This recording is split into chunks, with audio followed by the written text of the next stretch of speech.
Cast of characters. Josh Berg, recording and mix engineer, producer.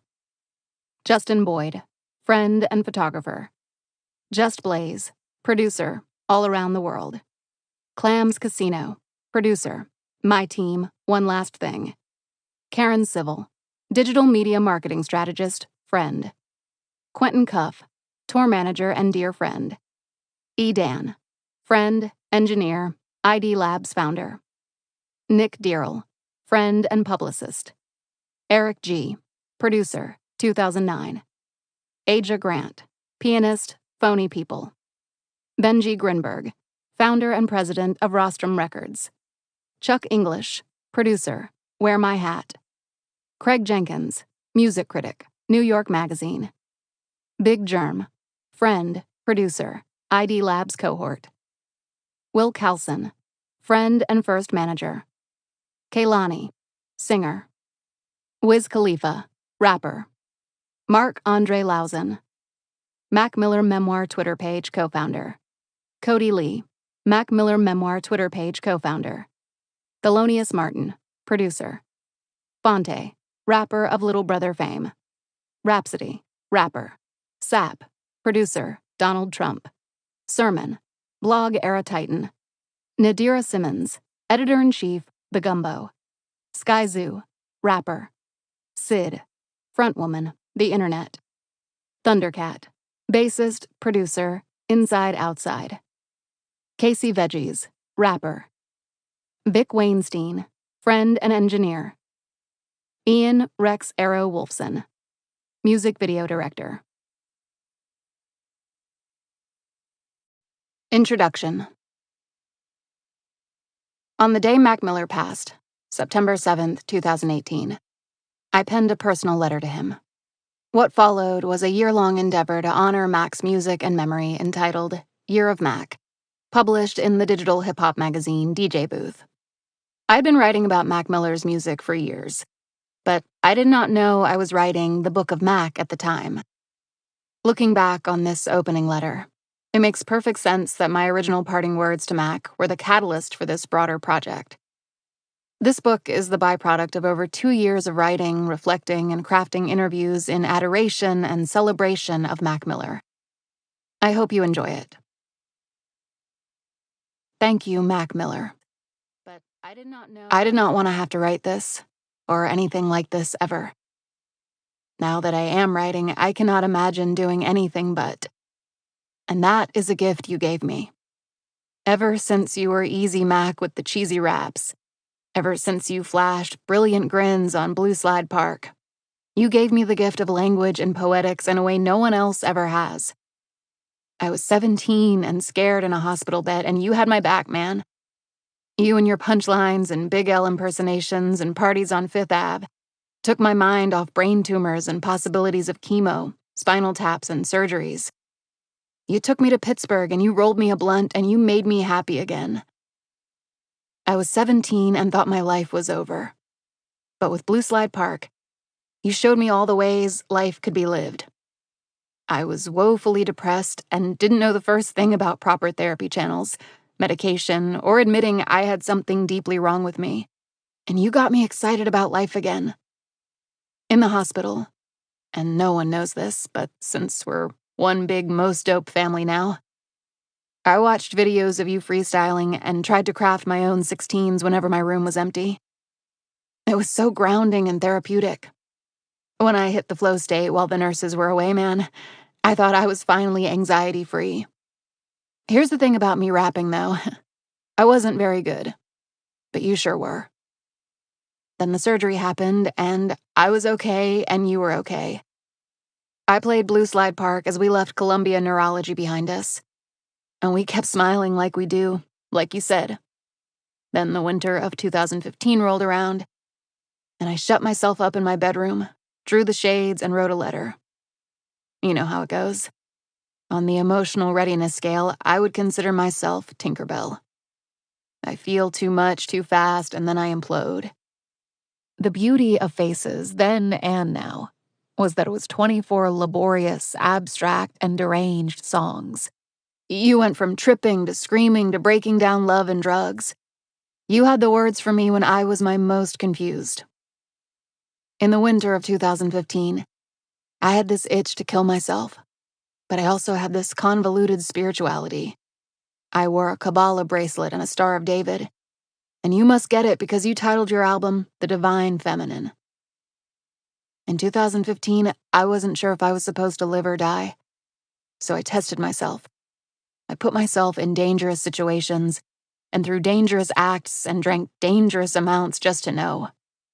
If I was supposed to die, I would. I made it into a game because I had to. I gave myself the faces rule. The tape came on and I gave my mortality a stress test. This was all terribly ritualistic, and I was at my lowest. But every time the project came to a close, I was still alive. I had vivid, graphic nightmares and stopped sleeping. Faces gave words and sounds to my nightmares. And when I realized I could finally explain myself, I realized I could survive. Thank you, Mac, for reaching out from whatever plane you were on when you made Faces and showing me there was a life left for me to live in a kindred, cosmic sense that only made sense to us. I lived, man. We did it. Even soundless, Mac, you gave me my words. You gave me my life, man. I wrote myself out of 2015 with Run-On Sentences Volume 1 on in the background. It was February, and I was still sitting in pitch darkness. But I was finally back at that poetry business. I was writing the best poems of my life, and the first publication credit I ever earned was for a piece I wrote to Birthday.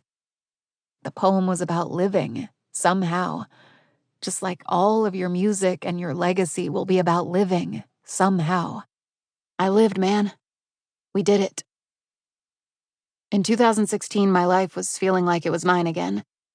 And like clockwork, your music was right there with me. It was uncanny. It is uncanny. How we've managed to live through everything together year to year. It's a Jewish thing, I think. In 2016, I was in and out of love, and you were very much in, and I was feeling on top of the world somewhere in Bushwick, and you had it all figured out too. And then when life didn't ask and pulled the rug out from under me, in the pockets of the divine feminine, you were still there, still understanding. I returned to good AM.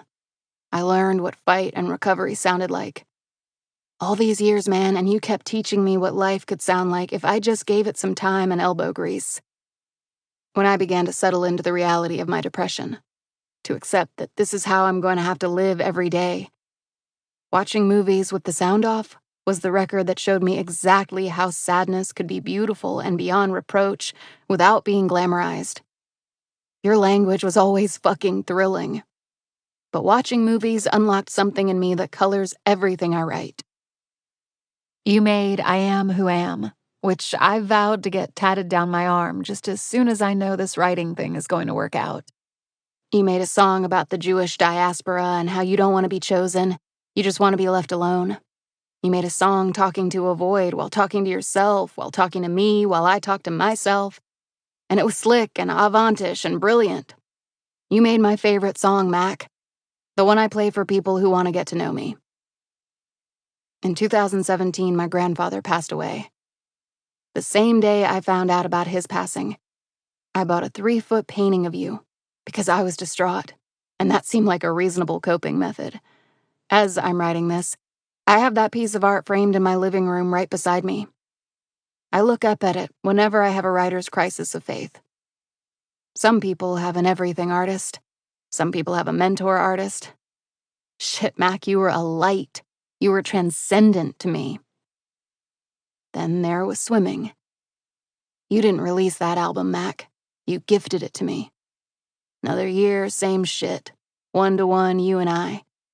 It was 2018 and I was fucking terrified, man. I was scared and excited and at peace. All at once. I woke up in the middle of a panic attack damn near every day. Some days I didn't know how to help myself. Swimming was the first album I put on every morning. I mumbled bars to myself when the breathing got tough. All of the nameless evil that plagues me lived on swimming, in this stunning, heavenly package I could never have articulated without you. People might think you saved my life, but you did something so much more important. You showed me exactly how I could save myself. In 2018, I found out you read my writing. A lot of my writing, and you liked it. That means the world to me. At the time of writing this, over 30 people have reached out to me to see how I am. I'm happy to be a part of your legacy in that way. To be known in my corner of the internet as that Mac Miller girl, while you go down as a legend who touched so many people's lives. Thank you, Mac. Thank you for your love and for reading my writing. Thank you for teaching me that I can keep living so long as I keep writing, so long as I keep creating. Thank you for explaining the Jewish diaspora to me in song. Thank you for Macadelic, an album that sounds like my specific brand of day-to-day.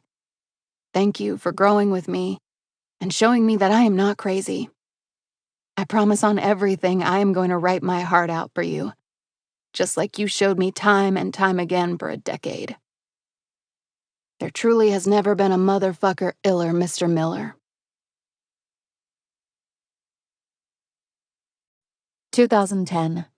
Kids. I just started rhyming every day. By 15, I was sure this is what I wanted to do with my life. Bars, bars, bars, recording. I just fell in love with everything. Kids, the movie, that is real shit. That's what I wanted my mixtape to do. Tell it from the perspective of a real-ass, regular-ass kid.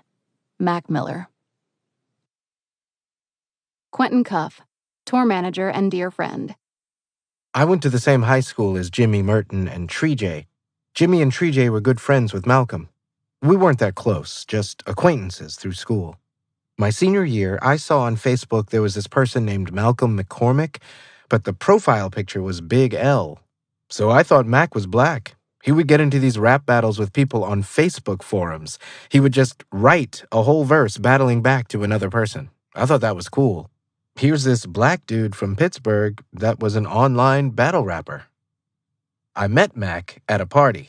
He was freestyling in Brandon's kitchen. I was 17, Mac was 15. After hearing his raps, I was a fan of his music. He spilled beer, so I gave him one of the extra shirts I had, and we became friends after that.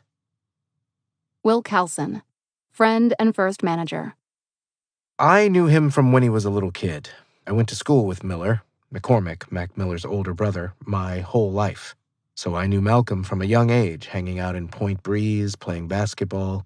He would be down at the courts causing a scene because he was 10, 11 years old. He was a memorable person.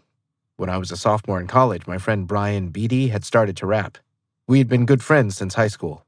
He sent me Malcolm's music because his little brother was one of Malcolm's best friends at the time.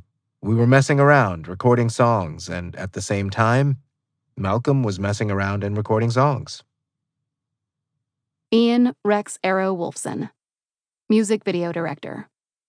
The first time I met Malcolm, I was shooting a feature film in Pittsburgh, and a good friend of mine who was in the film recommended Malcolm as someone who could play the role of a high school drug dealer.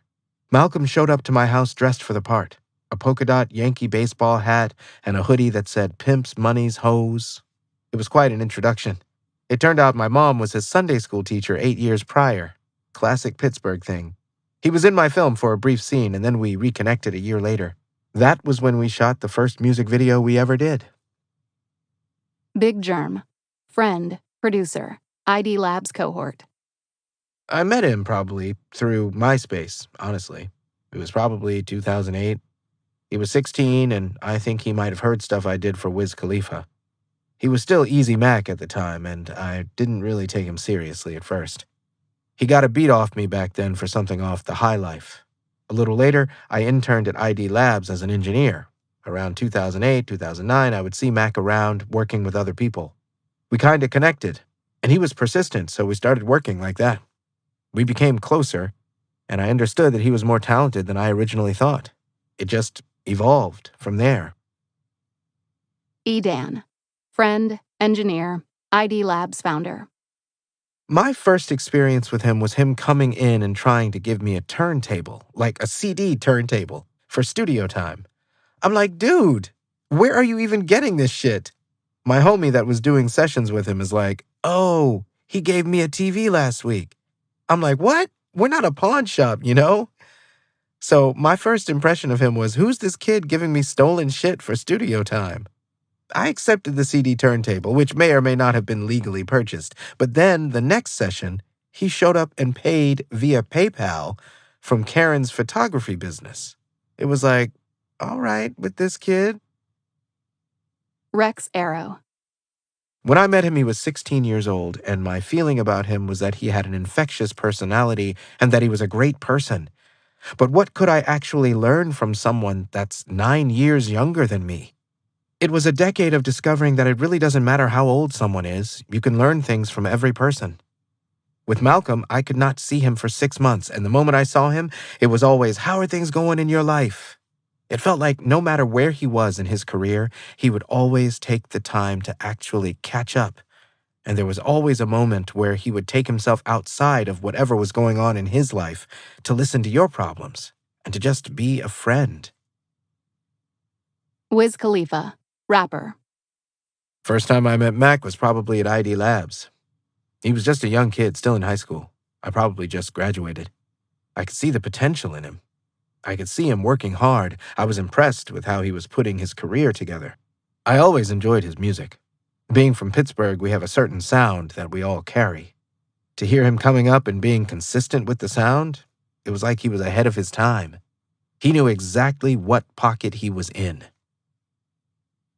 Benji Grinberg, founder and president of Rostrum Records. I had been working with Wiz Khalifa for a couple of years, and I had moved from New York back to Pittsburgh because I couldn't afford to live in New York anymore.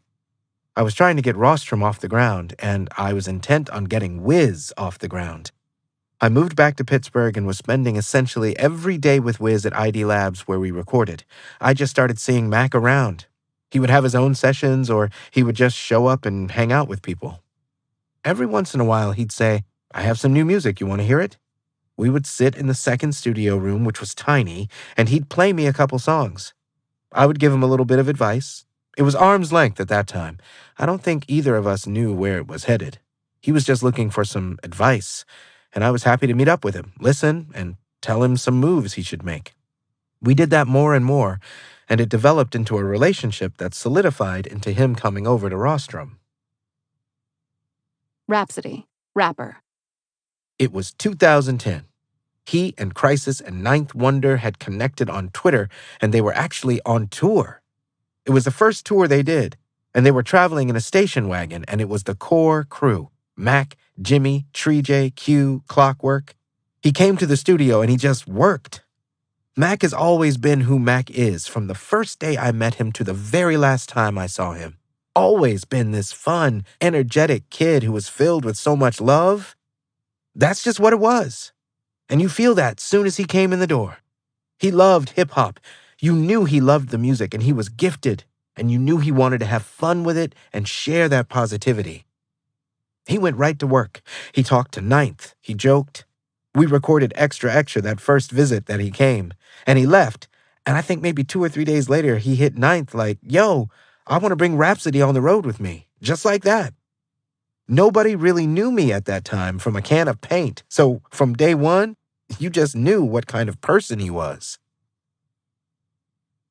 Sky Zoo, rapper. The first time I heard him was when he and his team reached out to me to get a verse. This was 2009, MySpace days. I got a message either from him or his manager, a dude named Will Calson. I can't remember who reached out. I checked what they were doing, and I was like, it's dope. You could tell he was young. I think he might have been 17. He had this hunger to him, this excitement. When you're young, you just want to rap.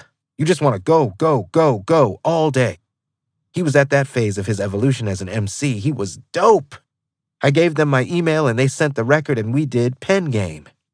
We kept in touch on MySpace, and then my debut album came out. A week or two later, he dropped the record. I was like, oh, word, good move. I knew the strategy behind it. So that was cool. I would have done the same thing. Mac hit me and was like, yo, we just dropped the record. Thank you so much. Fast forward a year later, South by Southwest at this point. Mac is out of here. You know, kids. I'm walking down the sidewalk and across the street is Mac with a crowd of fans talking to them. He sees me and runs across the street in the middle of traffic. Yo, yo, yo, Sky Zoo, I'm Mac. I'm Mac Miller. He was like, yo, we finally meeting. We was talking for a year on MySpace. So we dapped it up and exchanged numbers. Every time Mac would see me, he would say the same thing. I was 17 with a Sky Zoo verse. Can't nobody tell me shit. It was a testament to the way he looked at me as an MC. I thought that was cool. Obviously, seeing his growth as an MC, as a musician, as an artist, was great to see. Will Kelson. When I met him, I don't think he had put out But My Mackin' Ain't Easy yet. But he had been working on it. I just thought it was fun and funny, and I just saw instantly he was going to be a star. I don't know if other people saw that yet, but I had a feeling about him. His early music was fun. It was hilarious, but he was actually rapping. He was fucking around, but he wasn't. It was serious. I was impressed as someone who was already very, very into hip-hop. How Mac Miller taught me to be comfortable in my queerness. Some time ago, when I was much younger and a lot less well-read, I imagined the queer life to be a depressed one. All media taught my baby gay self was that the life of a lesbian was tragic, and all my family seemed to telegraph to me was that I would never find peace while queer. As I spent ages 11 and 12 coming into consciousness of my queerness, I vacillated between great highs and greater lows. I felt the joy of finding an answer to my feelings and a community for my yearning. I also quickly realized that who I was did not fit the mold of my Russian Jewish culture. Giddy moments wherein I could finally place my affections were replaced with shame. For the better part of my childhood, I felt so guilty. I was so tired of myself, my queer self. How is it that I was tumbling through pre-adolescence and already exhausted? The burden of self-discovery and self-affirmation was already weighing on me. I knew fully I was gay on a family trip to Maine, where I read a lesbian novel, Julianne Peters' Keeping You a Secret. I checked it out from the local library to confirm my suspicions. While reading the book, everything came into almost laughable focus. It was the of course moment of the decade. It was also terrifying. As I churned through the pages of Keeping You a Secret, I came to realize I was different in all the wrong ways. I wish I could tell my harried younger self the things I would later experience. Your fiancé will read the same novel on your lap, and you will giggle at how trite the work's dramatics are. You will love yourself. You will be free, clutching the Star of David around your neck and gazing past her eyes into your happy life together. Instead, I was 12 and afraid. I thought being gay was an emotional death sentence. In the novel, the family abandons the protagonist. In my own life, already familiar with my parents' homophobia, I realized bitter solitude was a genuine possibility. Of course, I have to say, of course, I had my music. Most importantly, I had Mac Miller. Vividly, I remember the moment queerness changed for me. It was Malcolm's doing. I was 13 or 14 on another trip with my parents, listening to Knock Knock and other select cuts off Kids. At the time, most of Mac's music centered on his youthful wiles, his desire for women, and the grand fun of being a young man. The way Malcolm's music was structured, images of pursuing women were presented as punchlines, or they were just plain sweet in their innocence, as on senior skip day. Supposed to be in class, but I ain't going.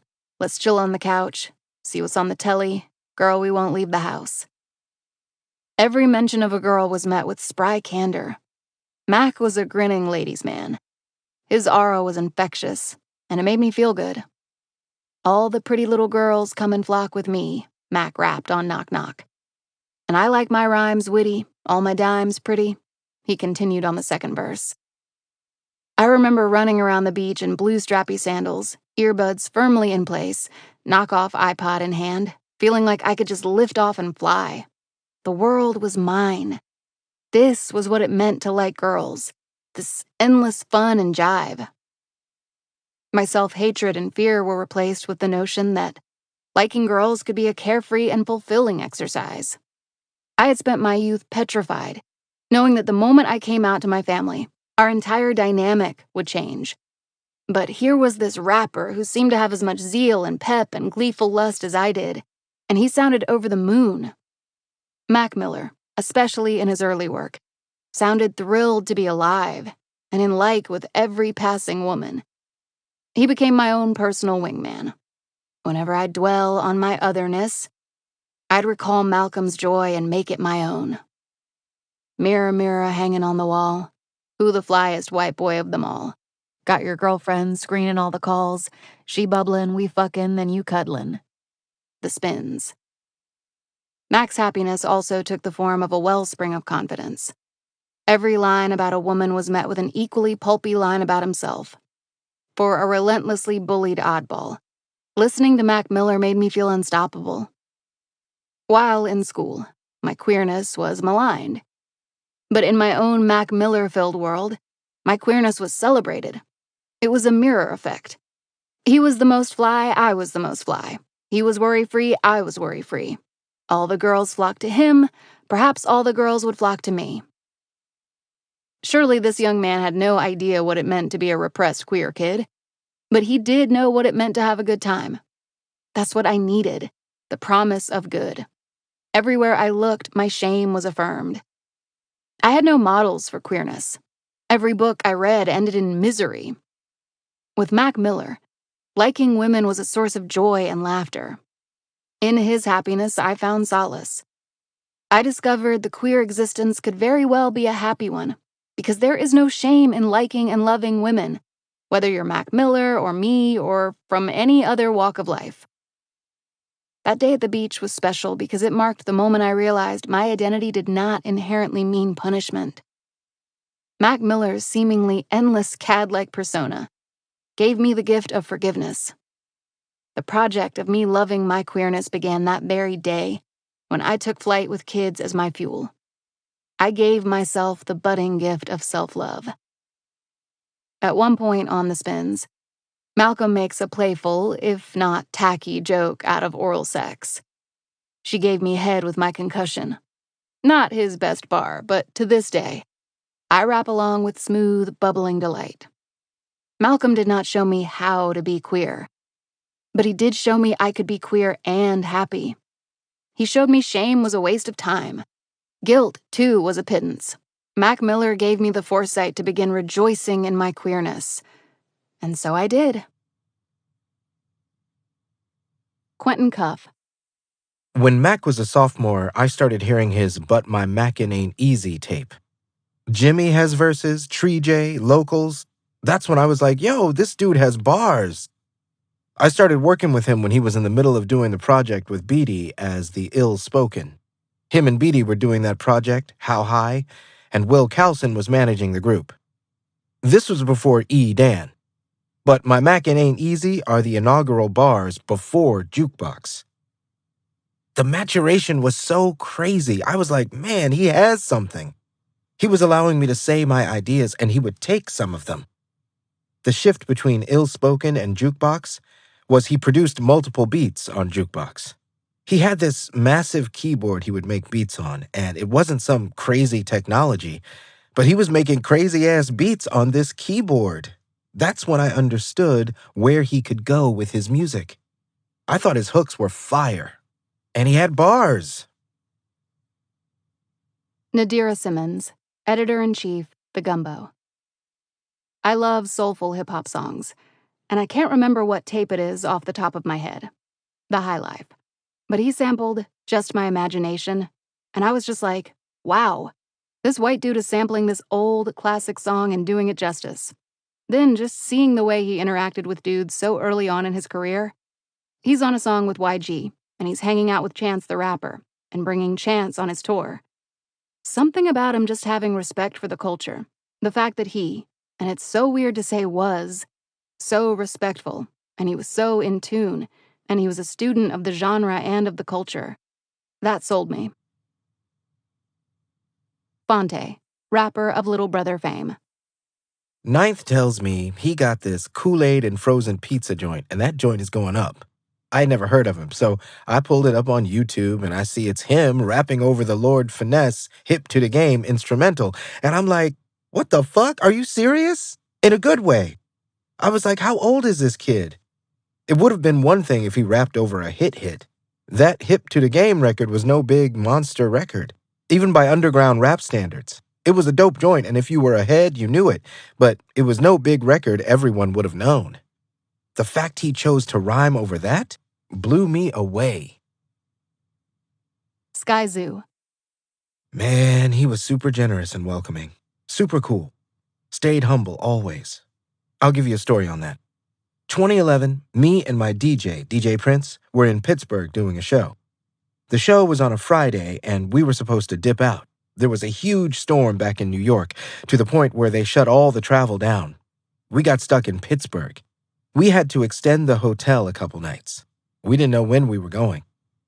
We met some people at this clothing store, record store. We got cool with them, and Sunday night was the VMAs. They were like, yo, come kick it at the crib. We got the VMAs. We gonna be hanging out. I was like, word. Me and my DJ go to the crib.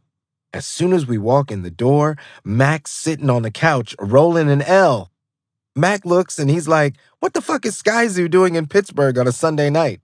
He was like, yo, we could have been fucking hanging out. Come sit down, have a drink. Here's an L. We was drinking, watching the VMAs, and he just kept looking at me. I can't believe Sky Zoo is in Pittsburgh on a Sunday night. Rhapsody. It wasn't about celebrity or how big he was becoming at the time.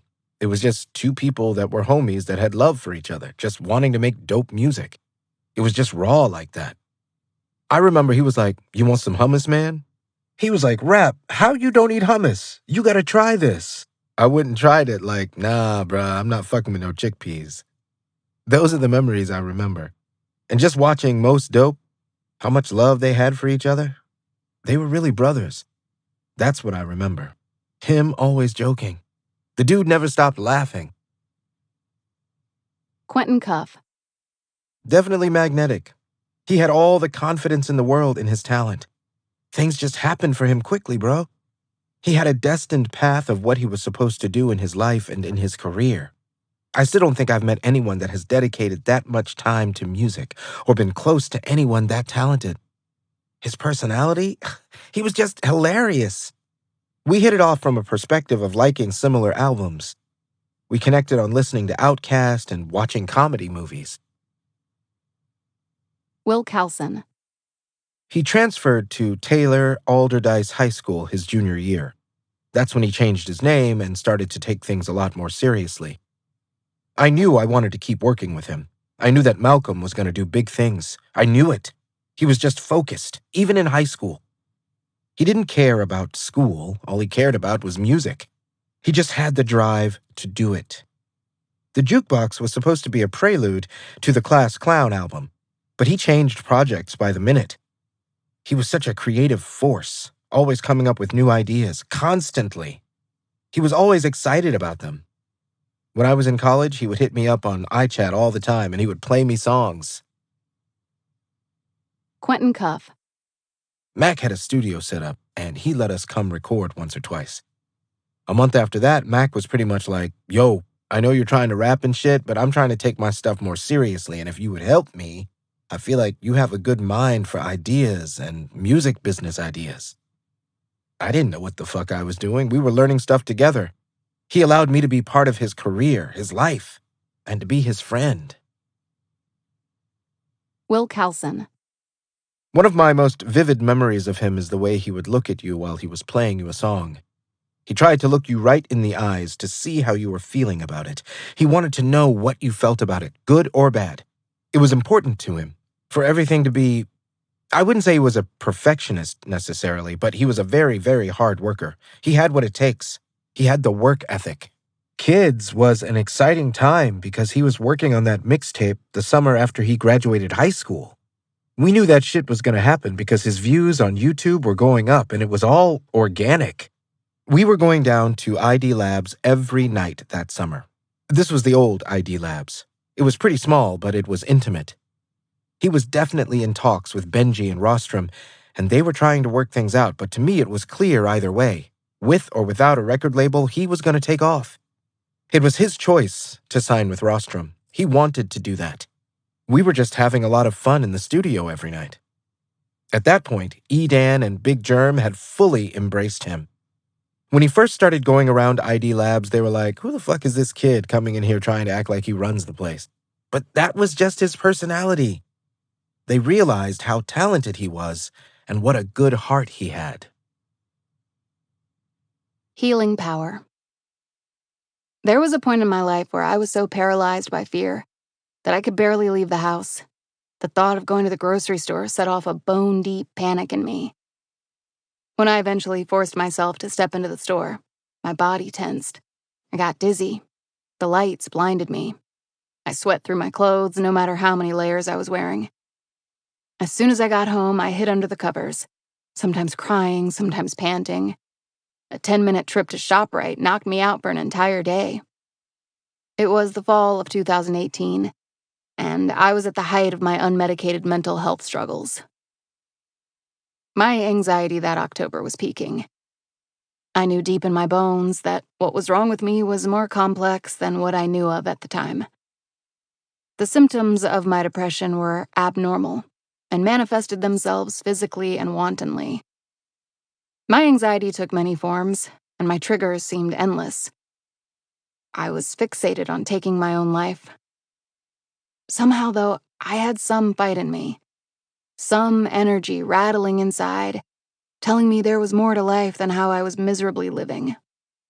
This energy, too, manifested in many forms and without warning.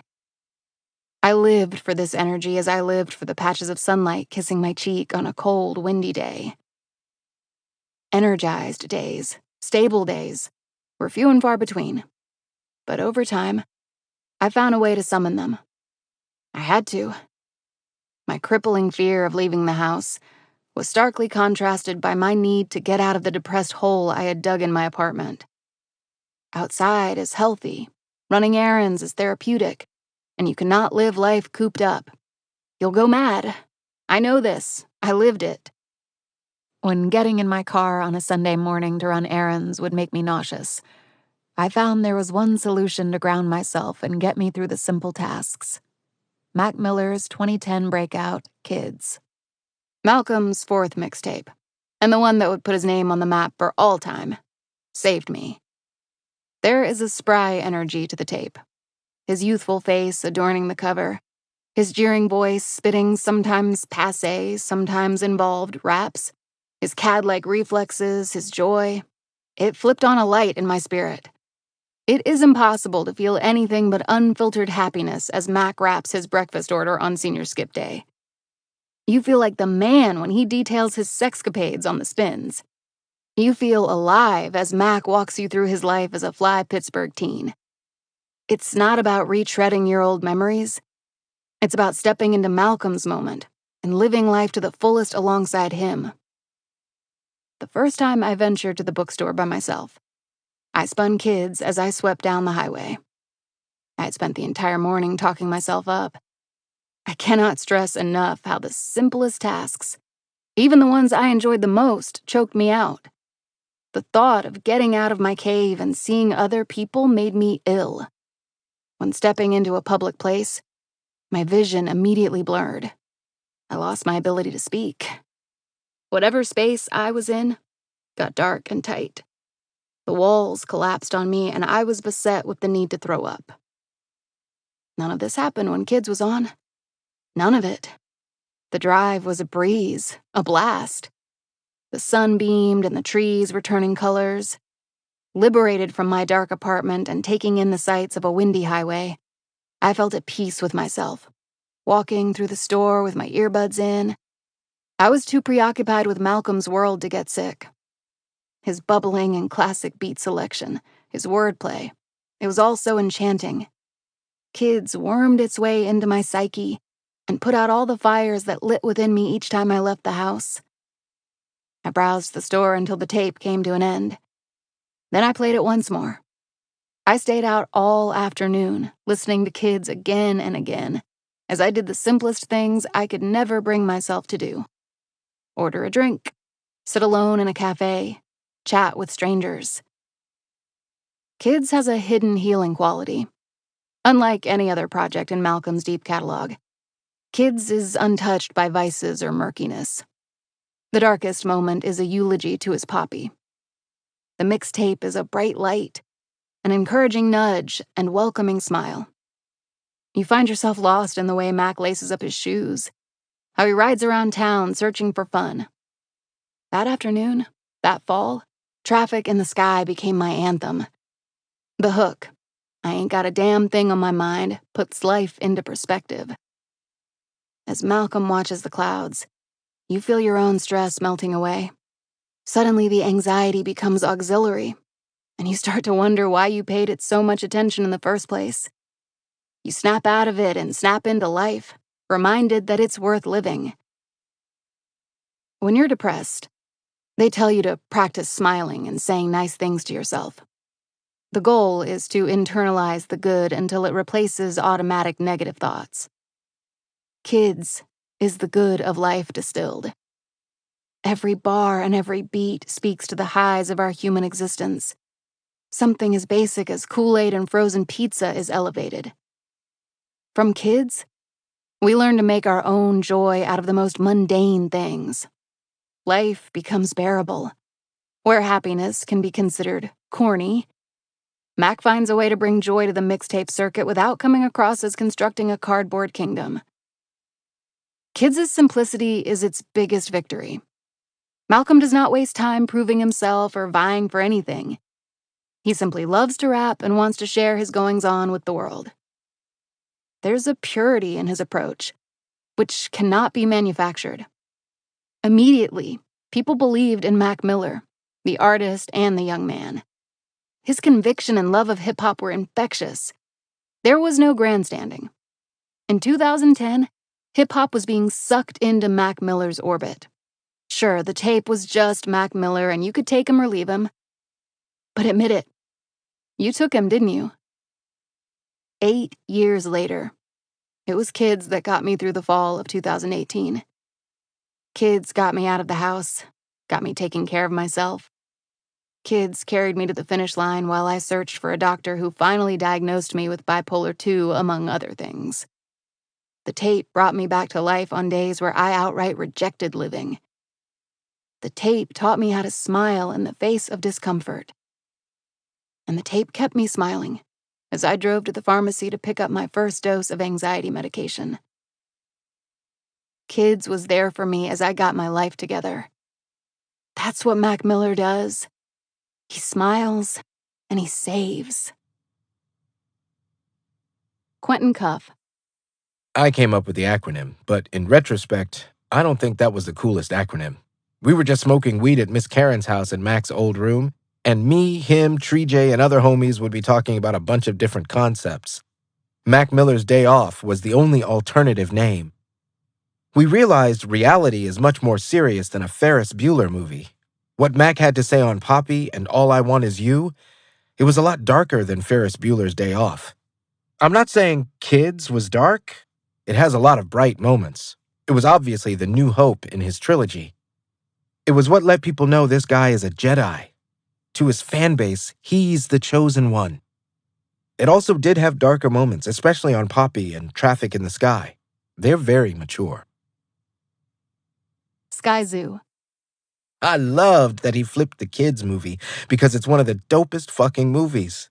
What it also says is, Mac probably didn't see Kids when it first came out. Kids was my life. To an extent, I lived like that in high school.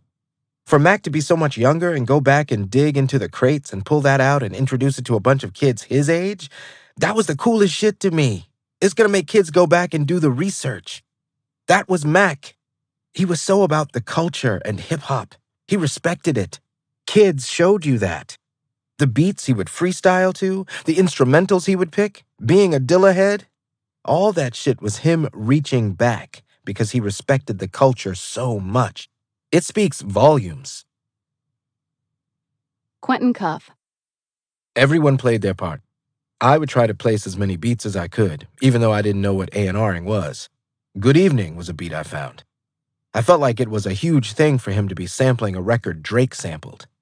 B.J. also made The Spins. I found both of those beats. I'm pretty sure Will found Wally West and the Lord Finesse beat. The intro to Kids was epic.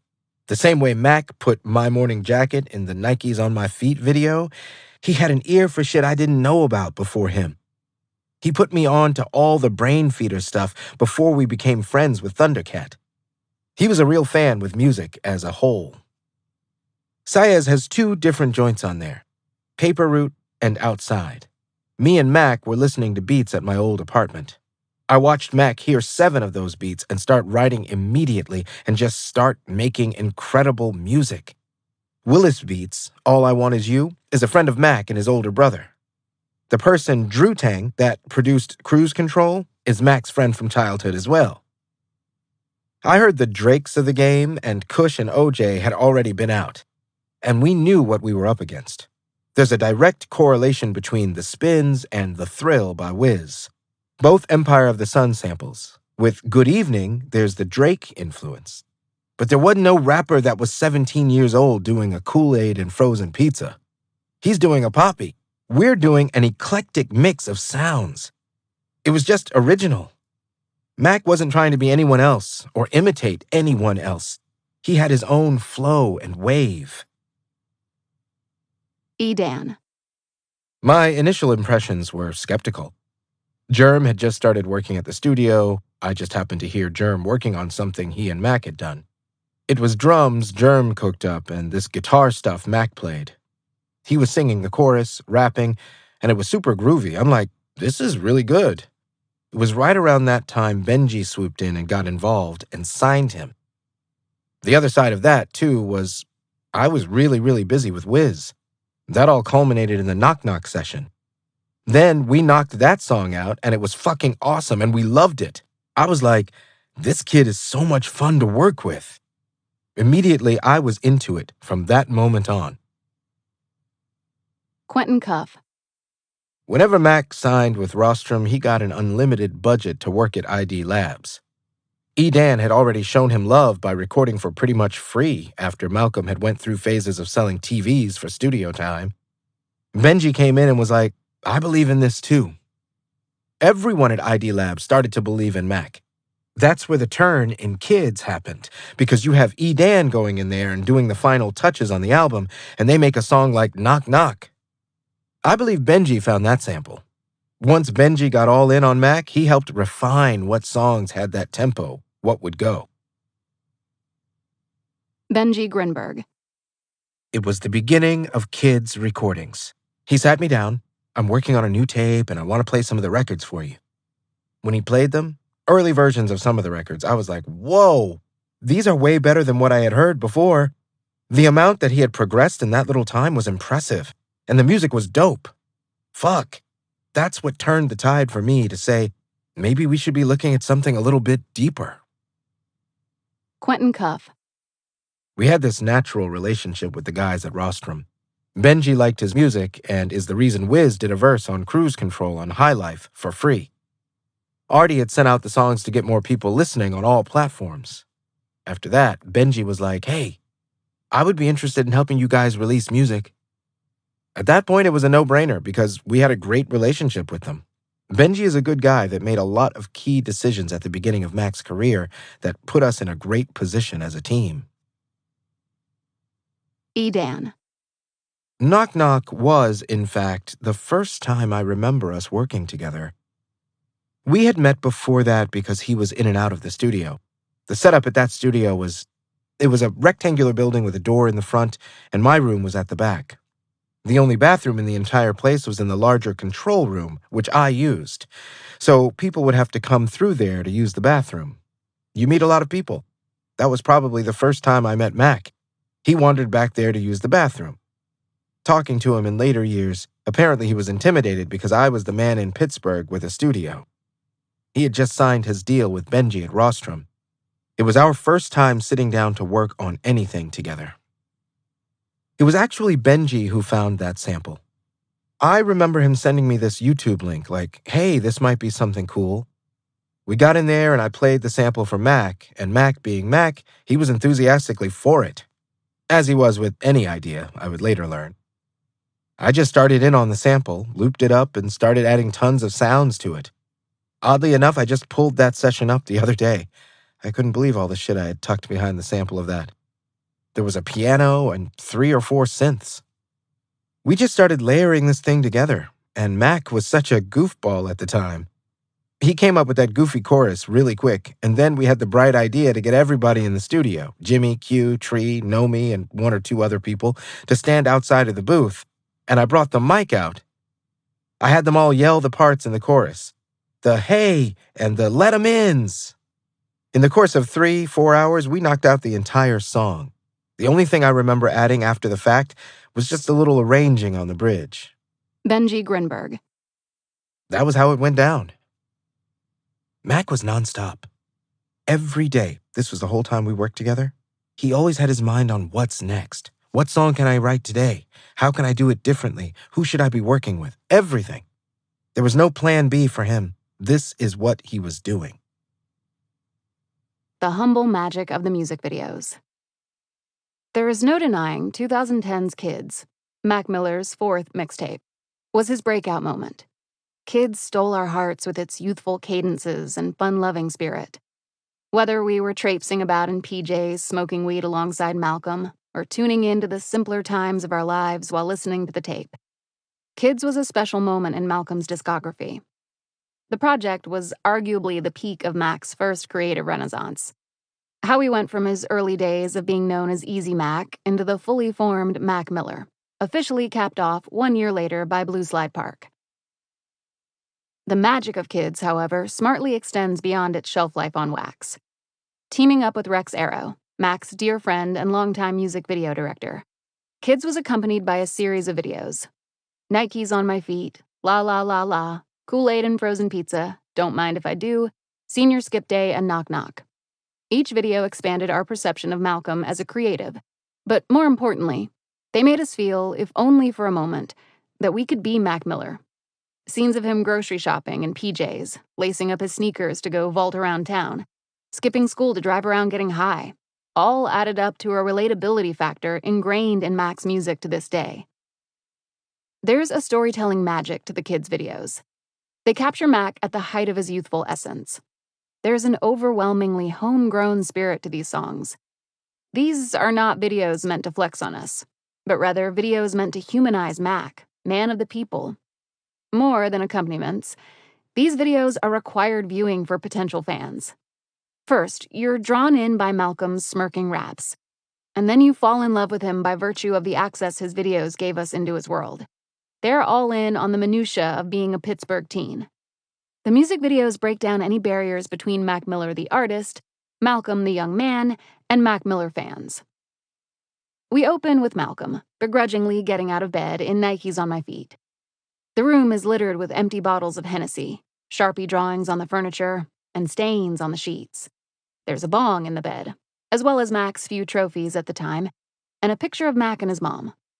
All of these personal touches work together to simultaneously fame up Mac and establish him as one of us. The bottle suggests he's living the high-class rapper life. But the fact that he's in his childhood bedroom reminds us he's still just a kid. Within the first 30 seconds of Nike's on My Feet, we strike a delicate balance between a budding star and an ordinary kid with ambitious goals. If we didn't think so before, we now know for sure. Mac's one of us dreamers. Nike's on My Feet may be the second in the self-described A Day in the Life of Mac Miller series. Part 1 goes to Another Night, a single off 2009's The High Life. But it is the first official visual chapter of the Kid story. Released on June 1st, 2010, the story we're getting here is one of humanity. Everything Malcolm does in Nike's on My Feet is tempered. When he holds stacks of cash, it's mostly singles. When he whips a fresh car, it's probably his mom's. The crew he's touting are just his best friends gathered for an afternoon of fun shooting a little music video. There's nothing flashy to this star on the rise. It's just Malcolm. That's why the video succeeds. La La La La was released just a month after Nike's and was shot and edited by Dan Myers. Here we're taking a quick break from the day in the life approach, which makes sense if only because La La La La wound up as a bonus track on Kids. The video is nicely simplistic, with Mac and Co. sitting on a stoop kicking rhymes with their laptops open. For a short bonus song on an otherwise seminal project, La La La La is nothing flashy. As the anticipation for Kids, released on August 13th, 2010, grew, La La La La added a nice gust of oxygen to the fire started by Nikes on My Feet. Our narrative of humanity and now humility continues. We return to the day in the life motif with Kool-Aid and frozen pizza. Where Nikes ends, with Malcolm fading out of frame and everyone piled in a car driving home, Kool-Aid and frozen pizza finds Mac and a gang of people on the basketball court. We're back to understanding the grip he has on Pittsburgh's rap scene. Released on July 26, 2010, nearly 2 months after Nikes. This video already feels more polished. The colors look more natural, more true to life, with a touch of saturation to emphasize videos as art pieces. The framing is more intuitive. The whole of Kool-Aid and frozen pizza has more life, as liveliness is the goal of Kids. This time, instead of paying attention to the small details, we pay attention to the various settings Malcolm leads us through. We get the streets of Pittsburgh, the clothing store, the park, the basketball court, the convenience store, and more. Before, Mac was showing us what exactly filled up his life. Weed, cigs, friends, and booze. Now he's showing us where exactly his life unfolds. We go from relating to Mac's indulgences to relating to his citywide playground. Who among us is not a regular at a corner store? Who among us doesn't have memories of the park, the court, or walking downtown with a too large pack of friends? Mac taps into these shared memories for Kool-Aid and frozen pizza. He may be showing us his life on screen, but we're seeing two visions, us and Mac. It's always been us and Mac. To close out the Day in the Life series, we have Don't Mind If I Do, which opens on Malcolm's infectious smile. The first 30 seconds are spent on a vocal sample, during which we watch Mac messing around and cheesing. Then, suddenly, we're on a boat cruising along the water with a bunch of girls. We quickly gather that this is a day in the life of a rapper who's made it, that this is Malcolm's image of success. This pairs well with Mac singing, "Tonight might be the night I make it," to open, "Traffic in the Sky," which plays over the introductory piece of the video. Once again, to get the full weight of this video, we need to pay attention to the details. This time, I draw your attention to Mac's facial expressions. While he's cooling on a boat, we see him break character. His smile peeks through not a minute into the video. Mac's playing around. He's not some materialistic artist doing it all for the money. It's all for the love. Mac is still Mac, even with the lavish lifestyle he's visually purporting. As the sun sets on the water, we transition into Don't Mind If I Do and the craziest pool party Mac's ever thrown. This video is meant to illustrate Mac at his most successful. And true to his nature, the image of success is all his friends gathered around him.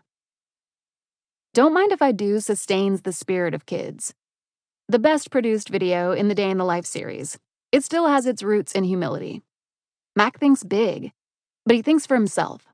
Watching him party and grin, we feel so kindred to Mac. An army of people with their thumbs up. That's Mac's vision of success. Sustained love. That's Mac's vision of success. 2 days after the release of Don't Mind If I Do, Kids dropped a great fanfare and acclaim.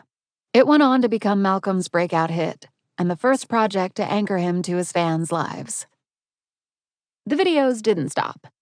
Next up, on October 22nd, 2010, we got the iconic video for Senior Skip Day, which was the clear kid standout. Senior Skip Day takes the Day in the Life series and truncates it, packing all 3 Kids episodes into one video. We get Mac waking up, Mac around town, and more of Mac's vision of success. Lots of women lining up for his attention. There's something peaceful about this track, about watching Mac buy ingredients for breakfast in his pajamas. After the splendor of Don't Mind If I Do, it's nice to see Mac back at home, just being. Senior Skip Day takes simple concepts and stretches them to their emotive ends. There's nothing to unpack. Everything is on the table for us to pick up and treasure. And yet, the video and song endure because they showcase Mac at his then happiest, just enjoying himself at home with not a care in the world. Watching Mac dance in the grocery store, the ease of it all, fills us with glee. How can we not root for the kid? The story of Senior Skip Day is one of endearment. We had already found ourselves in the videos leading up to kids. Senior Skip Day simply ices that cake. Mac chose Knock Knock as his final kids video, and his final chance to flex his creative chops with Rex Arrow. Part timepiece, part party, Knock Knock stands as Mac's most creative video to the date of its release on November 22nd, 2010. Mac and Rex play with color, narrative, lighting, the works. We get some of the same feelings from the Day in the Life series, reminding us that Mac wasn't going to switch up no matter how ambitious his visuals had become. We also get Mac hosting a warehouse party. The story is less about success and more about growth. Knock Knock strikes us because Mac goes from being one of the guys to appearing as a full-fledged artist, delivering fresh scenes and new color schemes. The video acts as a payoff for all the time we spent relating to Mac Miller in previous videos. Though we see less of ourselves in the visual, we now see Mac Miller gearing up to take flight. Because we've been bonded to him across the preceding music videos, we don't mind seeing less of ourselves in his visual work. Instead, we cheer him on, for he is exploring himself and flexing his creative muscles. Knock Knock sets the stage for the music videos to come, too. How Malcolm will play with narrative, color, and perspective for the rest of his career. The primary story of Kids is easy to follow. A young man leading us about town while chasing his dreams. Yet the videos accomplish a different kind of story as well. One of an artist earnestly looking to relate to his fans while simultaneously looking to be himself. Mac makes even the most banal moments seem cool and acceptable. We watch him get out of bed, for goodness sake, and we're enamored. The story of the Kids videos is one of establishment and invitation. That is, establishing there is no line between Mac and his fans. He invites us into his life and vice versa. We leave these videos realizing we're in this together, us and Mac, and we will be forever. At the end of the day, we're just some motherfucking kids. Quentin Cuff. The videos with Ian, Rex Arrow, made Kids what Kids is. Rhapsody. Before I even met him, I saw the videos and I just thought he was dope. He came out at a time when, he took hip-hop back to the essence and core of what it was. For him to break through during that time, I thought it was dope. Like, here's this kid, and Kool-Aid and frozen pizza comes on, and it's an ode to Lord Finesse, and you're like, wow, this is dope. For a kid that young to appreciate it, and he could go, he could spit, he had flow. That's what drew me in at first. Like, this was different. He didn't care about what was trending.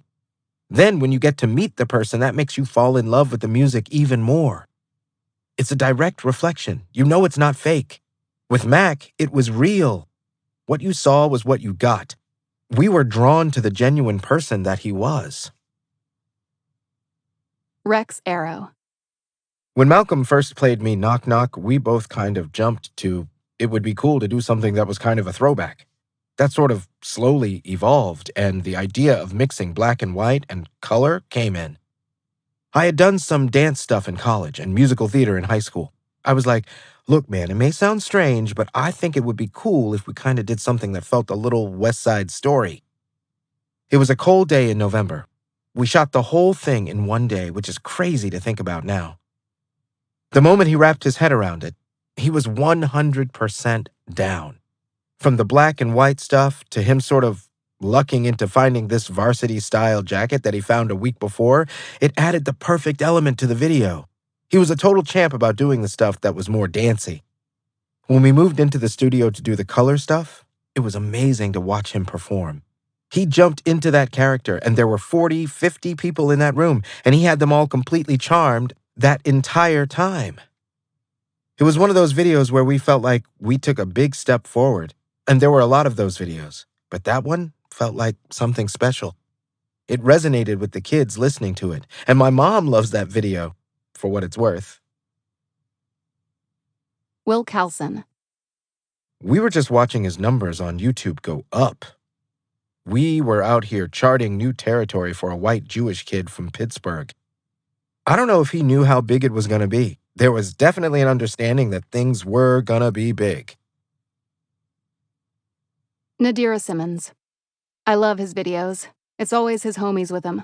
The one thing that separates Mac Miller from the blog era was that they stuck with their homies.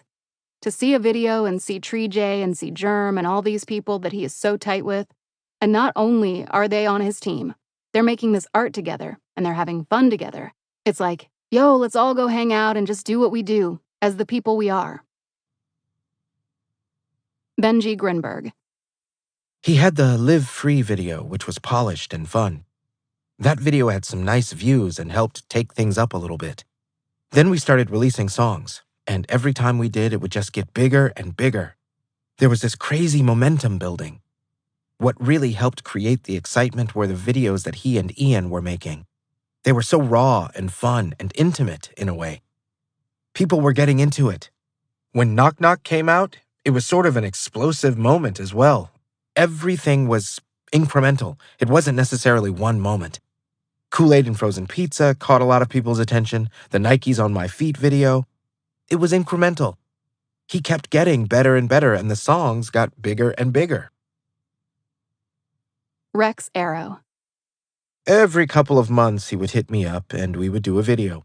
The momentum was starting to build. I remember the week he had returned from L.A., which was his first time in L.A., and he had just recorded Nikes on My Feet. It just felt like such a revolutionary step forward for him and the kids' campaign. Everything just started picking up speed and accelerating, and we couldn't shoot the videos fast enough. It was hard to describe, but we kept feeding off the momentum that he was building. We kept shooting video after video and got more ambitious. It was exciting.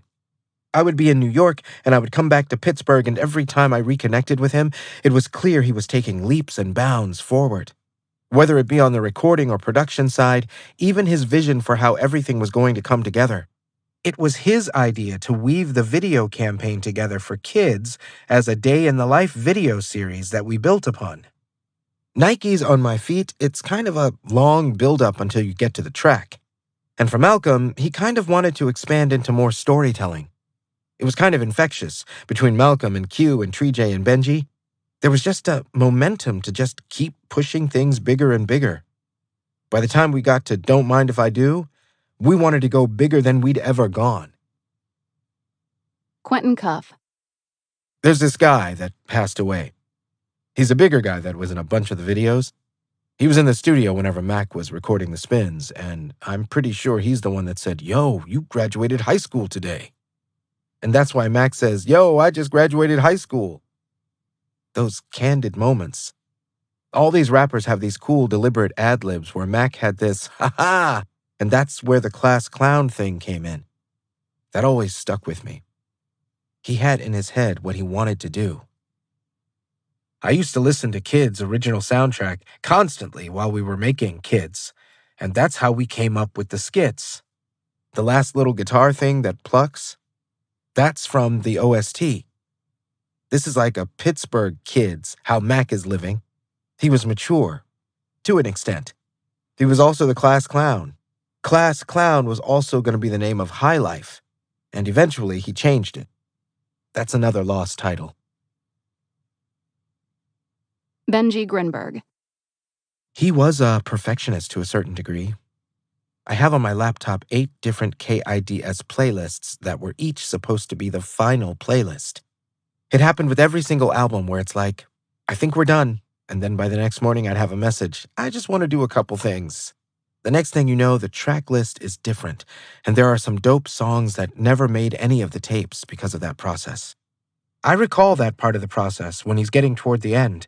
His reshuffling of the deck to get the project he loved. Will Carlson.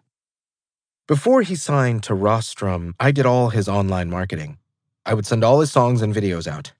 I would send stuff out with little to no reaction from the people I was sending it to, but closer to the release, I started to get a lot of responses. It was surprising. I remember the last video I sent before Arthur Pitt took over his online marketing was Nike's on My Feet, and that just went insane. Every blog picked it up. I couldn't believe it. At that time, blogs were everything. It was just a special feeling in the air. Malcolm was just always good at creating a full project. There had to be a theme to everything he was doing. He never just did things. The sound he was making at the time, although it was a throwback to golden era hip-hop, was fresh. I helped A&R that project a good bit in terms of beats. I did give him the Kool-Aid and Frozen Pizza beat, the Lord Finesse beat he ended up getting sued for. I would send him instrumentals all the time. In general, there was a lot of cool stuff happening in music too. But this was different, and it connected with a lot of kids. Cody Lee, Mac Miller Memoir Twitter page co-founder. If I can remember correctly, Kids was downloaded off of Dat Piff, which was where you'd find all the new mixtapes. That brings back so many memories by itself. But I was probably your average 14-year-old browsing the internet on his family computer trying to load my iPod Nano with songs for the next day. I remember hearing songs like Nike's on My Feet, Good Evening, and Knock Knock, and instantly fell in love with the project. I heard Good Evening play for the first time in years at our tribute event held at Stage AE, and I remember getting chills as the vocal chops just brought back 100 memories. I kinda stood there frozen thinking about the times I spent listening to that song years ago. That was the magic of Kids for me. Dan. Oh, it's the one. It's the one that turned so many people onto him and gave him a fan base. It's all of those things I was anxious for him to leave behind. Just some of the innocence and the off-the-cuffness of the lyrics. I think that's why people like it so much. Kids his age and younger. It just felt carefree. So I think it was important. I don't think he could have started with Macadelic. He had to start with Kids. Rex Arrow.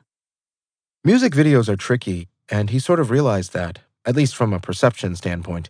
There might be a little bit of an uphill battle. He's a white, Jewish rapper from Pittsburgh. I think the approach was always to take it askew of the center and do things that were slightly irreverent or slightly unconventional. That way, at least, he could sort of be in his own lane. Quentin Cuff. He threw the rapper persona out the window. And on Kids, he wasn't trying to be this flexy person. There was more violent talks on High Life, while on Kids, it was straight lifestyle. For kids in the summer, not much more can be said. And I'm gonna make it as a rapper. That's the other thing he would always say. To hear Max say my name on Get 'Em Up was... He had said my name on a few other songs from Jukebox that mean a lot to me, but him saying that on Get 'Em Up, it just charged me up. This dude believes in me? It's easy for me to believe in him. He's fucking talented. But for him to shout me out, that shit charged me up to the 10th degree. Dan. It was such a whirlwind for him. My only other experience in watching someone ascend to any level in the music business was with Wiz, and that was a long process. With Mac, it happened so quickly. I realized people were into what he was doing. Then, the more I got to know him, he's just so much fun to be around, so much energy. Especially at the time, the dynamic between us, he had so much respect for me and what I did with my rinky-dink little studio in Pittsburgh. It turned into this relationship where he was a younger cousin. He had this thing with me, where I was this OG character to him. We just had a lot of fun creating. It happened pretty quickly. After that first session, it was, okay, I fuck with this kid. It just grew over the years. Benji Grinberg. There wasn't a dark side to it. It was, isn't this great? Thumbs up. That whole mentality ran through those first couple of projects we did together. For the fanfare, we started doing more shows and really enjoying it. It was a pure time of progress, of happiness, everyone grinding together towards a common goal. The music took it to the next level. The visuals played a big role. Mac hit a new level of creativity, and sometimes these things are just timing. I think it's just a perfect storm of good timing, of kids looking for something like this, which I don't think they were finding in anybody else. And the fact that Mac was so relatable, He didn't feel like this faraway star. He felt like your boy or your little brother or your friend from school. He just reminds you of somebody you already know. On top of that, he's a very, very, very good artist. All those things coming together, not to mention joining in our team. It was a perfect storm. Sky Zoo. The bigger Mac became, all these other young white kids was hip to me. On a random day, I'd get 150 followers on Twitter because Mac would shout me out. I never asked him for shit. I never wanted shit. It would be cool to make more music outside the one joint, but we got the one joint.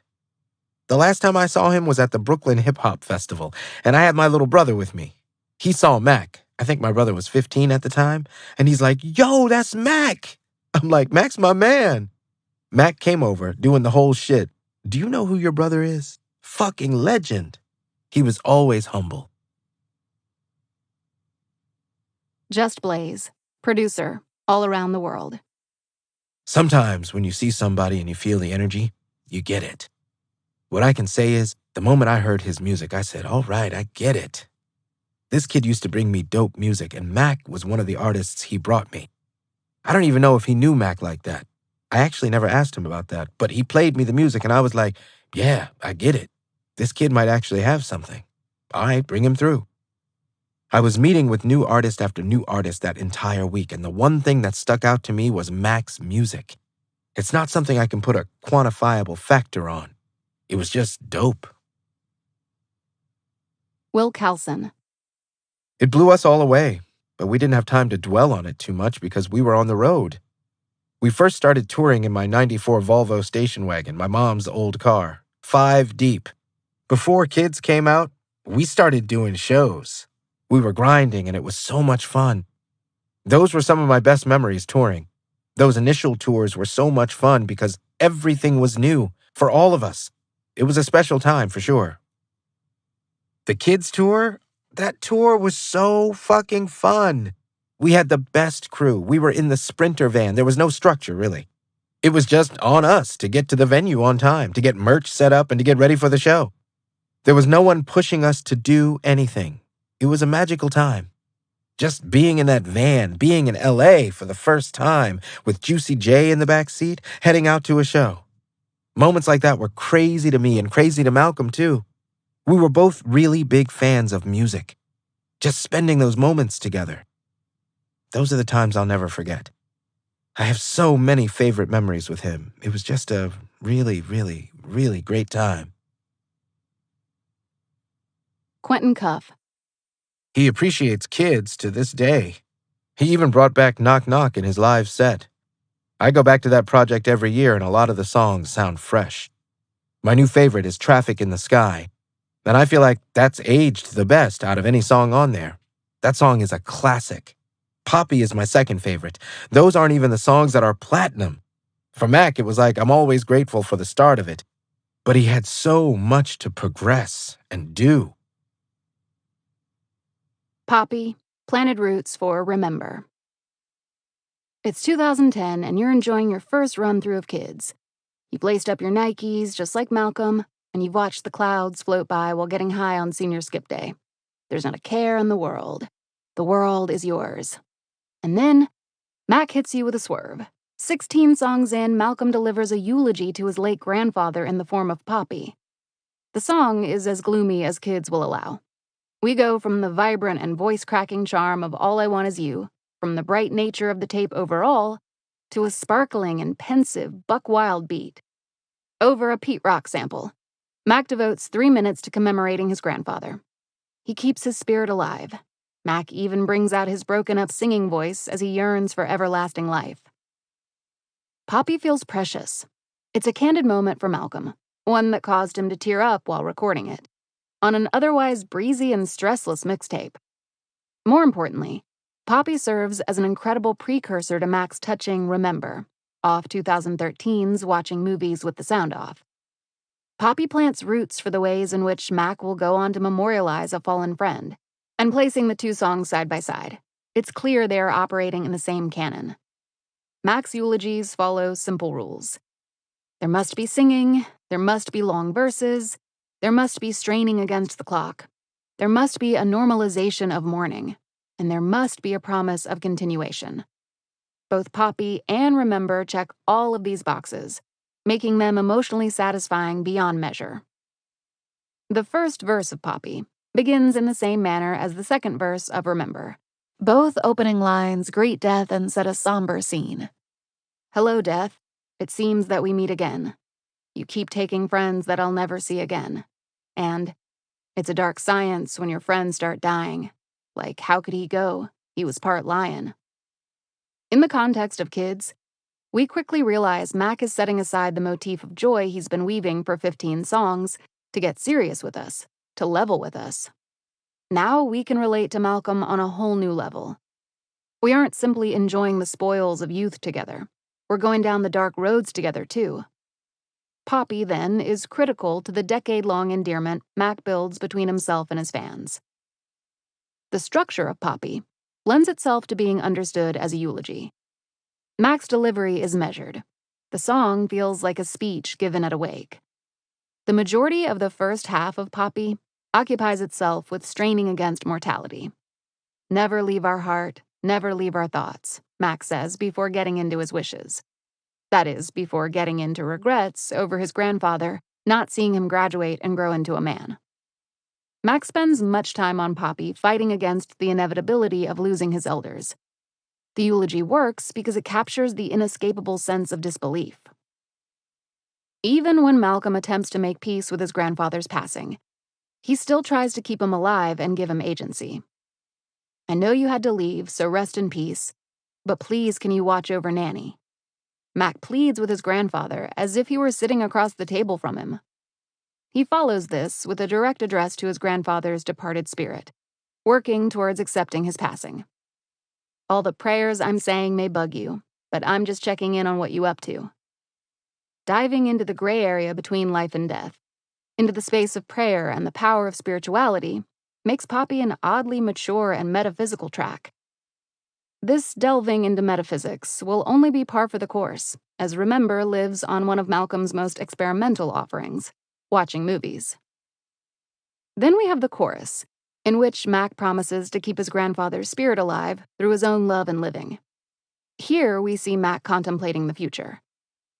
Time goes by, going without you. Hope you know I've been thinking about you. And I know that they took you from your home. But you're in my heart, so I'm never gonna be alone. Mac touches on the symbiosis of memory too. How keeping someone in your thoughts keeps them alive, and keeps you company. This idea will become the major theme of Remember, which, from its title, we can gather is all about the importance of remembrance and legacy. 10 years on, and Poppy is the foundational Mac Miller eulogy. As we transition into the graver Remember, we can look back on the writing and structure of Poppy as a clear guide for Malcolm's eulogy to his friend of 10 years. Unlike Poppy, Remember immediately begins with the future. The songs are ultimately inversions of each other. Their arcs create a perfect circle of eulogizing. I hope you're proud of me, dude I grew to be, Mac begins. By opening with the future, Mac immediately invokes the power of memory as a spellbinding and time-altering construct. Remembering his fallen friend allows Mac to bridge gaps between the past and the future, listeners passing either through Mac or through Mac's memories. Here, Mac sets up his growth to be an extension of his friend's life, as if he were watching over him just as Mac wishes on Poppy. Soon after, we enter the structure of Poppy, with Mac straining to understand death's presence in his life. This life moves fast, I never knew that. Between Remember and Poppy, we get the sense all Mac wants is everlasting life, but he keeps falling short of feeling invincible, as death clouds his circles. Much like Mac does on Poppy, he attempts to bend time and fact with Remember, admitting, you had a girl, I kinda wish you knocked her up, so I could meet your son and talk you up. These final lines of the first verse are a mirror of Mac's hoping Poppy takes care of Nanny. Both work to keep the person alive, to address them as if they were still living. Both moments attack our concept of permanence and finality. Moreover, on Remember, with the invocation of children, we get the sense Mac is obsessed with the legacies of those he loves. On Poppy, he is Poppy's legacy. But on Remember, Mac realizes his friend's legacy has been threatened. Thus, in naming the song for his friend's initials, he gives him the legacy of which he was otherwise robbed. Mac's eulogies not only mourn the deceased, they attempt against all odds to extend their lives. During both Poppy and Remember, Mac normalizes mourning. The mere presence of Poppy on a go-lucky tape like Kids suggests hurting is a fact of life to be acknowledged, not denied. Likewise, as Mac says on Remember, it's cool to cry. Don't ever question your strength. By 2013, we came to expect this guiding light from Malcolm, but in 2010, it was revolutionary. To see him build upon the themes and continue to make it okay to be a young man in touch with his emotions is both rewarding and effective. That is, it brings us closer to Malcolm and fosters that unbreakable connection keeping him alive to this day. Just as with Poppy, Remember ends with a sung segment looking towards the future. 'Cause way back then, I didn't know shit, and I don't know shit now. And when the whole world is looking hopeless, I'ma still hold shit down. Mac promises everyone. Just as he means to keep Poppy in his heart, he will hold his friend in his heart for all time. Again, we get the symbiosis of memory, how it feeds and nourishes all parties. In 2010, Mac wrote a touching eulogy and expanded his craft. He repeated the process in 2013, 3 years wiser and all the sharper with his pen. The connections between Poppy and Remember are numerous, and are to Mac's immense credit. Penning a track like Poppy at the height of his first and most carefree creative renaissance, having it lay the groundwork for the ascent of his second creative renaissance, was no easy feat. Mac not only proved his potential on Poppy, he braced us for all that was to come in terms of his content and emotional availability. We go from being some motherfucking kids to remembering youth, and the entire time Mac is with us. Now, we remember him, and the power of memory does its job to keep Malcolm thriving. Benji Grinberg. It feels like chapter 1. Whereas everything that came before it felt like the prelude, Kids is when it really started. I think musically it was a step above anything he had been doing and what anyone else was doing at the time in terms of combining common themes with great hip-hop beats. This just started, or heavily picked up, the momentum he created. It would snowball into what things happened after, from Best Day Ever to Blue Slide Park and so forth. This was pushing the turbo button on things. Wiz Khalifa. A lot of people followed the movement, and they understood he was more than a white rapper or whatever. He proved himself to a lot of people. Whether it be going to the radio, freestyling, or performing in front of large crowds, people who didn't know his music became diehard fans. He made sure people fucked with his music as opposed to giving them an option to. Nadira Simmons. When he says, "We're just some motherfucking kids," that is my life lesson. Not to be so hard on yourself, especially in life.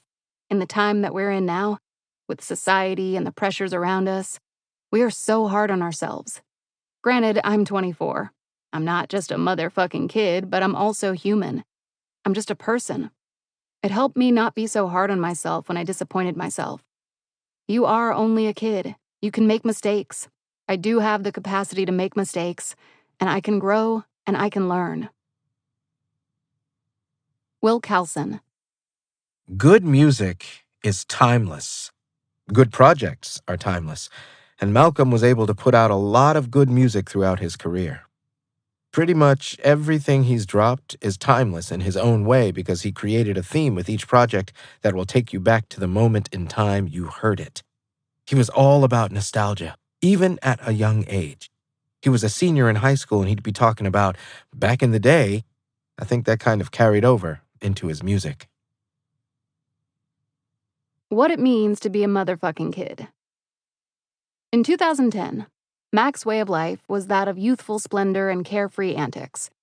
It was about being a bunch of motherfucking kids, living it up in Pittsburgh and beyond.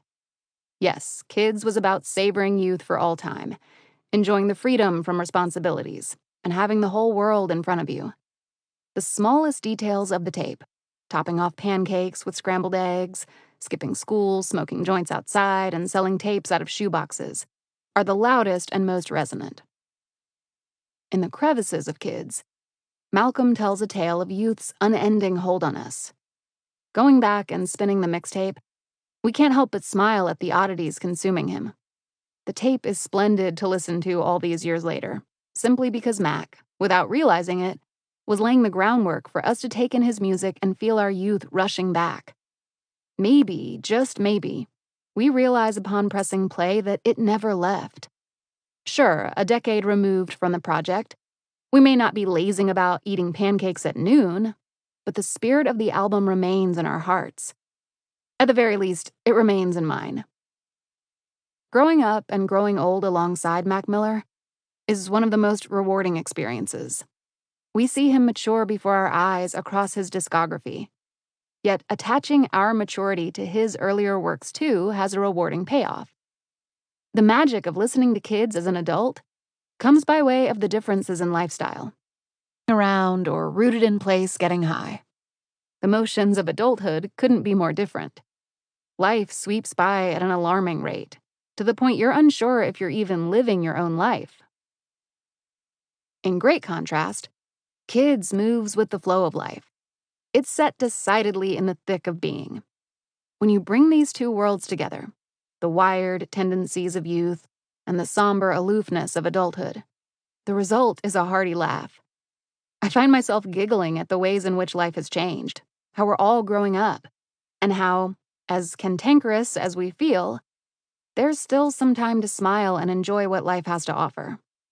There's a hunger on kids for the spoils of youth, for the ease of it. Malcolm makes a big show of having nothing to do, and though my days are now filled with meetings and endless emails, I still feel Mac's hunger to kick back. Kids feels like forever. I am increasingly aware my time on Earth is finite. But as we grow up, and our time becomes more scarce, there's something to listening to Mac rap as if he had all the time in the world. When I hear Malcolm rap his breakfast order on senior skip day, I think of hungover Sundays, yearning for a greasy breakfast to bring me back to life. Kids grafts itself onto life as I understand it now. Sure, I'm not as pressed about the shoes I'm wearing as on Nikes on my feet, but I am concerned with the quality of the fuzzy socks I hope to get for the holidays. I don't have time for joyrides through town, but you can catch me jamming out on a drive to the pharmacy. I have random aches and pains interrupting my day, not smoke breaks or hookups or calls from friends to run amok outside. 10 years removed from the tape, 10 years older and 10 more years plagued by anxiety, I still consider myself a motherfucking kid. I'm a kid in the way I get giddy about the minutia making life worthwhile. I'm a kid because I still wait by the window for the mailman to drop off a package. I'm a kid because a fresh cup of coffee feels like a cause for celebration. I'm a kid because a sunny day still gives me a reason to smile. I'm a kid because I still have it in me to laugh so hard I cry and fall over, and roll on the floor and roll into the counter and laugh at that too. I'm a kid because I've decided as much, because the forward pressing of time can't steal my lust for life. That's Malcolm's lesson on kids, his warning. It's about safeguarding yourself and your childlike energy. It's about throwing up a handful of confetti every time you find a spare moment to yourself. The key to survival is finding something small to love about each day. There's no life without the small things. Youth feels so sweet in part because the simplest joys are the longest lasting. As adults, we have to realize that if we spend our time waiting for the big things to unfold, we'll have wasted all our lives in anticipation and done absolutely zero living. That is why, without realizing it, Mac's obsession with the playfully finer things in life made kids a blueprint for staying young. You stay a motherfucking kid by falling back in love with life, even after it's done you dirty, because there's always another treat waiting in the wings. With that, it's a pleasure to go back and hear kids and see the things that enchant a young Mac Miller. Sagging his pants, smoking weed with friends, macking on women. We don't look down on Malcolm for his tastes in life's pleasures. We admire him. How nice it must be to feel genuine happiness from the tiniest things, we think. A run-through of kids is a reminder to allow happiness into your life from any and all avenues. When you grow out of kids and return to it with new context and aged ears, you hear but one note from Malcolm. You're never too old for joy. You can be a kid forever. 10 years on, that's the greatest lesson kids has to offer us, Mac heads. How to stay young forever. Mac showed us youth was about excitement. It was the thrill of a new day that kept Mac Miller and kids rolling forward, no matter how cranky and achy and apprehensive about the future I get. No matter how much my time gets monopolized by outside forces.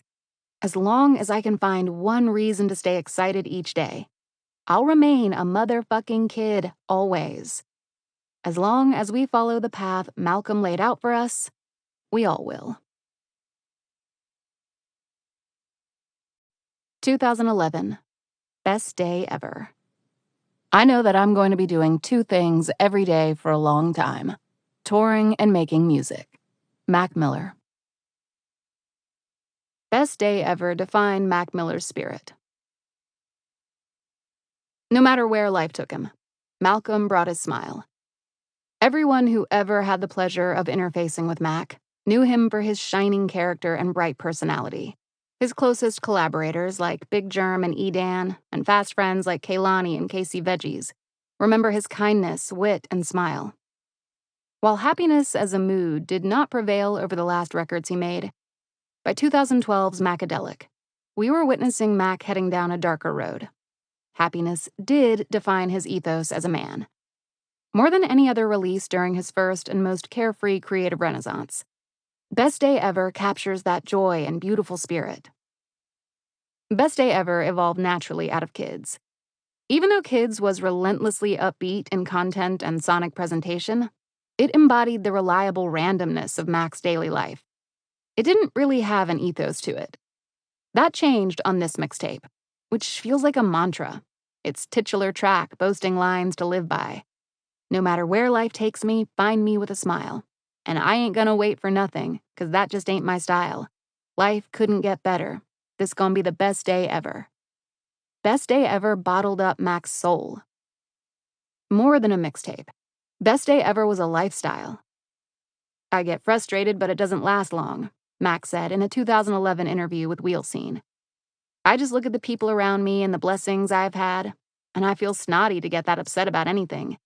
I have an incredible life, and I am blessed with the ability to be on a tour bus right now, touring across Europe and making music for a living, so there is nothing that I can get that upset about.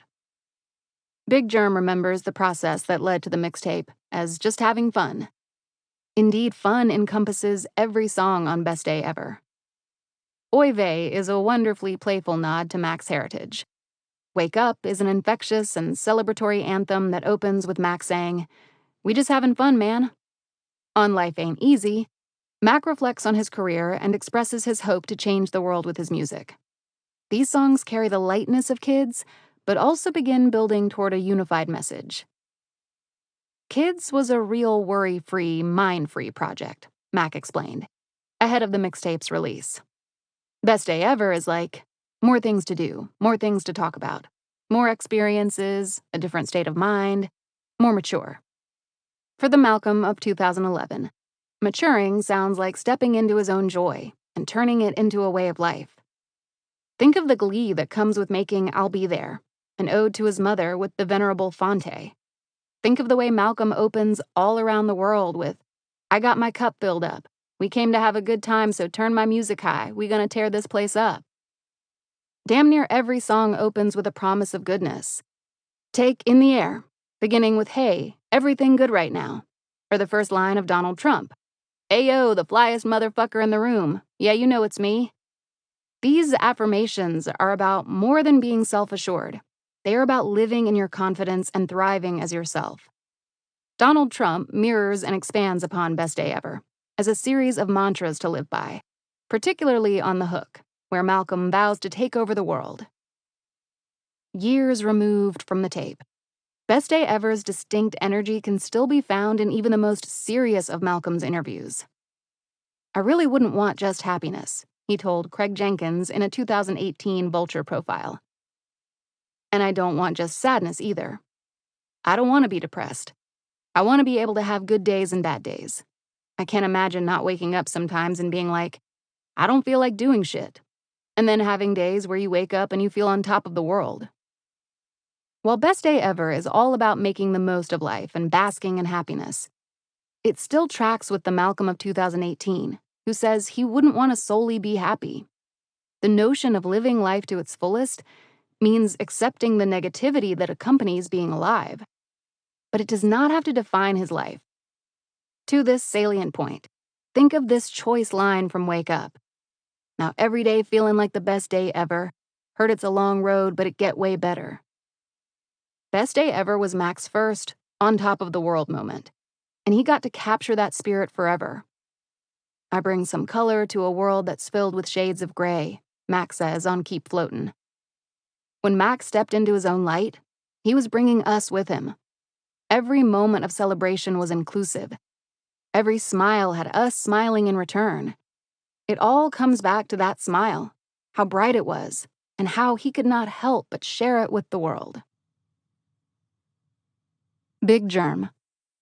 After kids, he got busy and was traveling a lot. I think he was figuring that all out, beyond Pittsburgh. BDE bonus. That was originally the intro until E switched out the beat for the actual intro. I was at the old ID labs, and I was in the front room making BDE bonus, and Mac was in the back room with E, and he heard it in the front. That was the song that triggered everything. It's an Earth, Wind, and Fire sample. I had it chopped up for years. I might have sampled it in 2005 or something. I was messing with it in the studio that day, and Mac heard it. I put the drums on it, and then E played live bass on it, and that was really all. Drums, the sample, and bass. Quentin Cuff. After the kids' tour, we went to Chicago to work with Chuck English. That's when they made Wear My Hat. Chuck English, producer, Wear My Hat. There's a story where, this is like early 2011 after we first met. He wanted to work. I told him I'm down for sure, and we hadn't really met, and he was a rapper on the up and up. I told him if he flew to Chicago and booked a room at a studio right near where I was staying, we could lock in for a week. It wasn't about charging him. In 2 days, that man pulled up, and we spent 3 days together eating food and picking each other's brains. I think that was the first time that I took a chance on someone that I didn't know. That's what established our real friendship. We were locked in together. It was like this. Do you think I'm tight? Hell yeah. From there, we just always had these quality control conversations. I think that's what I'll always hold on to the most. When Mac wanted to know if some drums hit, or if he wanted to know if something was cool, I would always hear from him. If he thought it was cool, that shit was tight. But if I thought it was cool, that's what's up. I would get calls at all sorts of times of the day. He would switch a number, and when a number pops up on your phone and it says, maybe, I squint and look at the clock and be like, okay, that's Mac. Or I'd be asleep, or it'd be early in the morning, and I get a FaceTime and it's him. Hey man, I need more drums. Quentin Cuff. Teddy Rockspin, a producer from Boston, was all Will Calson. Teddy did Get Up. I remember shooting the video. Mac had specials every year. We would do a show in Pittsburgh every year, a show in Denver on Halloween, and we would always do this Christmas show at the Showboat. It's closed now, in Atlantic City. By the last year we did it, they got us like 10 hotel rooms, and A$AP Rocky was the opener. It was crazy. That first year we were doing that Christmas show, we went down to the pier and shot that video for Get Up at a beach, and it was cold outside. All those songs were getting done right when Kids came out. When I look at the track list, you can track where we were by the different producers. Chuck English has 2 joints on here, Wear My Hat, Play Your Cards. That was when we stopped in Chicago. Just Blaze, we were in New York, and we worked on a few things. Just Blaze. Me and Mac were friends. It wasn't really a music thing. I used to give him studio time at my old studio uptown in Harlem. I actually caught a little bit of flack for it because my partners were like, why are you giving this kid free studio time? I'm like, trust me, he's gonna be something. He wasn't the Mac Miller we know now by any means. Not that metrics are any indication of your talent. But he maybe had 10,000 followers. I bring that up because one of our running jokes was he would never have more followers than me. At the time, I maybe had 100,000. He eclipsed me by far, but it was something we used to joke about. I saw and heard something that was special, so I gave him the early outlet to work on his craft. As a DJ and a music person, sometimes you take the stance of it's not about what I can get out of it, but what I can do for this kid. He would come to New York and have nowhere to record, so my space became his unofficial home. The way All Around the World came about was he played me the demo that he had done with one of his homies. I was like, the dude who you sample, I know him. It was Jesse F. Keeler from Mastercraft. It was a sample of a Mastercraft record, Heartbreaker, with John Legend. I know Jesse well, so I was like, if you ever decide to use this and put it out, I can get it cleared, no problem. It was just helping him with his craft. It was driving me crazy that in the hook of the song they originally did, they only sampled what they had available on the original version, but I knew there were other parts of the record they could use. That's what led me to call Jesse to get the stems and flesh it out. I called Jesse and had him send me the parts to the original sample. I took their demo and made it into the song that we all know. Quentin Cuff. It's crazy. Donald Trump was the one to blow up because All Around the World was a smash. Sap. Producer, Donald Trump. I had reached out to him to work on stuff. I had a friend of mine tell me to go work with him. I had looked him up and thought he was dope, and he was talking about how he had reached out to me before in the MySpace days. I ended up taking a train from Philly. It was 8 hours. When I first met him, he was finishing up Best Day Ever, and that same night we had met, we made Donald Trump. It was pretty cool. Nobody expected it to blow up and do that. You can't really predict that. And we made that record just for fun. Big Germ. I think that surprised both of us because, like I said, I met him as Easy Mac. That's all I thought of him as at first. I think Eve figured that out too when we all were in together. He would sit down and play anything. I don't even know where that came from. It was just natural to him, really. Not being able to pay for studio time was the only thing keeping him out of the studio. He would try to trade us computer monitors and random stuff for a little bit of studio time. I'm not even sure if he legally acquired these things, but he would show up with random stuff and try to trade it. He had one of those CD turntable things that he traded to E for a mix or something like that. Just anything he could do to further his music career, he would do. Sap. He made you feel excited about everything. You know what I'm saying? Every little thing that was going on, he was just excited. He always kept the energy lit up in the room. No matter what mood you was in, he kind of put you on the same page as him. It was infectious, you know? And it was effortless. That's just who he was. His attitude, to me, was infectious. If you wasn't feeling a session or whatever that day, he would just make you hype about the session. It was crazy. Not a lot of people can do that, bring the best out of everybody they're working with by making them feel comfortable. Quentin Cuff. Fonte's on a song, I'll Be There, which is by Beans and Cornbread. Will found them. Fonte. Me and Ninth were working again, and he's like, Mac, he got a joint he wants you on. He sent me 2 records. One of them he wanted a verse on. I did a verse and the song never came out. I ended up using the verse for something else. The second song was I'll Be There. The producers on the track were these brothers named Beans and Cornbread. They did the track, and it was this gospel thing. It reminded me a lot of a similar chord structure as Be Real Black for Me by Roberta Flack and Donny Hathaway. Real churchy kind of thing. One of the Beans and Cornbread guys did the reference. I listened to it and thought, okay, this is dope. So I did the song and sent it back. Mac was like, man, y'all don't fuck around. That was it. I did the song, and at the time, I knew my record, Charity Starts at Home, was on the way. I was in the process of finishing up. I didn't even charge Mac for it. He loved it, and a couple months later, my man DJ Forge is DJing the night of Mac's show at the Cat's Cradle, which is a venue in Chapel Hill, North Carolina. He texts me, and he's like, man, you got a room of 15, 16-year-old kids singing your hook. I was like, word? Shit, that's crazy. That record ended up being a real bridge for me. When Mac died and I put up a post on my IG, it was a lot of cats saying, that was the first time I heard you. Quentin Cuff. Crisis, she said. That's another producer we linked with in North Carolina with Ninth Wonder and Jamla and Rhapsody. That's where Extra Extra comes from, stopping there on tour and going out with them. Rhapsody. It was one of the last stops on the tour. I went out with him for 3 weeks, and this was at a time where every video Mac was putting up was getting millions of views, and he had this song, and I didn't have any videos. So it's like, let's just do a visual. So we got Kenneth Price, who was our homie at that time, like, yo, let's just go to the diner and do something fun.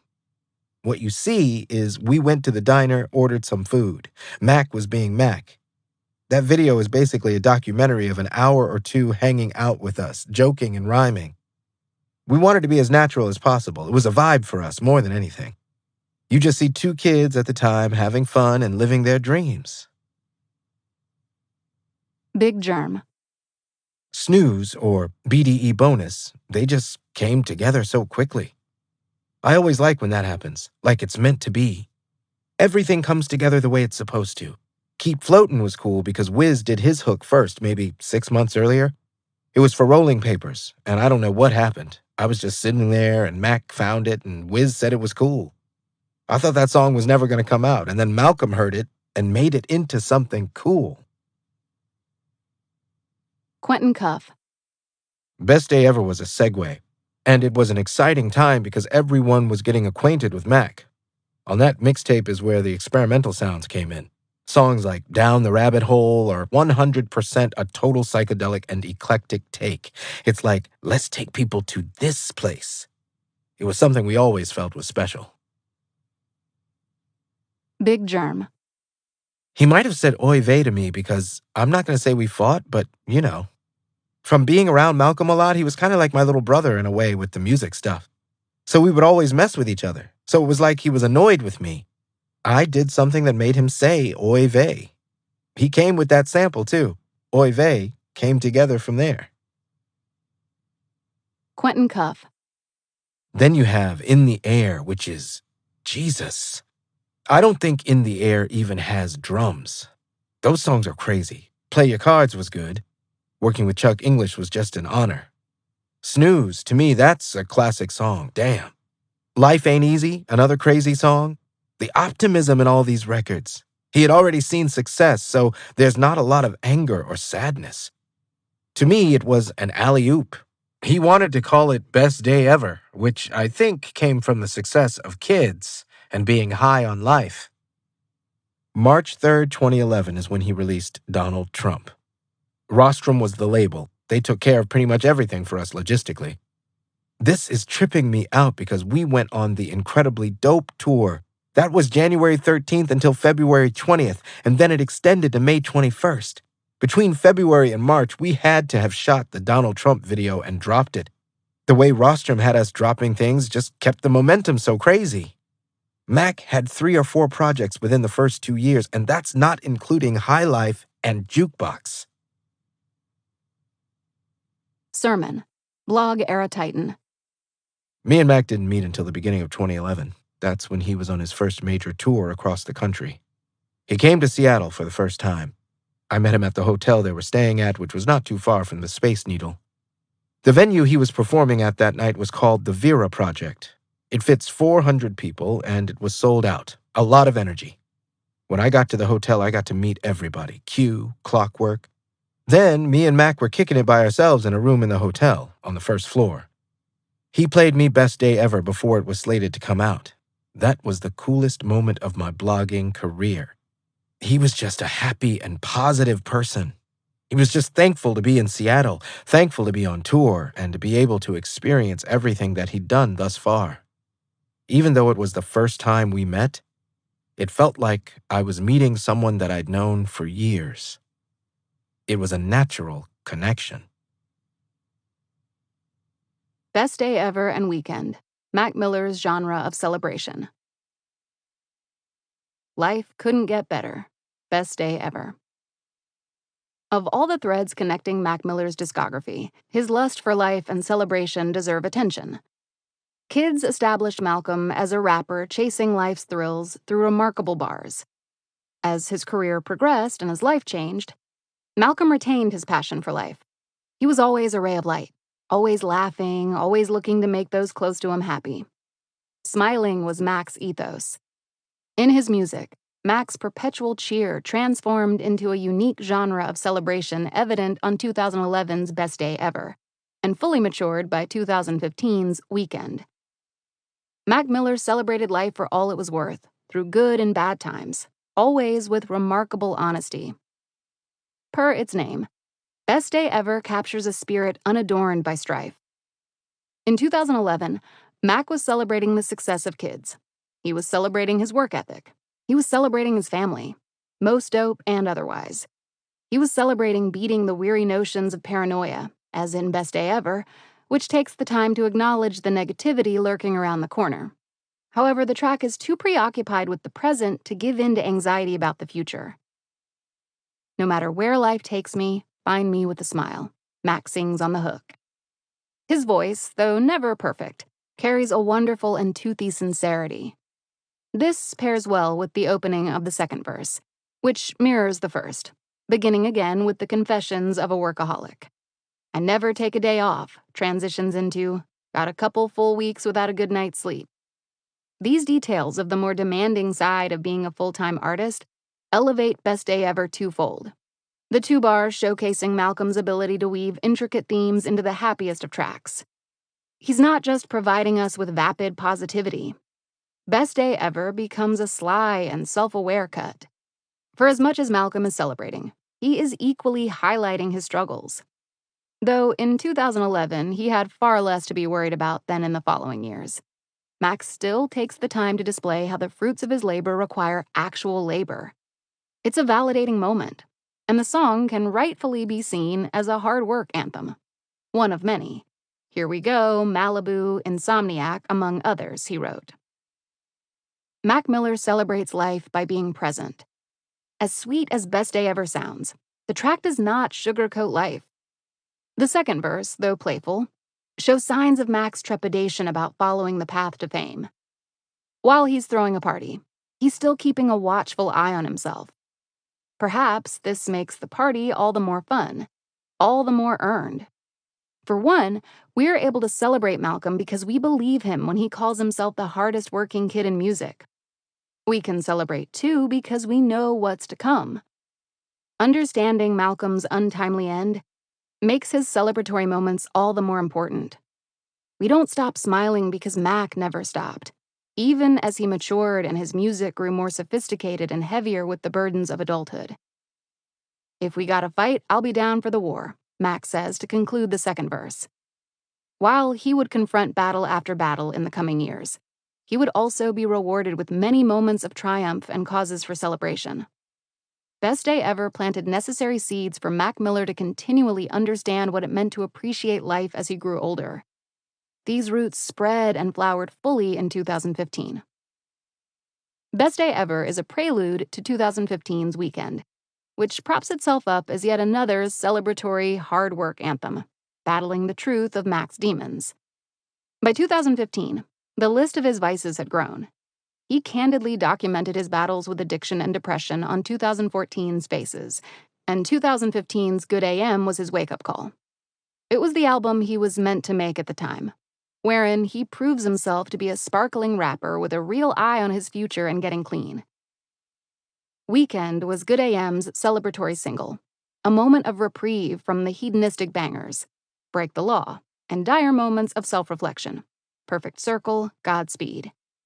It was Mac's opportunity to reflect on his career and his relationship to fame, and to pat himself on the back, within reason. Always within reason, just as he did on Best Day Ever. Naturally, his circumstances had changed, but the spirit of 2011 finds itself on full display here. I got a little bit of money filling my pockets, roll around like I run this shit. I got a system filled up with toxins. I've been broken-hearted, now it's fuck that bitch.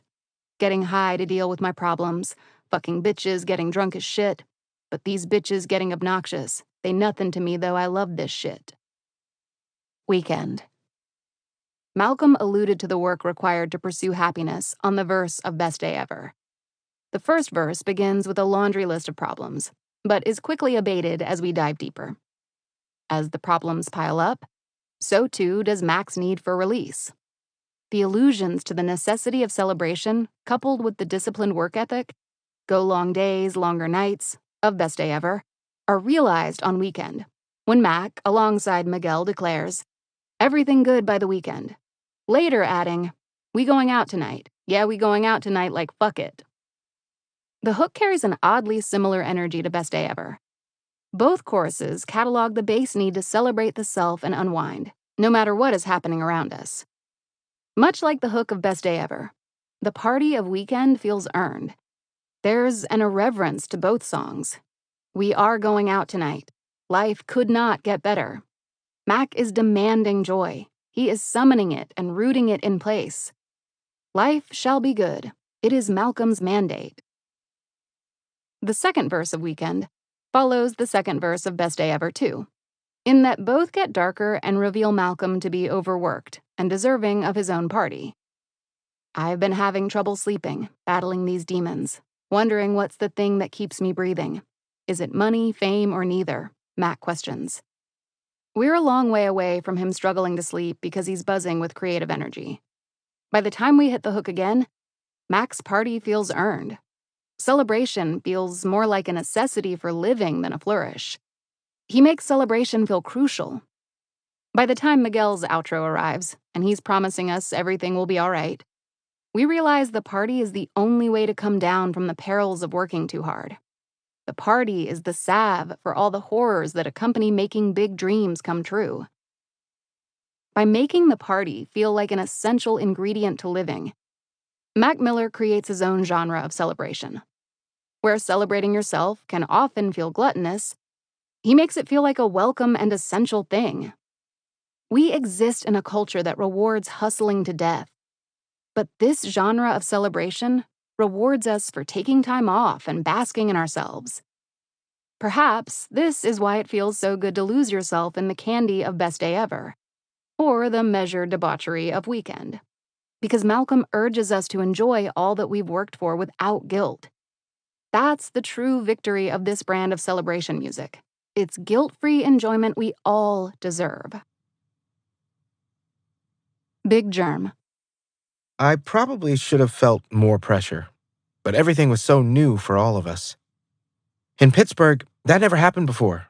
Wiz's Kush and OJ came out, and then Kids that same year. All of that was unexpected for me. I was appreciative of everything, but I wasn't sure of where it was at. I probably could have taken it more seriously looking back. It was just fun. Nobody was thinking about money stuff. At the time, we were just having fun, and that was probably the best part about it, honestly. I recorded 90% of Best Day Ever, too. It was pretty carefree back then for everybody. I don't think he felt like there was pressure yet. He didn't really start feeling pressure until after Blue Slide Park got some bad reviews. At this point, it was just go to the studio, see what happens, and have fun. Quentin Cuff. I felt like it was easier for him to make music once people liked him. There was pressure after Blue Slide Park because there was hate. Whereas with Kids, it was everyone saying that was their favorite shit, bro. Everyone was saying, tape of the year. People were talking about it. It spoke for itself. Most of the people we respected and liked were rocking with it. Bow Wow was like, I was trying to sign you to Birdman. We were like, we're already signed. Then he unfollowed Mac on Twitter. When he got older, he took breaks. He knew himself well. He canceled a tour to go to rehab. I remember him calling me, crying, talking about that. That was one of the only times I heard Mac cry because he couldn't go on tour. He had to do it. He wasn't burnt out, but going through so many other things. But at this point, with Best Day Ever, no, I didn't think he was going to burn out. With Macadelic, it was a lot. At this point, we're still fresh. Doing the legwork then, it was easier. Once you're doing that for 3-4 years straight, you get something like a Faces. Wiz Khalifa. Working with him is always organic.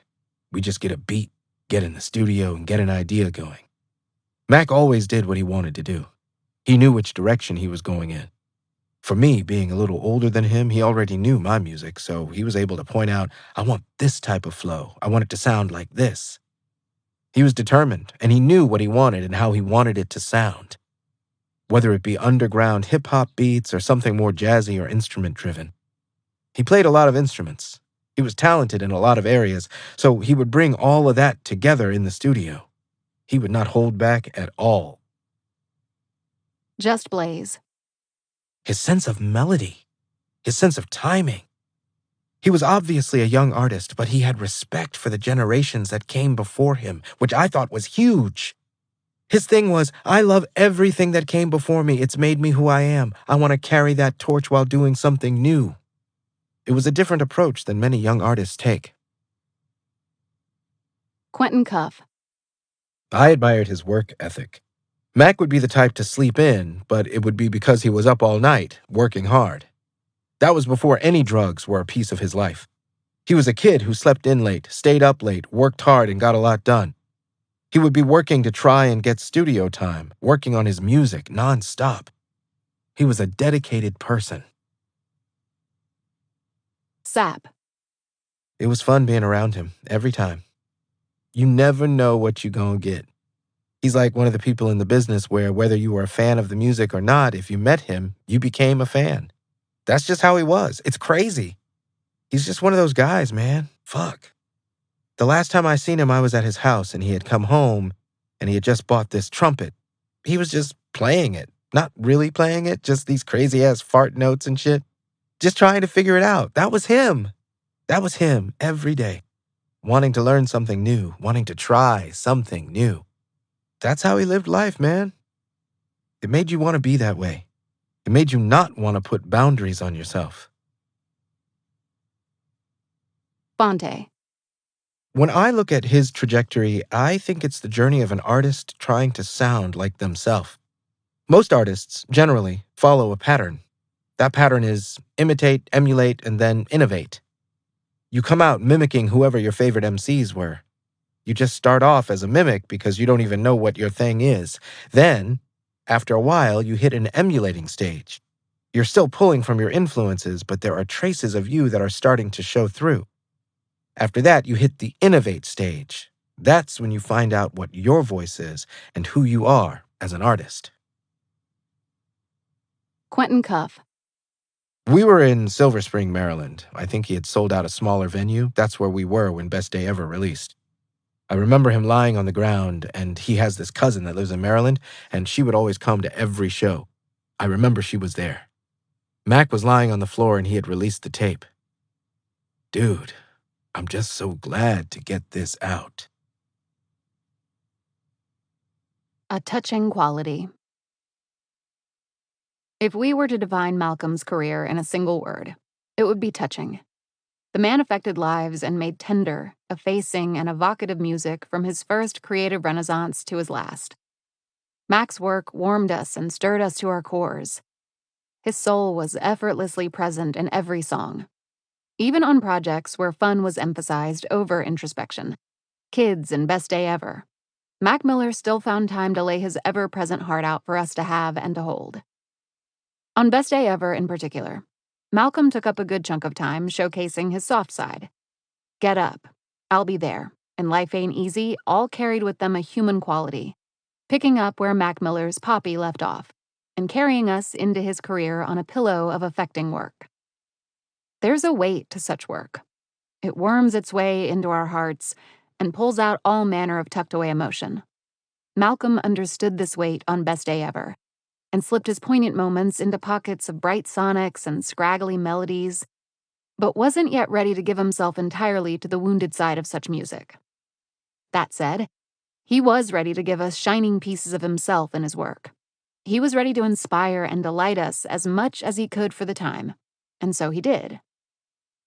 With that, the moving quality of Get Up comes by way of inspiring us to root for Malcolm. We're already touched by his present success, for we've been cheering him on since he was Easy Mac with the cheesy raps. But now we're enamored by his humility as well. It's unbelievable these people say I made it, Mac spits amidst a storm of bars populating the first verse. There's something so heartwarming about the way he stands stunned by his success, something so precious and necessary about the way he describes it as truly unbelievable. We pause on the line and get mixed up in its emotional candor. realizing Mac Miller still has those stars in his eyes. Life goes on, days get brighter, he continues. You tune into my station, hope you listening. Turn it up and follow on my journey as I live my dream. The emotive quality of Get Up evidences itself in the subtle ways Mac shirks confidence and makes himself all the more endearing. Hoping people listen, rapping about his dream with a playful air. This is a perfect storm to bring us closer to Malcolm. Was that not the goal of Best Day Ever? Was it not produced to give us even more reasons to love Mac Miller after the success of Kids? All these precious moments shared between us, and we've yet to reach the hook. The easiest way to identify touching music is to examine the hook. Are we working in the realm of chance and inspiration? Is the song structure built for us to sink into and feel? In the case of Get Up, it sure is. In a world that go round, are you up or you down? You in or you out? You smile or you frown? Just get up, Mac instructs. We feel pumped, invigorated. How could we not with Malcolm by our side? The song works if only because we realize Mac is on our team, and so the bond between fan and artist grows even stronger. Here, too, Malcolm plays life coach, as he often will. Just get up will one day transform into the mantras that permeate swimming in circles. In the context of his discography, then, Get Up is innately special, if only because we know what is to come. The hook is the pinnacle of his music's touching nature, for it speaks to the great ways in which Mac will go on to rouse his fan base and save lives. For a taste of something more traditionally endearing, Mac includes an ode to his mother. The Fonte featuring I'll Be There is sweeter than sweet, a precious moment between mother and son. Though this song has nothing to do with us or with Mac's relationship with his fans, it still brings us closer to him. It is one of the rare moments during Mac's first creative renaissance, where he opens himself up lyrically and goes beyond the punchlines and playful barbs at the game. I'll Be There is all Malcolm at a time when the world was still warming up to Mac Miller. Any sampling of lyrics will summon a collective awe from the listener. Take this moment from the first verse. Said she'd be there forever, no matter what's the weather. She'd always have my back, even when we weren't together. Here, Mac begins to dig into the permanence of love and how it cannot be destroyed. He'll go on to talk about this at length on several songs, namely Objects in the Mirror, in 2013. But for now, we have Mac's deep appreciation for his mother and her sacrifices. And how brilliant, too. This song is quietly one of Mac's most relatable. We all have a guiding figure in our lives, mothers or otherwise, and I'll Be There brings us right to the center of our feelings for them. Mac evidently understood this relatability factor, for he includes the following bars to close out the second verse. If you have your moms, you better treat her right. Call her up, say what's up before you sleep tonight. Tell her you love her and thank her for what she did. Once again, Mac goes from Malcolm to life coach, and we immediately take his words to heart. A son honoring his mother and urging his fans to reach out to their own? With the venerable Fonte cooing on the hook? What could truly be better? But Mac isn't done. To help close out the final stretch of Best Day Ever, he includes Life Ain't Easy, a riff on the quality of Get Up. We fall for the song from the first bars.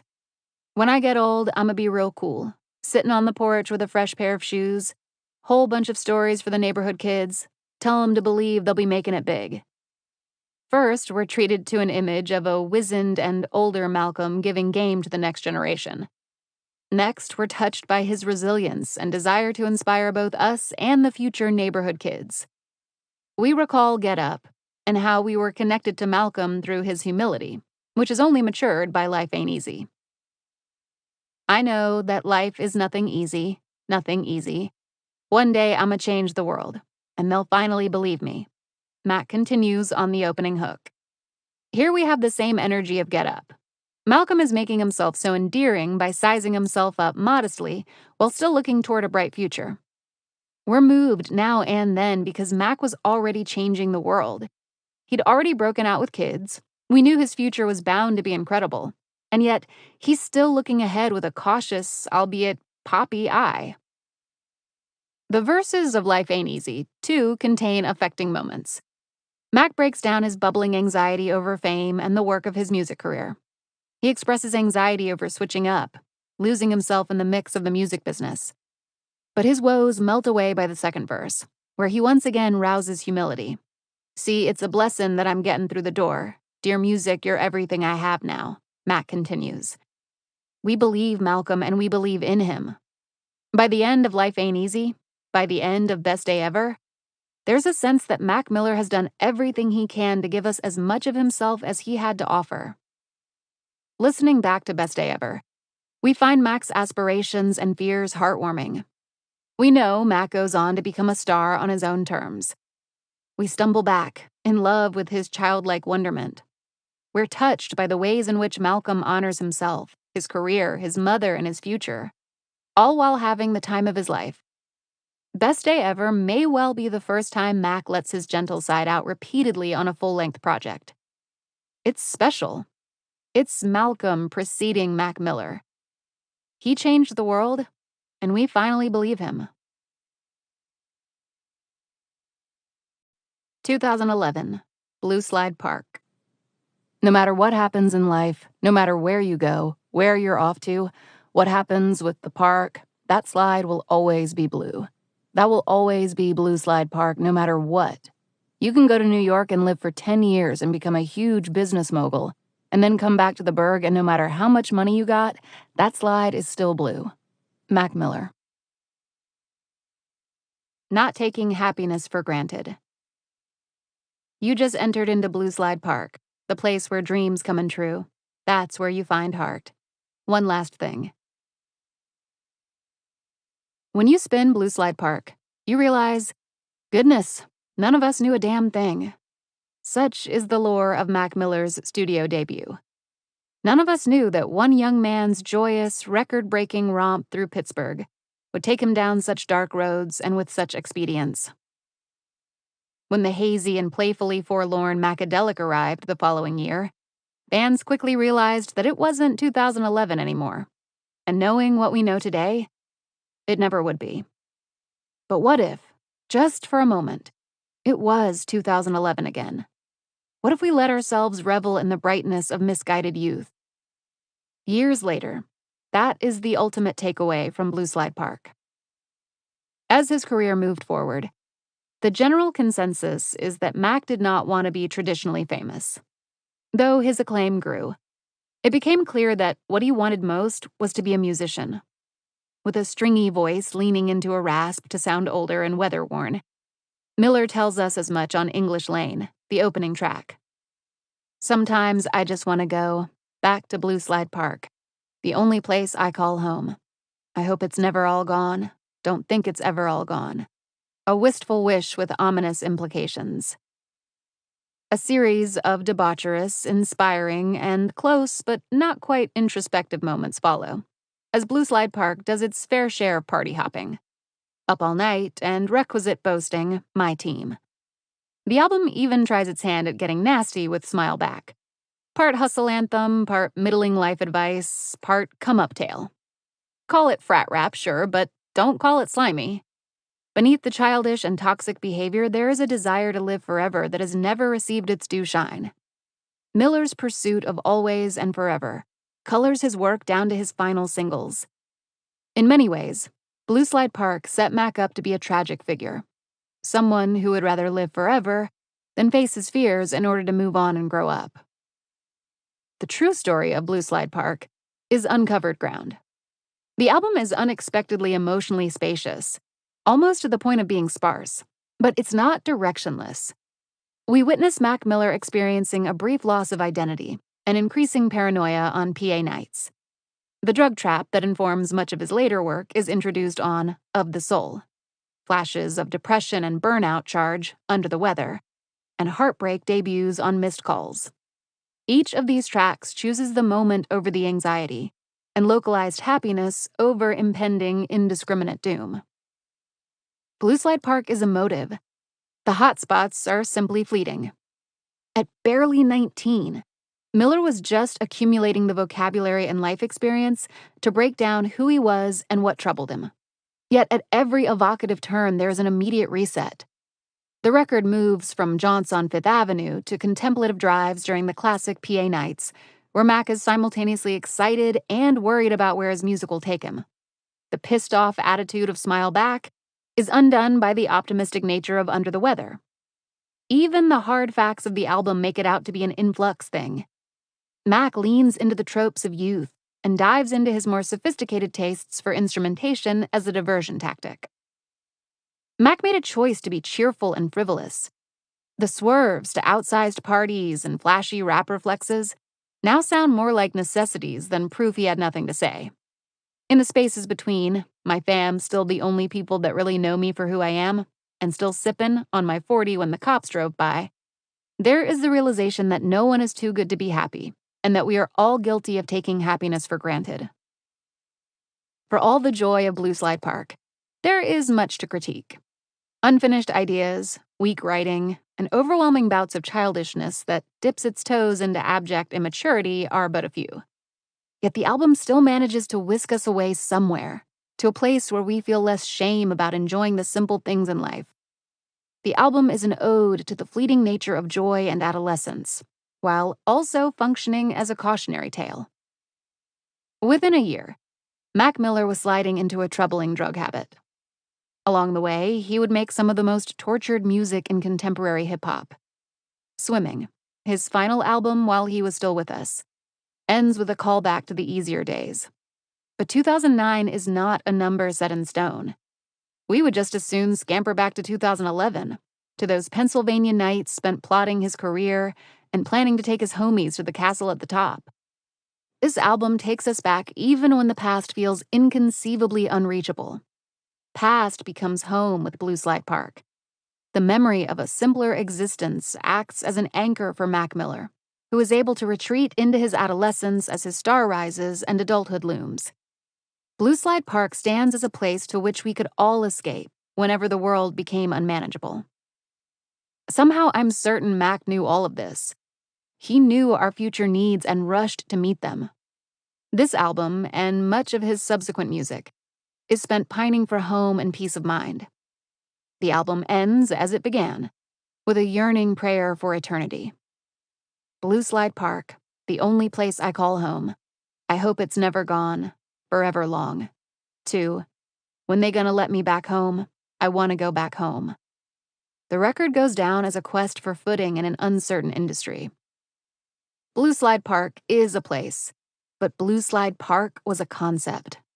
Mac Miller, too, is far more everlasting and grand than one dot on a map. He was a young man who got up and took flight, carrying us with him. Quentin Cuff. Blue Slide Park is an ode to Pittsburgh.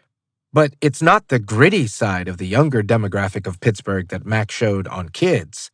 Not to say it's super gritty, but there were certain aspects of it that were mischievous. Dan.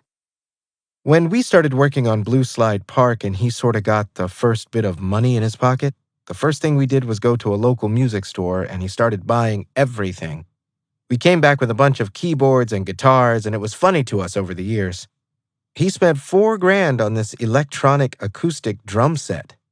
The only time we ever used it on the entire album was a ride cymbal on Under the Weather. Big Germ. He was just excited because it was his first album, so it felt more important to him, I think. When him and E started working on it, I was on tour with Wiz. I missed the beginning, but we were still sending stuff back and forth when I was able to listen on tour. I remember him being excited, and he bought some equipment for the studio. He was happy to buy some equipment. It was very innocent. Dan. With the Blue Slide Park sessions, it was very much, let's do something like this, cool? And we did it, and it was done. Moving forward, it was more like, let's do something like this. Now, what if I do this to it? It became this process of, let's turn over every single stone we could find in the search of what could make this song the absolute coolest. Big Germ. It was like a fine line of trying to have fun. But I think he was feeling the pressure more than anybody else. We were going with what he wanted to do, sonically. There were a couple songs where it was similar to Best Day Ever, where I would be in the front room of the studio and he would hear something. Some of it was random like that, but Party on Fifth Ave was his idea, the sample and everything. He came up with that idea while I was on that tour. Clams Casino. Producer. My team. One last thing. He shouted me out on Twitter in 2011 or so. He said something like, I need to work with Clams, somebody that thinks outside the box. I appreciate that. I'm not sure how he heard my music, probably early A$AP Rocky or Lil B stuff. Mac invited me to come out to Pittsburgh to hang and come to the studio. So not long after that, I flew out there by myself, and that was the first time I ever traveled to work on music. That was an important trip for me. I went out to Pittsburgh to ID Lab's studio, and for one night, we just hung out. I played some beats. We didn't really work on anything there. He was working on his first album, Blue Slide Park, at the time. That was the first time we met and hung out. Quentin Cuff. My memory of the Blue Slide Park album is that whole stretch of videos. I was there for the Under the Weather session. Frick Park Market came out before the album, and it was just, Mac already had Donald Trump. He had hits. What's he gonna do? That whole summer was literally a ride because it was similar to the kids' summer, but it was a lot more confident. It was a lot more of us shooting videos in Pittsburgh, and people would all be stopping and asking Mac for a picture. A lot of people would be like, oh, that's that little rapper, but he's not famous yet. That era, it was still, okay, this kid is a budding artist, but not a lot of people thought that's anything crazy. Big Germ. It's funny. I have a laptop, and I was using FL Studio at the time, and I backed up everything I ever had. I still have all the original versions of all that stuff, even from 10 years ago. Diamonds and Gold, that was one like that. I can't even remember when I made that beat. I probably had that sample since 2008. I was just going through samples on my computer and then remade the beat a little bit, and then gave the files to E, and he added some things on there. Smile Back was like that too. I was just messing with that sample. A lot of this wasn't planned out, it just kinda happened. Up All Night was one we had done maybe the summer prior. That was the first one where Mac played guitar and I did the drums. We totally did that just to do something different, and E. Dan heard it, and that was the one that got E excited about Mac. Blue Slide Park was another one where I was messing with the sample and Mac came in. Looking back on it, a lot of these were like going with the flow. With Up All Night, we had done it just to have fun, and it ended up making the album a year later. We didn't know the album was a thing at the time. I think a lot of these, they just came together. Ritz Reynolds is on here a few times. He would always send Mac stuff. He's from Philly. He's a good musician, so I think that was the start of where Mac got to towards the end. He wanted to be more musical. Benji Grinberg. There was a musicality, but the musicality grew exponentially later. But he could really, really rap, and he could really put full compositions together. He would mess around on the guitar. That was sort of his main instrument at the time, though he could play a little bit of everything. I was just interested to see where this was gonna go. Quentin Cuff. When you look at Up All Night, Mac was in a very musical bag. Blue Slide Park is a precursor to songs like Here We Go. This is really an ID Labs Mac album. You got Clams Casino and Young L. He was in the group with Lil B. We loved his work with Lil B. Clams did stuff with Lil B and A$AP Rocky, so we loved his work. Mac was already on some trip-hop kind of shit. Down the Rabbit Hole showed he loved that sound, and DJ Shadow. He really kept working off what worked on Best Day Ever. People loved In the Air. And then you have Man in the Hat. Clams Casino. You could tell he just loved to experiment. Something that drew us to each other. He was doing his thing at the time, but I could tell he was more than what people had thought initially. I could tell he wanted to do more. From our music together, it was like, what can I help bring out? Something different or a bit unexpected. That was something we both enjoyed. From all the stuff we did, it was a wide range of stuff with different sounds. We both appreciate not really knowing where it's gonna go, just having fun and making music. He's so welcoming and friendly. He introduced me to all his friends he grew up with. They were all hanging out at the studio. It was natural. Felt like I kinda knew him and them already. They showed so much love to me and my music. It was laid back and natural to hang out with him. I didn't know what to expect, but that's how he was. It was like that every time I spent any time with him, right from the beginning.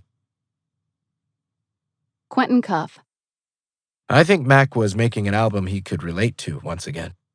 Like all of Mac's albums, he wasn't making it with the intent to relate. But that's what he did. It wasn't, oh, people are gonna love this. It was just poetic for him. He was getting shit off his chest, even at a young age. He made what was in his heart. When I really sit back and look at his track list, this man is literally a genius. As far as Pittsburgh stuff goes, the first 5 tracks, English Lane, The Street Before You Enter Blue Slide Park, Blue Slide Park, the actual park, Party on Fifth Ave, I went to high school on Fifth Avenue, PA Nights, perfect driving song when you're talking about driving in Pittsburgh at night, Frick Park Market, the market he went to from when he was such a young kid. When you look at the cruisin' video, the barbershop we're in was right next to Frick Park Market. Frick Park Market was always the plan. When I was going to Mac's house when he was making Jukebox and High Life, he and his mom had a tab at Frick Park Market. I could call Miss Karen like, hey, I'm at Frick Park Market. Can I grab a sandwich? And she'd be like, okay, you can put it on our tab. That's where the whole hook of Frick Park Market comes from. It's crazy to me. Blue Slide Park shows how much of a benevolent person Malcolm was.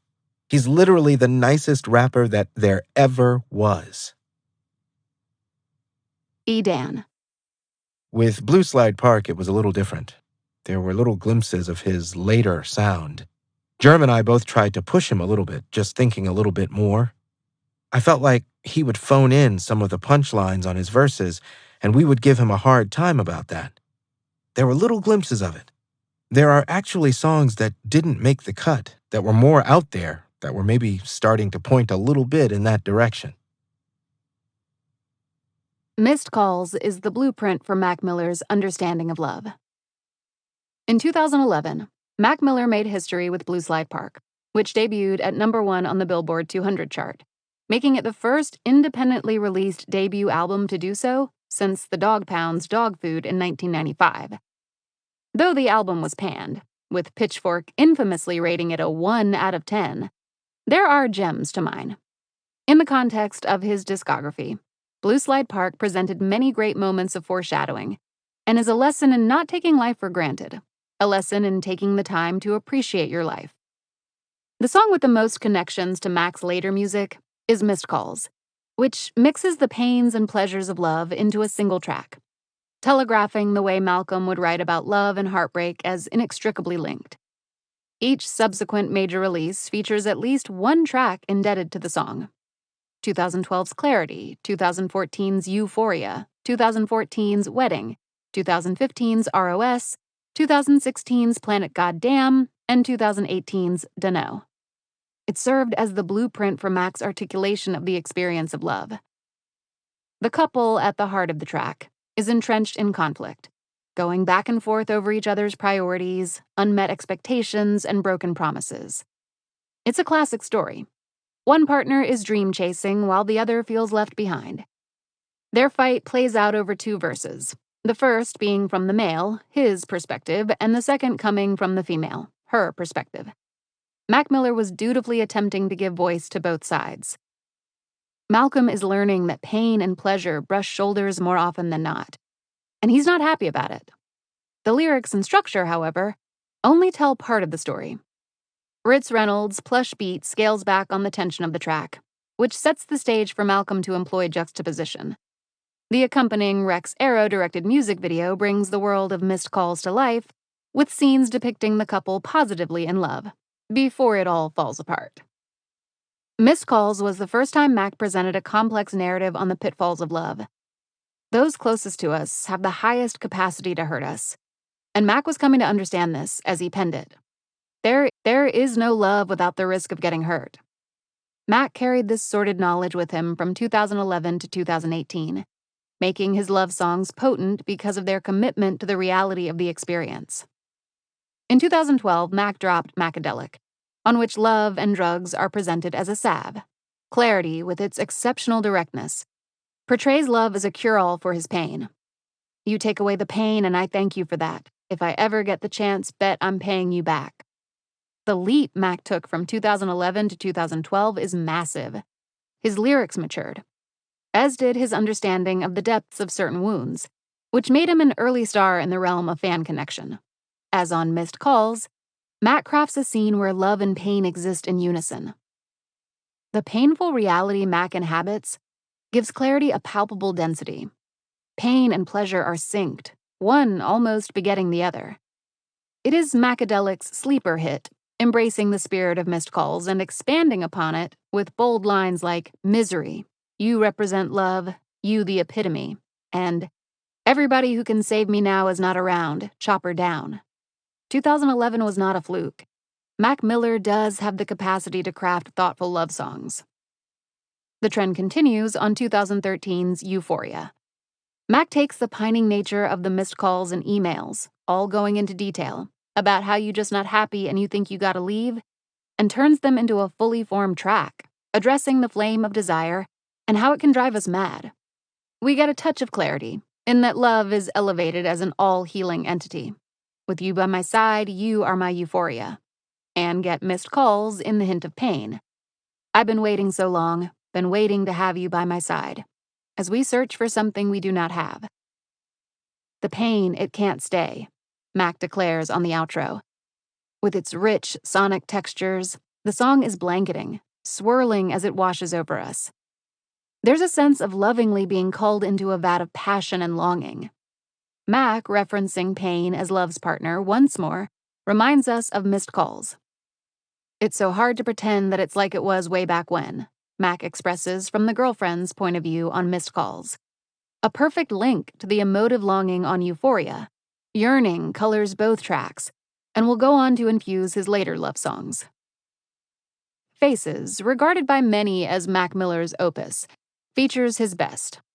2014's Wedding is a spectacular display of the way pleasure and pain interact to develop a nuanced, toxic, and intoxicating love. An irresistible and unstable, inescapable and harrowing love. Much like Missed Calls, Wedding is about a couple on the brink of collapse, shedding light on the difficulties of being in a relationship. The song is an epic tragedy, but the love remains potent. Malcolm cannot get enough of his lover, despite consistently hurting her, and she hurts him back. The back-and-forth structure of Missed Calls appears on the hook, morphing from "I'm the worst" to "you the worst" seamlessly. In Wedding, the smile that she faking is tragic, hate looking at it. Mirrors kept breaking promises you said you'd keep from Missed Calls.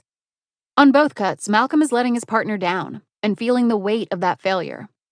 Back in 2011, this weight drove the hook and resolved in Mac terminating the relationship. On Wedding, Mac refuses to concede. After 3 years, Mac has learned that the risk of heartache is a necessity of love. Wedding captures the reality of fighting for something that might, at times, make you sick, in the same way his earlier work captures the reality of fighting, period.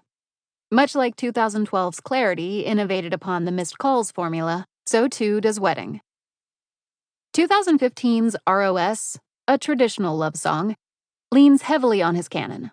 Similar to how Missed Calls played up tiny details in the midst of unrest. You could have had these shoes back, all of this perfume back, necklaces and jewels back. Mac opens ROS with the minutia of romance. You like your vodka with a little touch of lime, he sings, before we get to the meat of the matter. They say we're no good for each other, and I can't really tell. What is this spell you put me under? On a subtler note, as with Missed Calls, the second verse gives voice to the woman, reminding us that Mac is following a keen blueprint.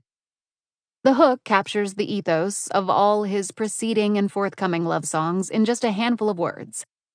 Your love is not too kind to me. Pair that with the line from Missed Calls, you just don't love me like you used to, and another thread is revealed.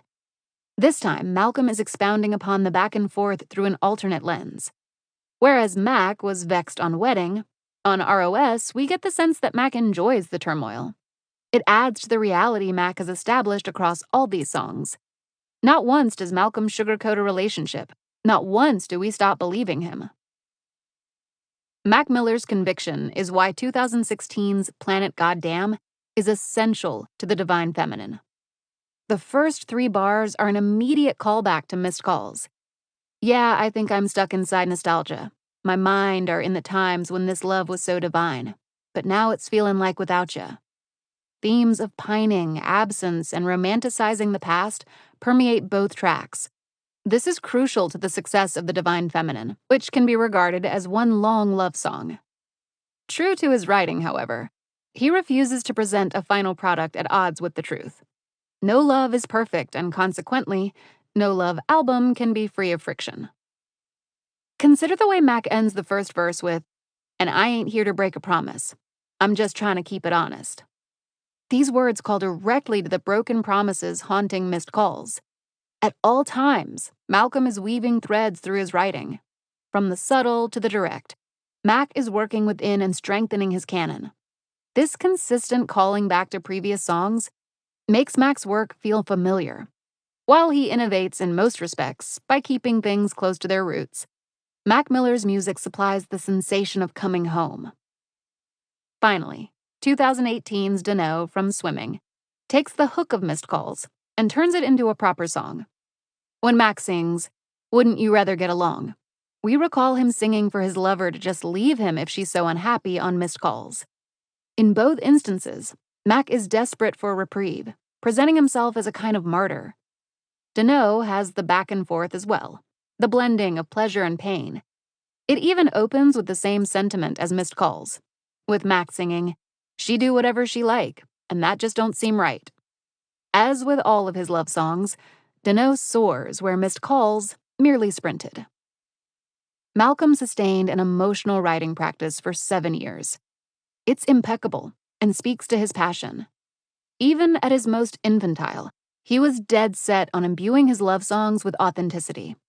There could be no love without pain, and his music is all the better for it, all the more believable, all the more relatable. His portrayals of love never come across as manufactured or insincere. We ride gleefully with him from first love to final breath, because at all times Mac understood himself, and he understood us too. Quentin Cuff. I don't think he had something to prove. He went up there and tried to put together the best project he possibly could. He was experimenting with, not necessarily trying to make the best music, but to put together what he thought was an album. He put some great love songs on there. Missed Calls is a fucking tremendous song, probably one of my favorites. Diamonds and Gold still holds up in Mac's catalog. That back half of the album, after Loitering, is slept on. And there's some great songwriting on that album. Even with One Last Thing with Clams Casino, he tapped into the sound he would make on Macadelic. Benji Grinberg. It's nice to be around people that are confident in themselves and are so creative, yet know who they are and what they're trying to do. It's usually not that way. You'll meet an artist who is really talented but doesn't know themselves yet or doesn't have a clear direction. With Mac, he just had a million ideas a second for what he wanted to do, for songs he wanted to make, for videos, for artwork. It all came from him. It was his vision, purely. Quentin Cuff. A song like Loitering is a kid's type of concept. Of the Soul is one of my favorite songs Mac's ever done. Obviously, My Team and my shout-out on My Team is legendary for me and made me very happy. Always makes me happy to listen to it. More than ever, this is the DNA of something like a divine feminine or a good AM. This is the beginning of, yo, I'm going to go in with a very short list of producers and I'm going to make what I feel is a great album. Casey Veggies, rapper. He dropped Blue Slide Park and he called me like, "Yeah, bro, I told you I had a tour for you." This was right when I was graduating high school. I was about to go to college. I was doing my thing with music. I was coming up, but I wasn't at a level where I could just jump on my tour. I kind of was on the fence. Should I go to college or should I do this rap thing? Mac don't really know it, but he was the main reason I chose to pursue rap 100%. He brought me on the Blue Slide Park tour. It was 66 shows around the whole United States. That was my first big tour. It was 3 months long. I graduated high school and then the tour started in September. He gave me the confidence to say, you know what? College can wait. Big Germ. From my perspective, all these things were going well for Mac and Wiz, and also for me and E-Dan. Things are just going up. You can't get too high when things are going well, and you can't get too low when things are going poorly. I was learning that at the time. Everything was going up for everybody. So that's the lesson I learned back then. Benji Grinberg. Blue Slide Park going #1 was certainly a highlight of my professional life. It was unreal. We built up this momentum that was really kind of unprecedented, and between releasing mixtapes and touring, his videos were getting tons of views. We felt this thing growing like crazy. So we knew Blue Slide Park was going to be special, but when it actually came out and was the #1 album, we were all just amazed, grateful, happy. It's hard when you're in the middle of it to sit back and say, whoa, look what we've done. It's when you look back 2 years later, you can say, damn, we had the #1 album in the country and we were fully independent. You only really get that perspective later. Looking back on it, it's fucking incredible. Quentin Cuff. To me, it was surreal. It was a celebration, but I would say one of the only times I saw Mac really sit back and celebrate after working hard for so many years was when him and Miguel went platinum for the weekend. He never really took a lot of time to appreciate his success. During Blue Slide Park, we were damn near going platinum off of mixtape shit. It was just the accumulation of him, Benji, Artie Pitt, Miss Karen, E-Dan, Big Germ's hard work. It was all those people's hard work and their dedication to getting this thing to be as big as it could be. Big Germ. There was a big change with him. A lot of critics. The Pitchfork review. That affected him a lot. But going into BSP, he thought it would be fun. He was serious about it, but it was fun. I appreciated that too. That was the thing. I think he was more hung up on the review than being happy about the #1, honestly. With me, it was surreal more than anything, to be all over a #1 album. It didn't feel real. He made Loud pretty soon after. I'm pretty sure it was still 2011 when I had made that. Loud was a beat I sent to him. Clams Casino. You could tell he wanted to go somewhere different. It wasn't to prove a point or anything. That's why it worked. It was naturally what he loved doing. Learning new instruments and teaching himself to play stuff, just being inspired by his love for music. Not, I'm going to do something different just to show critics I can do something different. It was just him being him. That's what I love and respect about him. E-Dan. I don't think he ever articulated this to me, but I always sensed it. He had some very real fears of being looked at as a corny white rapper, especially after the Pitchfork review. He wanted to prove himself to his peers, especially when he moved to LA. He was hanging out with a lot of artists out there. They became his peers, and he wanted to impress those guys. That was the real turning point. It started to get a lot more serious in terms of just the music. He really had something to prove, aside from let me get famous. It really turned into let me do something musically that these dudes and the world will be impressed by. Benji Grinberg. He was sensitive to that sort of thing. I think he wanted to be accepted. He wanted to be liked. Back then, it took a little while for albums to come out because you had to make CDs. Unlike today, when you can finish an album and 2 days later it's up for everyone to hear. It was a 3 or 4 month long process. I think during those months, he started evolving. I think he was kind of musically past Blue Slide Park when it came out, in his own mind and in his studio. He was making these records that would later become Macadelic that were very different. I think that messed with him a little bit. Big Germ. There was this place called Tamari in Lawrenceville where the studio used to be in Pittsburgh. We would get takeout every day from there. They had a lobster mac and cheese that was good. We had a song called Insomniac later, but he didn't need to sleep as much as everybody else. I just remember his energy at the time. It was different. After the review came out, a lot changed. The reviews weren't that good, but his career was still taking off. That was when he moved to LA. I think it's just kind of like the last bit of innocence right before Blue Slide Park came out. It was a nice time. We were still outside of the music business, if that makes sense. Quentin Cuff. If he's looking back at that album, and he looked back at it in private a lot more than I did, he was always happy with things. When he looked back at Blue Slide Park, he looked at it as that cemented him as a staple in hip-hop. E. Dan. The first year after Blue Slide Park came out and things were moving and he was getting successful, he came over to my house on Christmas Day and brought my kids a bunch of presents, which then became a tradition. I found out later that he was actually pissing off his whole family because they were waiting for him every Christmas morning to have a meal together and do all this family stuff. But he was over my house showering my kids with gifts for no reason other than the fact that he just loved doing that. That's the type of dude he was. He just loved making people happy. That was his thing. 2012. Macadelic.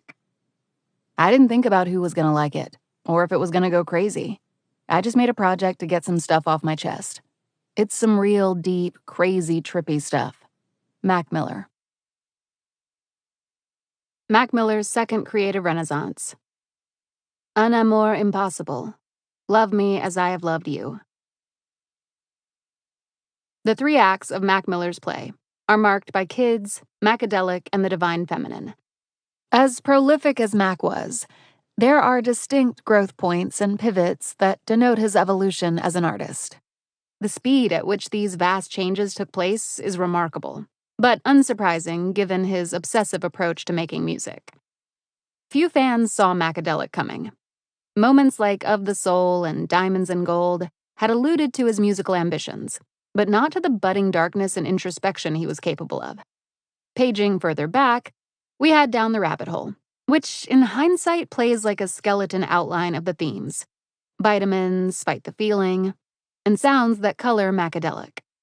Few could have seen that early foray into the haze of tripping and drug culture, becoming the project that established Mac Miller as Mac Miller. Where Kids and Blue Slide Park proved Mac could be a commercial success, it was not until Macadelic that Mac asserted himself as an artistic force. The risk of releasing this project was significant, but the gamble was worth it. The Mac Miller we cherish today is born directly out of the experimental approach employed on Macadelic. In the opening track, Love Me as I Have Loved You, Mac asks the audience to believe in him as he believes in them. Out of that symbiosis, he hopes they will take to his new music and see it as the artistic direction he was always meant to follow. That ride and that trust are the crux of Macadelic's importance in his discography. Many fans and critics look at Mac's music and declare they grew up with him. Without Macadelic, there would have been no growing up. On the heels of Blue Slide Park, Malcolm matured, and his desire to share that with the world opened him up to a slew of fans who wanted exactly that: an artist who would expose his inner world and take this naughty journey with them. Mac proved himself to be an artist willing to create work that reflected every curve and divot in his life, and the fans responded by bonding to him in a way previously unknown. People need music for transitional periods and gray areas. These confounding moments did not scare Mac Miller. They inspired him. As Mac puts it on Loud, "Ladies and gentlemen, this is Macadelic." Still sounding fantastic, Macadelic was, at the time, his most ambitious project. From the sampling of French women speaking over the subtle clinks of ice on 1 through 8, to the vast and sprawling horizon-like production on Thoughts from a Balcony, you can hear the twinkle of the midnight stars in the keys layered in the back of the mix, and the thick clouds mimicked by rich and drifting chords. Mac made sure the contemplative tones were treated to an equally pensive and moving production. Yet, Mac still knew how to have fun.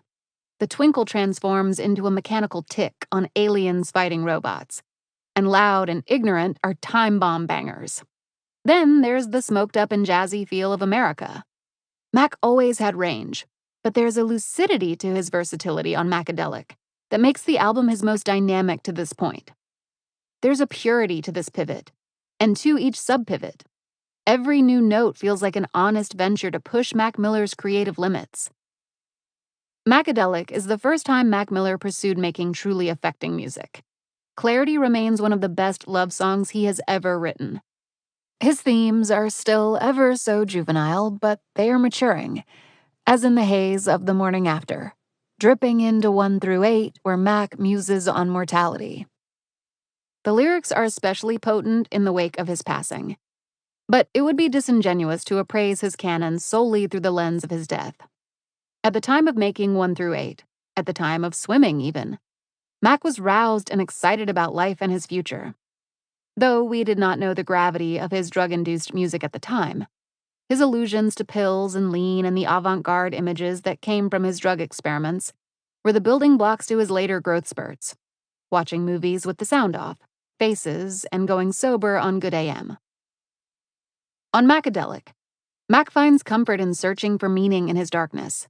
He chooses to feel everything. That choice leads him to produce his opus just 2 years later, Faces, and brings him still closer to his fans. Mac's obsession with hurt and immediacy, with the ever-rising potential of his death, first took root on this tape, and we took root with him. Perhaps that is why Macadelic is so striking. We have gone from blindly loving life to asking the difficult questions life unearths for us all. It's his willingness to ask those questions and his resilience in the face of getting no answers that makes Mac Miller so endearing. Mac Miller's ability to speak for his fans and have his voice touch on topics they did not know they needed to discuss begins with Macadelic. This is Mac's maturity in motion. This is Macadelic. Dan. Mac was ready to move on to a darker sound, probably the day we finished Blue Slide Park. At the very least, the day the fucking Pitchfork review came out. Sometimes I want to thank that guy, because I don't know that we would have ended up with Macadelic if he hadn't gone so hard on Blue Slide Park.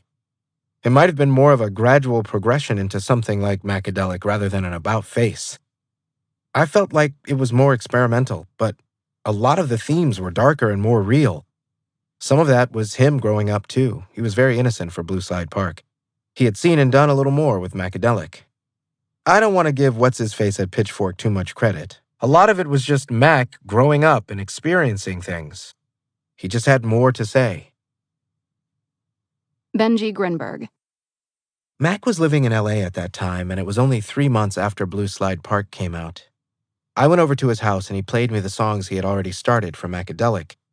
Honestly, my reaction was, these songs are dope, but this is such a departure from Blue Slide Park, and so quickly. Blue Slide Park literally came out a number of months before Macadelic came out. I was like, man, this is such a change. I don't know if your fans are ready for this yet. That was my music industry advice to him. Yo, you might throw a bunch of people off who have been riding with you through all the positivity. This is much darker, and I'm concerned about what's going to happen. That was my honest initial feedback. Dan. When we were working on Blue Slide Park, there were a lot of moments where Germ and I felt he could have pushed himself more, lyrically, and we told him so. He was just sort of phoning things in. He wasn't pushing himself to make every verse as interesting as he could. We both felt he was lyrically capable of more. The vibe was there. The sound was there. He was so caught up in the process that to him, maybe being interesting as a lyricist wasn't the focus yet. He had the undeniable flow and groove to what he did, and that was always there. In terms of what he was saying, I don't think he was that worried about it in the Blue Slide Park era. When we got to Macadelic, that was the starkest contrast. Now he's pushing himself lyrically. He's trying to take people somewhere. He's trying to make more of a story with words. Benji Grinberg. I never told him no, ever. I would play devil's advocate, so to speak. I would give him all the possible outcomes I could imagine from making a move, no matter what it was. That's what I did with Macadelic.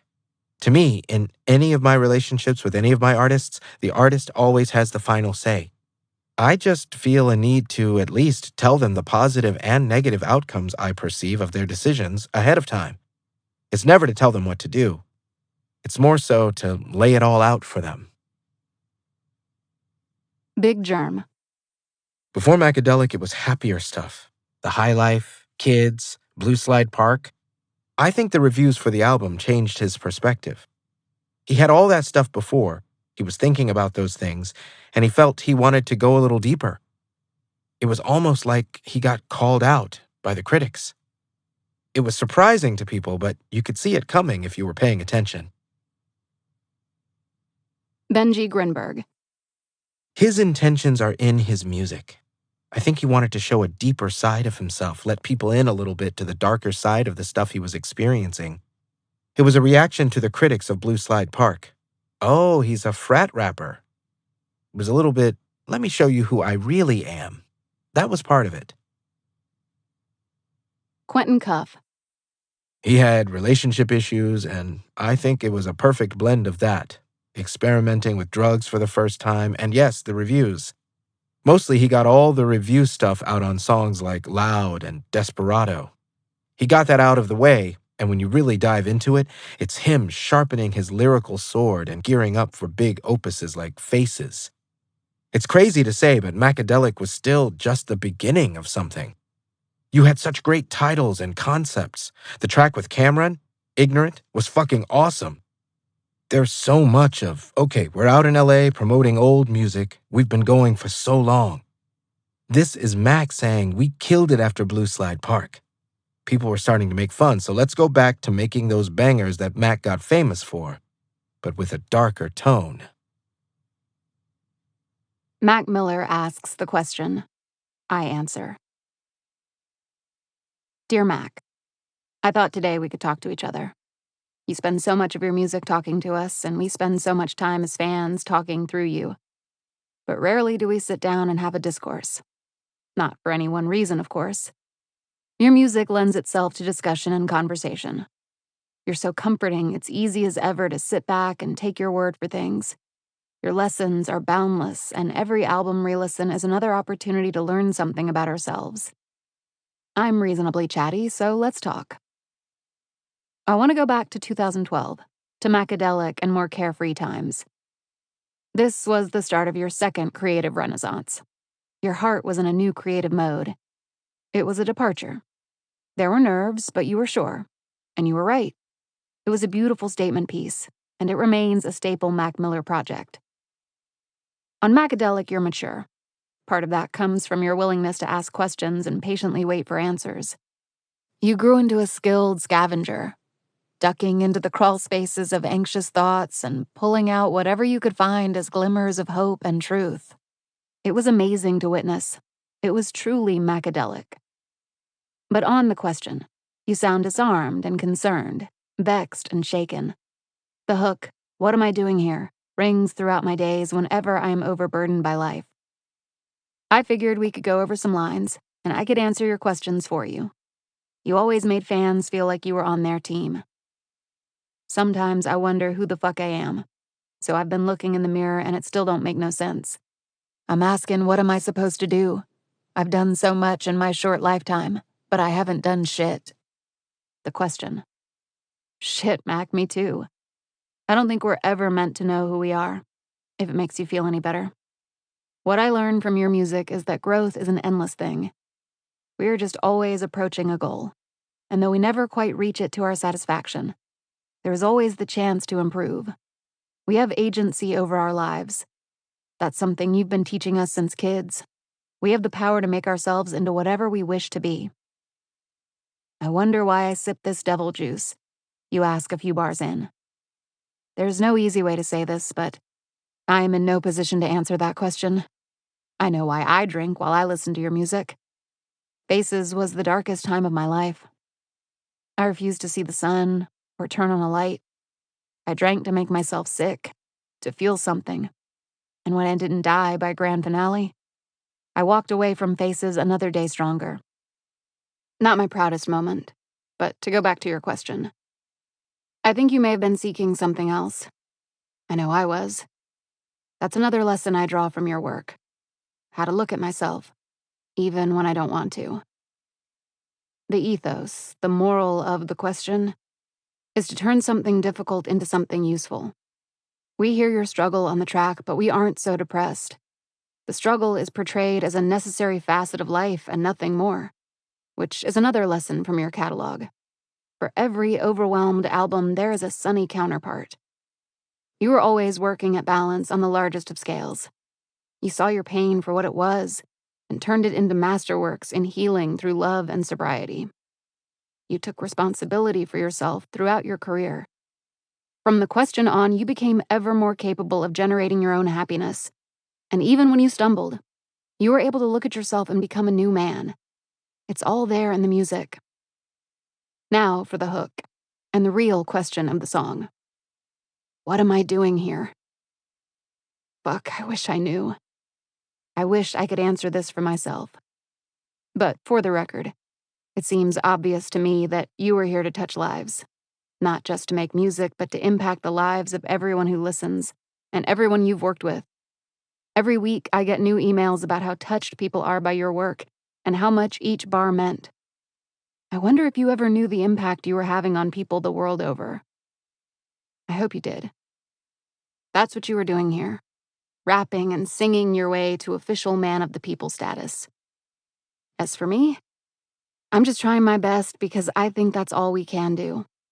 The goal for each new day should be doing one small thing to make it better than the last. There's a lot of hope strewn across your work. For as existential and wounded as you sound while fighting through growing pains, we always make it to the next chapter. There is a good AM for every faces. Mac, your music is that of hope and answered questions. You did the hard work of addressing all of your fears and becoming a man we're all very proud of. The work is a triumph of creativity and knowing the self.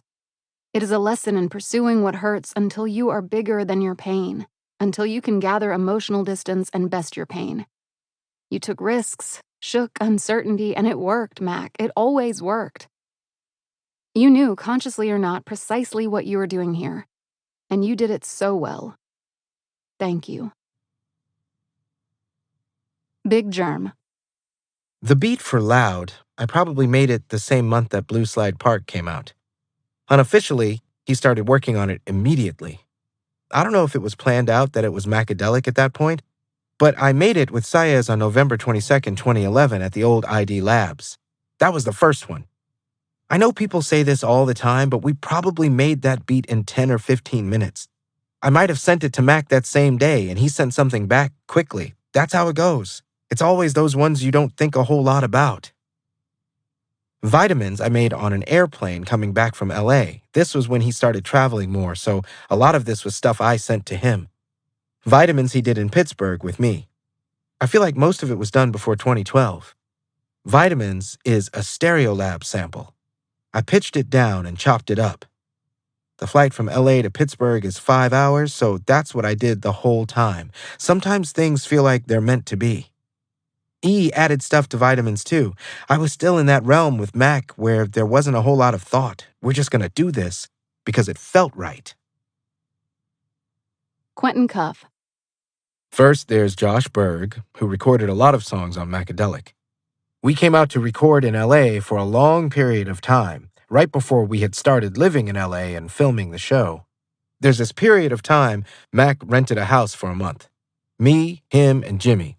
We started going to studios in LA for the first time, where they make cookies and they have a runner.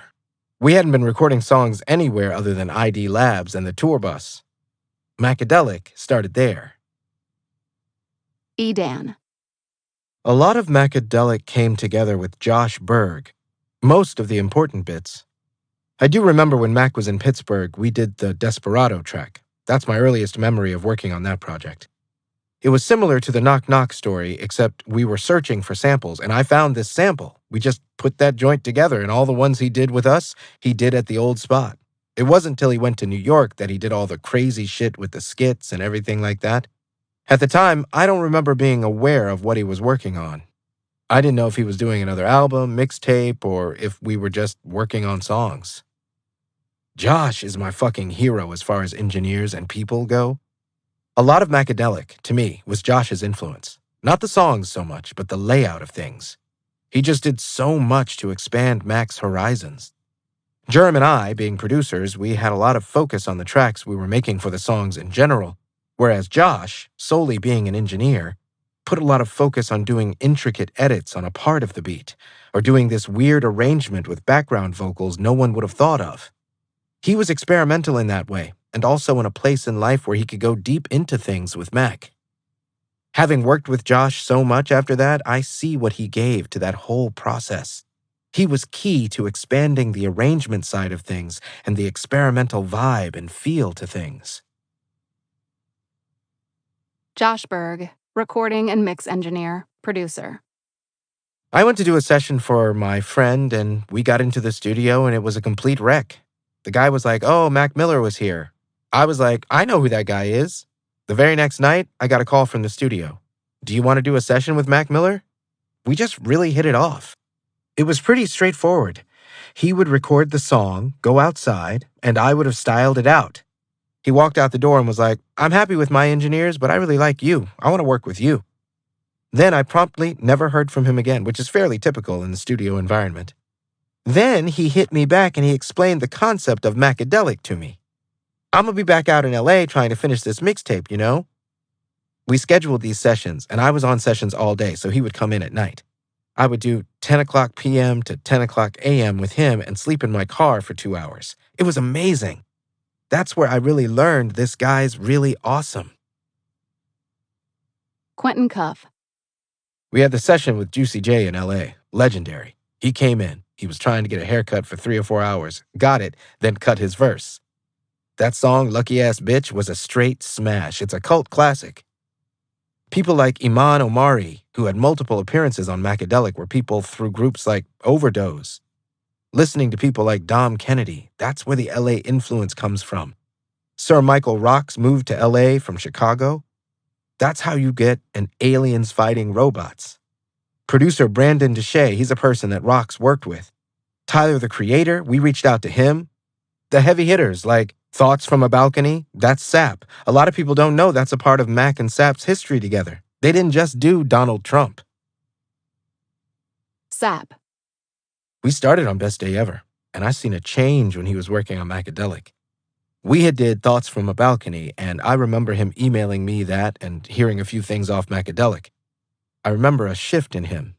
He did songs with Juicy J, even Wayne. He was really on some other shit when he started recording that. He was recording songs for watching movies as well. He started really incorporating instruments. He started working with Thundercat a lot. On the music level, he started to go crazy. His production started changing. He wanted beats that were a little darker, a little more out there than the super bright beats that you heard on KIDS. Quentin Cuff. I was definitely surprised, but I felt like it was due. With Blue Slide Park, it was like, okay, I really like what you and E are doing. But the leap he made between Blue Slide Park and Macadelic was... Blue Slide Park was an attempt to give people the eventual music he would make by trying to make more well-rounded music. It's also the mixtape versus album mentality. When Mac is on his mixtape shit, he gets way looser. He loosened up more when he didn't have any restrictions, and that's what the mixtape game gave him and allowed him to do. Benji Grinberg. If he had kept on the path of Blue Slide Park, and whatever the evolution of that would have been without the darker turn, would he have been an even bigger, more pop artist? I don't think it would have been better. He went where he went, and that's where he was meant to go. He became a bigger, more iconic artist by showing all of his true sides. E-Dan. He thought every song he was making was the best song he ever made. It's a typical thing for any musician who cares about their craft. Part of that energy is what made him so fun to work with, because you'd be working on a song and not think much of it. Then his energy would come across as, "Oh my God, this is incredible." That would carry over to you, and you would start to feel the same. It's hard to say whether he thought that particular project was going to be better than anything he'd done or more meaningful, because he felt that way with everything he did. Quentin Cuff. I personally made the call to Johnny Shipes to put Joey Badass on America. Casey Veggies we already went on tour with. When I heard Mac and Casey do that song, I was like, I want to get Joey on this too. I felt like Joey was bringing that new energy. The video for that, we were in New York and wanted to shoot a video. Who can we get? Ill Roots literally put together a legendary video.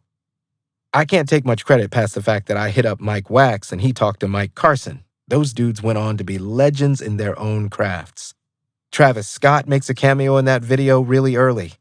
The America video was an early moment of showing Mac could bring a bunch of people from all around the world together. Edan. At one point, we were all at Paramount in LA. It was the studio Tupac used to use a lot. It was me, Josh, and Mac up there in that room, and I started playing the chords for clarity. I sort of had most of the beat structured, and then Ritz Reynolds came in. Ritz used to walk around with a briefcase full of percussion. So he pulled up to the session and busted open his briefcase full of tambourines, real shit, and just started adding little parts to things. He had his laptop with all these weird synths and goofy sounds, which he layered in there. That ended up becoming Clarity. It was a fun musical moment. Josh Berg. That's where I knew there was something important here. That's where he had my heart, when he said, love activist. If this kid is hiding this type of love and these ideas in the rap, his whole generation is going to grow up with these ideas. If he's saying it and it's resonating, that's this glorious thing for the future. Now I talk to people like you and I bump into people and it's really amazing to see how true that was. You certainly couldn't ascribe it all to, oh, he put that line in a song, but the fact he did put that line in the song and the openness of that, I've just been like, this is a deeper spiritual mission. That's when I knew, as simple as it is, he's got something to say. We're saying something here. That's also when I met E and Germ and Ritz Reynolds showed up with a suitcase full of tambourines. Quentin Cuff. I always felt like that was a lean type of simile or metaphor, but I would say that I loved that song because he killed it as a songwriter. And that video, I love. That was his experimenting more and more.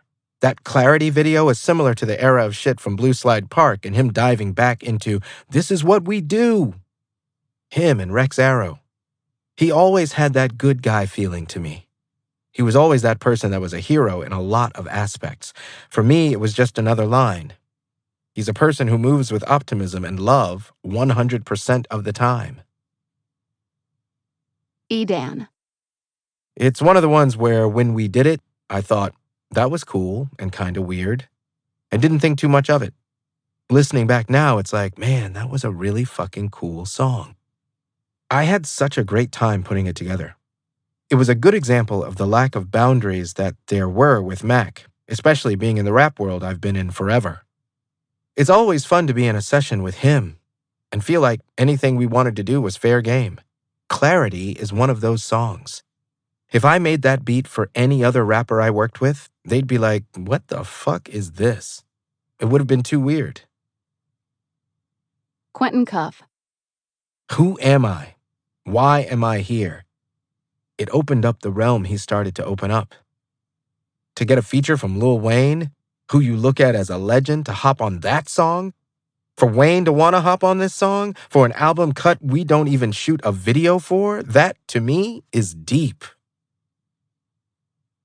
Josh Berg. When he did The Question, that was amazing. When he came out of the booth, he was like, I think this is the best song I ever made. I was like, yeah, that's pretty awesome. Then he said, I think I'm going to get Lil Wayne on it. At the time, Lil Wayne was on 8 of the top 10 songs on the radio, and every single person in the studio that did a good song was like, let's put Lil Wayne on it. But Mac was just right. I knew he was right, that this would be a vibe Lil Wayne would dig enough to do a deep cut on a younger artist's mixtape.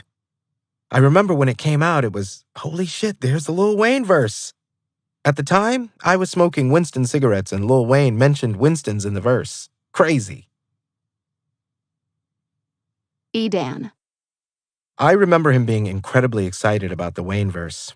Wally West had already made that beat, but Mac had me add some parts to it. I love the last song on there, Fuck 'Em All. He got sued for it. Germ made the bones of that beat and we added stuff on it, but there was a sample of some dudes who had some sort of Pittsburgh connection. They weren't well known, and I'm not sure how Germ and Mac found the sample. Those dudes ended up suing. It was also after Lord Finesse sued over Kool-Aid and frozen pizza. They were real assholes about it, too. Great song. I loved that song. I felt like he was starting to come into his own style of layering backgrounds. Fuck 'Em All was a song where I remember really digging the way he put all the vocal stacks together and this huge sound he came up with for the chorus. Same thing with The Question. The way he approached the verses on there melodically, the way he rapped it and stacked them up, I thought that was such a cool approach. It was just a totally unexpected way of going about the verses on that song. Josh Berg. On the song I Through 8, he did this great song, and we didn't really have a chorus. He was like, "Oh, I got it," and went in there and counted to 8. He left, and I don't know what inspired me to do so, but I recorded some ice in a glass around that part. I sent it to him, and he loved it. That was when I knew I wanted to work with him because he's going to go and try and do ridiculous stuff. Benji Grinberg. Macadelic turned into a whole tour and a whole period for him. To me, I was just making sure it all went well. As much as I would hear the songs and be with him on tour, I don't think I could take a step back and appreciate it for what it was because we were so busy. I was concerned about other things. I was just making sure he was okay. It wasn't until years later, after he left Rostrum in 2014, that I could then take a step back and appreciate some of the albums I hadn't fully appreciated at the time. Macadelic quickly went to the top. Mark Andre Lausen. Mac Miller Memoir Twitter page co-founder. I skipped class for the release of Macadelic. The anticipation was killing me. Always refreshing Dat Piff to see if it had finally been posted. As soon as it did, myself and 2 of my friends sat in silence throughout the project. I absolutely loved it. The first aspect I noticed about this project was how the Beatles had a huge influence on Mac when he put together Macadelic. The themes of love, lust, depression, drug abuse made this project extremely personal. I think that's the reason I loved it so much. Through his music, Malcolm was trying to tell us his life story. The songs Clarity, Thoughts from a Balcony, and Angels are still in my top 10 of Mac Miller songs. E-Dan. It definitely changed the landscape for him, and it made a lot of people sit up and say, "Oh, okay." Then you think about the people that were on there, the Kendrick verse. Now I sort of kick myself for not spending more time mixing the Kendrick verse. That shit was so last minute when we got it, I was like, okay, sounds fine, we gotta finish. Now I listen to it and I'm like, fuck. That's the nerdy shit that keeps me up at night. It's a real challenge to not pick apart everything in my mind. Albums I've worked on, it takes years to be able to go back and listen to them with any sort of objectivity and to get any sort of enjoyment out of them. Quentin Cuff. It's hard to say which song defines Macadelic, but the one with Kendrick, Fight the Feeling, a precursor Kendrick before Good Kid, Mad City, who goes on to be one of the greatest artists of our time, I think that time is really special. More than anything, for that time, that America video and connecting with people like Wayne and Kendrick, that's the moment. That's his most star-studded project. He became a more insular artist in the long run. His eventual goal wasn't to become this big orchestrator of records to get everybody on. His eventual goal was to be the best artist he could be. It's just him and the mic and his computer making the beat. Or just him and a guitar. He could do that. E-Dan. I think Macadelic stands up as important as much as any project, if not more, just because of what a break it was from anything he had done before it. Benji Grinberg. Going from some of the more overtly positive, everything's going to be all right, thumbs up, there were always little drug references and other things in there that give you a hint of it, but nothing like what came with Macadelic. That was the Watershed album, which then led to a much deeper and more honest Mac. Josh Berg. For him, he's just a driven guy.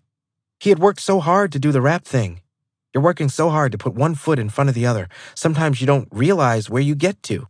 Once he got the #1 record, I know later he talked more about it in the Faces era, he was turning into Mac Miller, and he needed to turn Mac Miller more into him, if that makes any sense.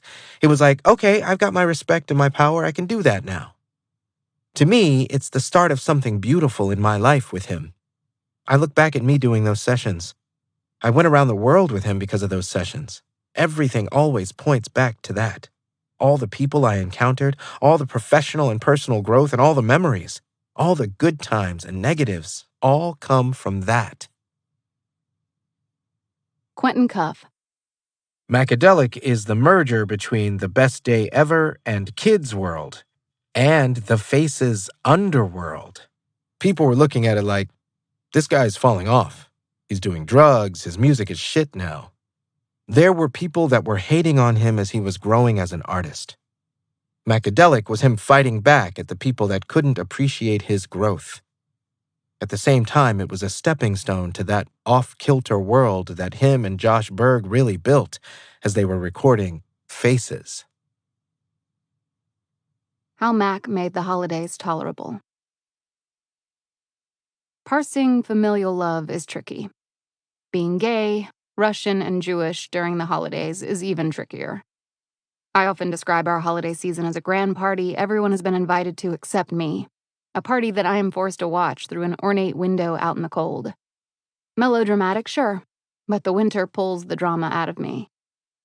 Being first-generation American, my family did not do Thanksgiving. Being Jewish, we did not do Christmas. Being gay, I did not get to do cute holiday bonding with my partners. Mostly, I listened to music, while the entertainment industry I would otherwise escape into shut down for 2 weeks. The holidays are a time of confrontation. I am forced to confront how lonely and removed I feel from American culture, from my own culture, and from my family. Our closeness only extends as far as the lies about my sexuality will take me. It's unique torture, being bombarded with images of familial love and warm feelings when you have none of your own. 'Tis the season becomes an interrogation.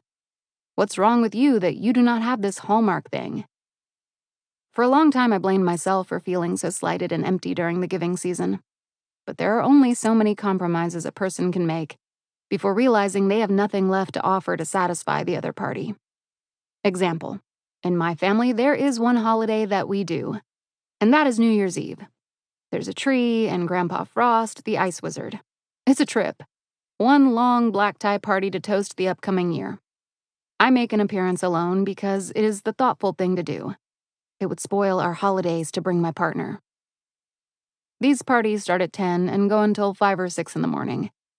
They're catered with decadent and heavy Russian foods, and between each rich course, I stow away in another room with a portable speaker to make my own New Year's Eve fun. Anyone gay or otherwise wounded will tell you that the only way to survive the holidays, and the winter in general, is to find your chosen family and hold on tight. The thing about chosen family, though, is that they have their own families to attend to. Mac Miller was my date to the New Year's Eve bash. You don't know bliss until you're ever so intoxicated and dancing to When in Rome in ill-fitting high heels while the rest of the party occurs out of earshot. You simply do not know bliss until the feeling of otherness and isolation becomes insular and comfortable, making that loneliness expansive as opposed to oppressive. Ballistic live renditions of watching movies and SDS lifted my silenced spirit and barreled it into a warped cabaret. Mac Miller's magnetism made me believe in fresh starts and new beginnings. If you've never gotten drunk out of self-pity and screamed along to Insomniac, I highly recommend it. Before arriving at New Year's Eve, there is the onset of winter to contend with. The lowest of my lows have been well catalogued, suicidal ideation being chief among the anguish of the season. Somewhere between the darkness and the endless othering, the weight of mental illness really gets to a girl. It's a unique and sometimes self-imposed misery, lying on the cold floor in the effacing darkness and listening to records while wondering why everyone other than me seems to have somewhere to be. I found my place within Mac's music. That weight on my shoulders was not so much lifted as it was validated. At the height of one of my many panic attacks, it felt as if someone had poured cement down my lungs. But there was something urging about his music, something within his transparent arrangement on Macadelic that encouraged me to believe in my next breath. Drawing air into my lungs went from unnatural to a labor of love. and Macadelic let me love myself to my next breath. The tape is artful, wintry, and stoic.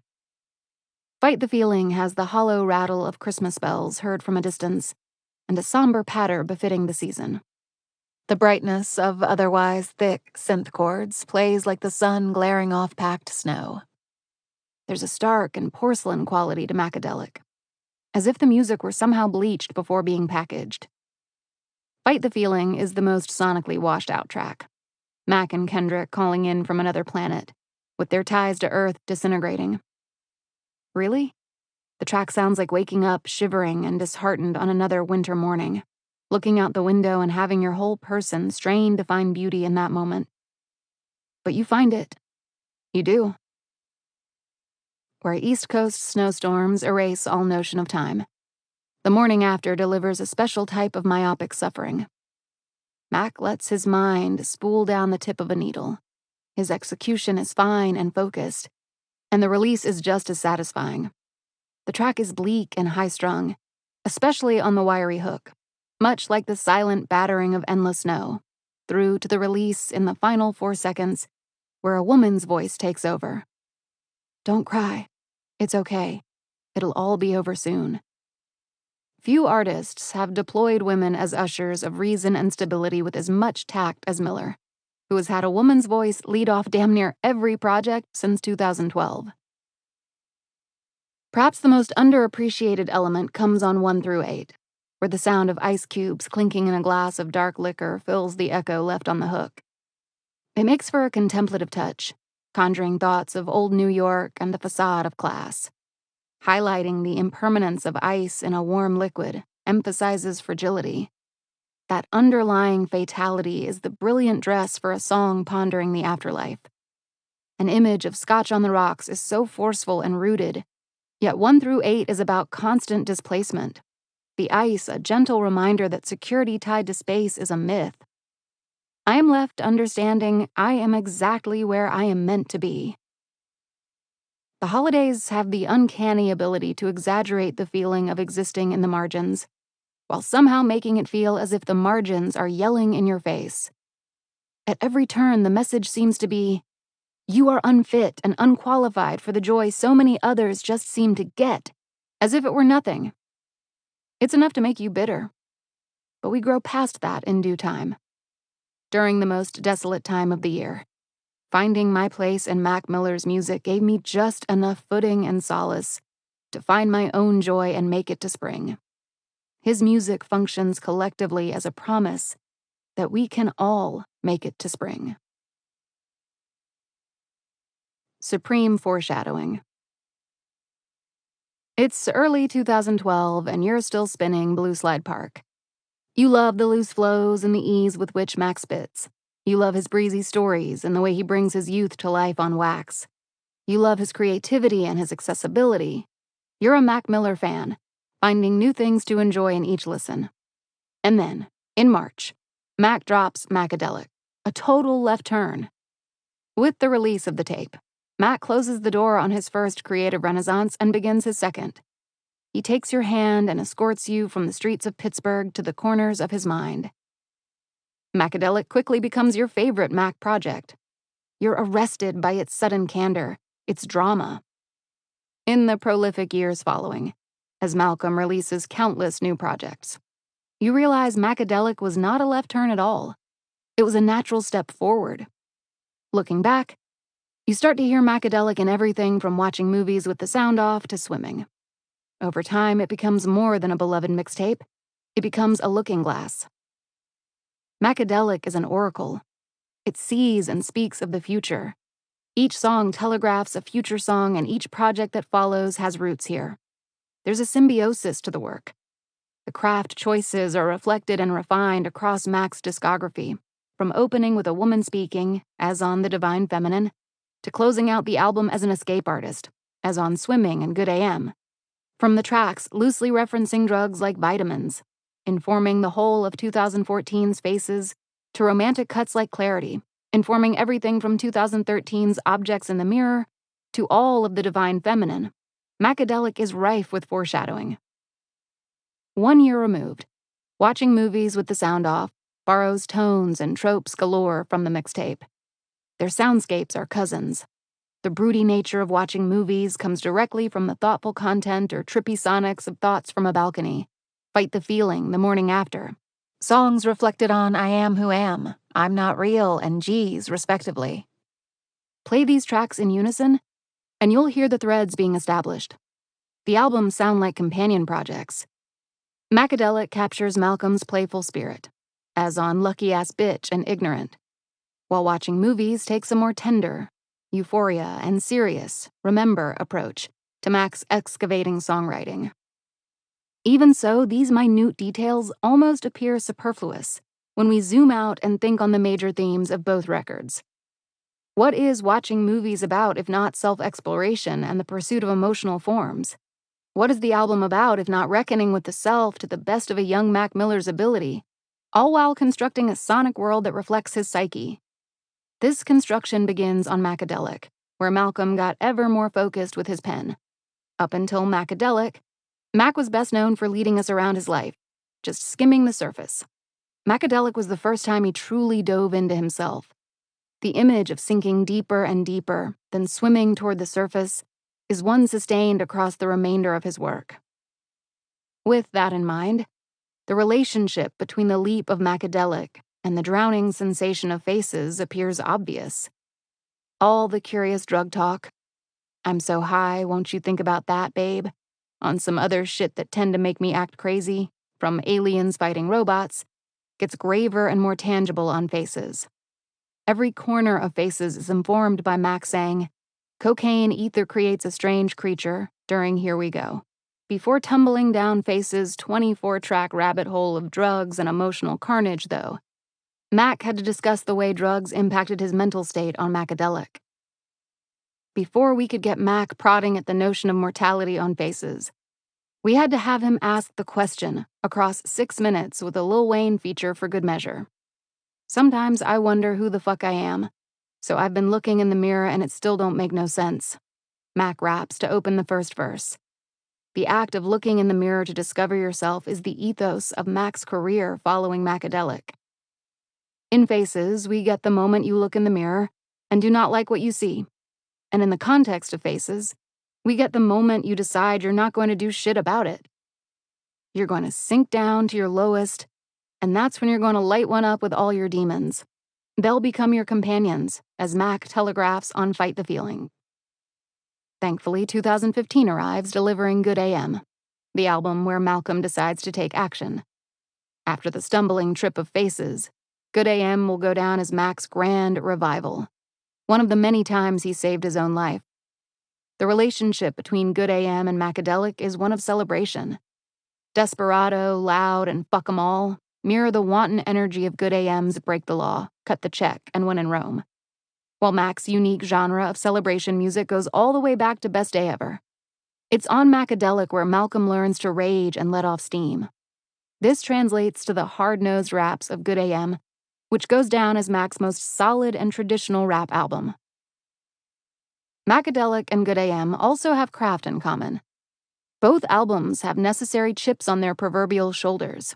After the backlash Blue Slide Park faced, Mac had to prove he had the rap chops to back up his sales figures and fame.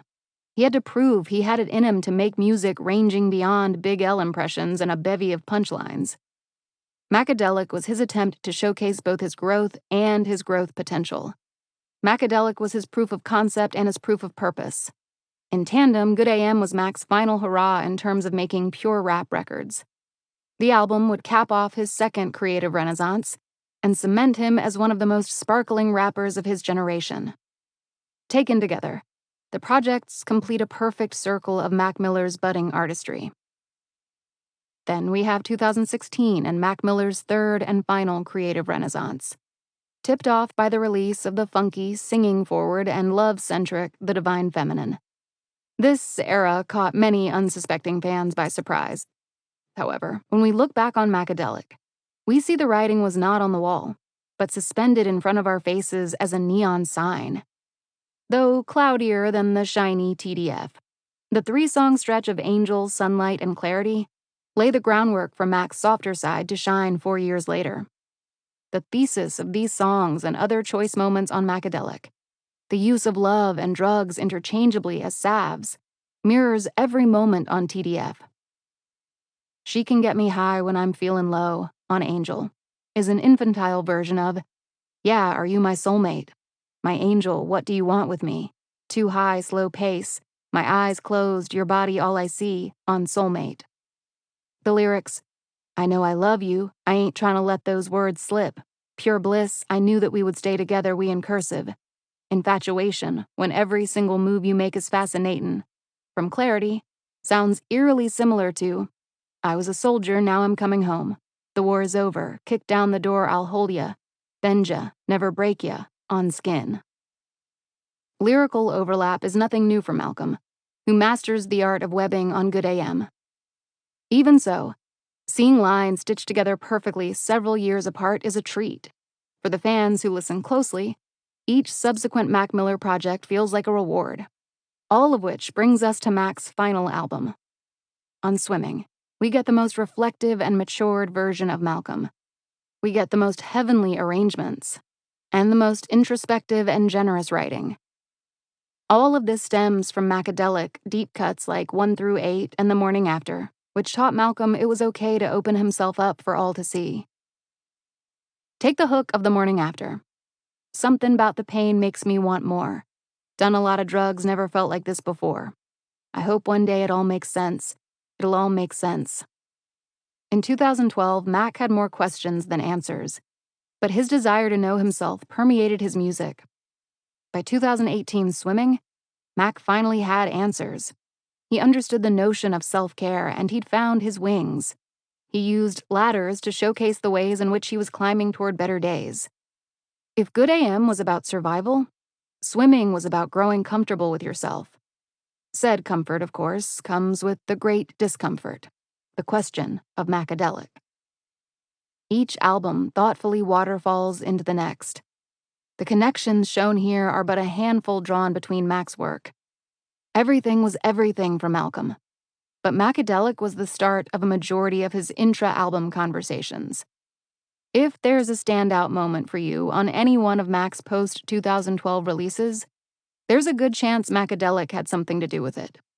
The mixtape should go down as more than Mac's pivot from pop rap. It should go down as Mac's pivot inward, outward, and upward. The tape allowed Malcolm to explore himself from project to project, with us alongside him for all time. 2013, watching movies with the sound off. You gotta pretend that no one listens. You gotta pretend that you're just making music for yourself. Because when you do something for yourself and only for yourself, and it translates to everybody else, that's like what I think true genius takes its form. Mac Miller. Learning life is precious through I Am Who Am. I waste away in a room spitting these raps. Yahweh put the world in my hands, I'm giving it back. I am who am. I did not ask to be chosen. Neither did Mac Miller. The Jewish condition is one of pressure and high expectations. There was so much working against me on the worth scorecard drawn up by tradition. Somewhere along the way, during my formative years, I arrived at the conclusion that my life was a fluke. When the surgeons took out my brain tumor at 17, I carried with me the sense that I wasn't meant to survive.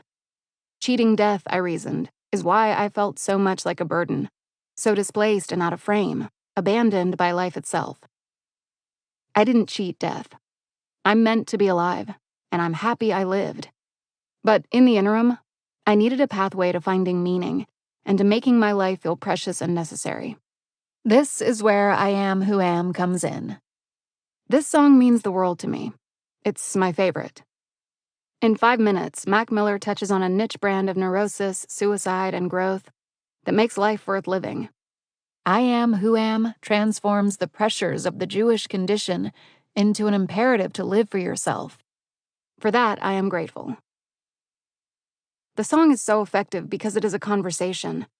If it feels like Mac is speaking directly to you, that's because he opens with 2 lines from Delusional Thomas, his despairing and anxious alter ego.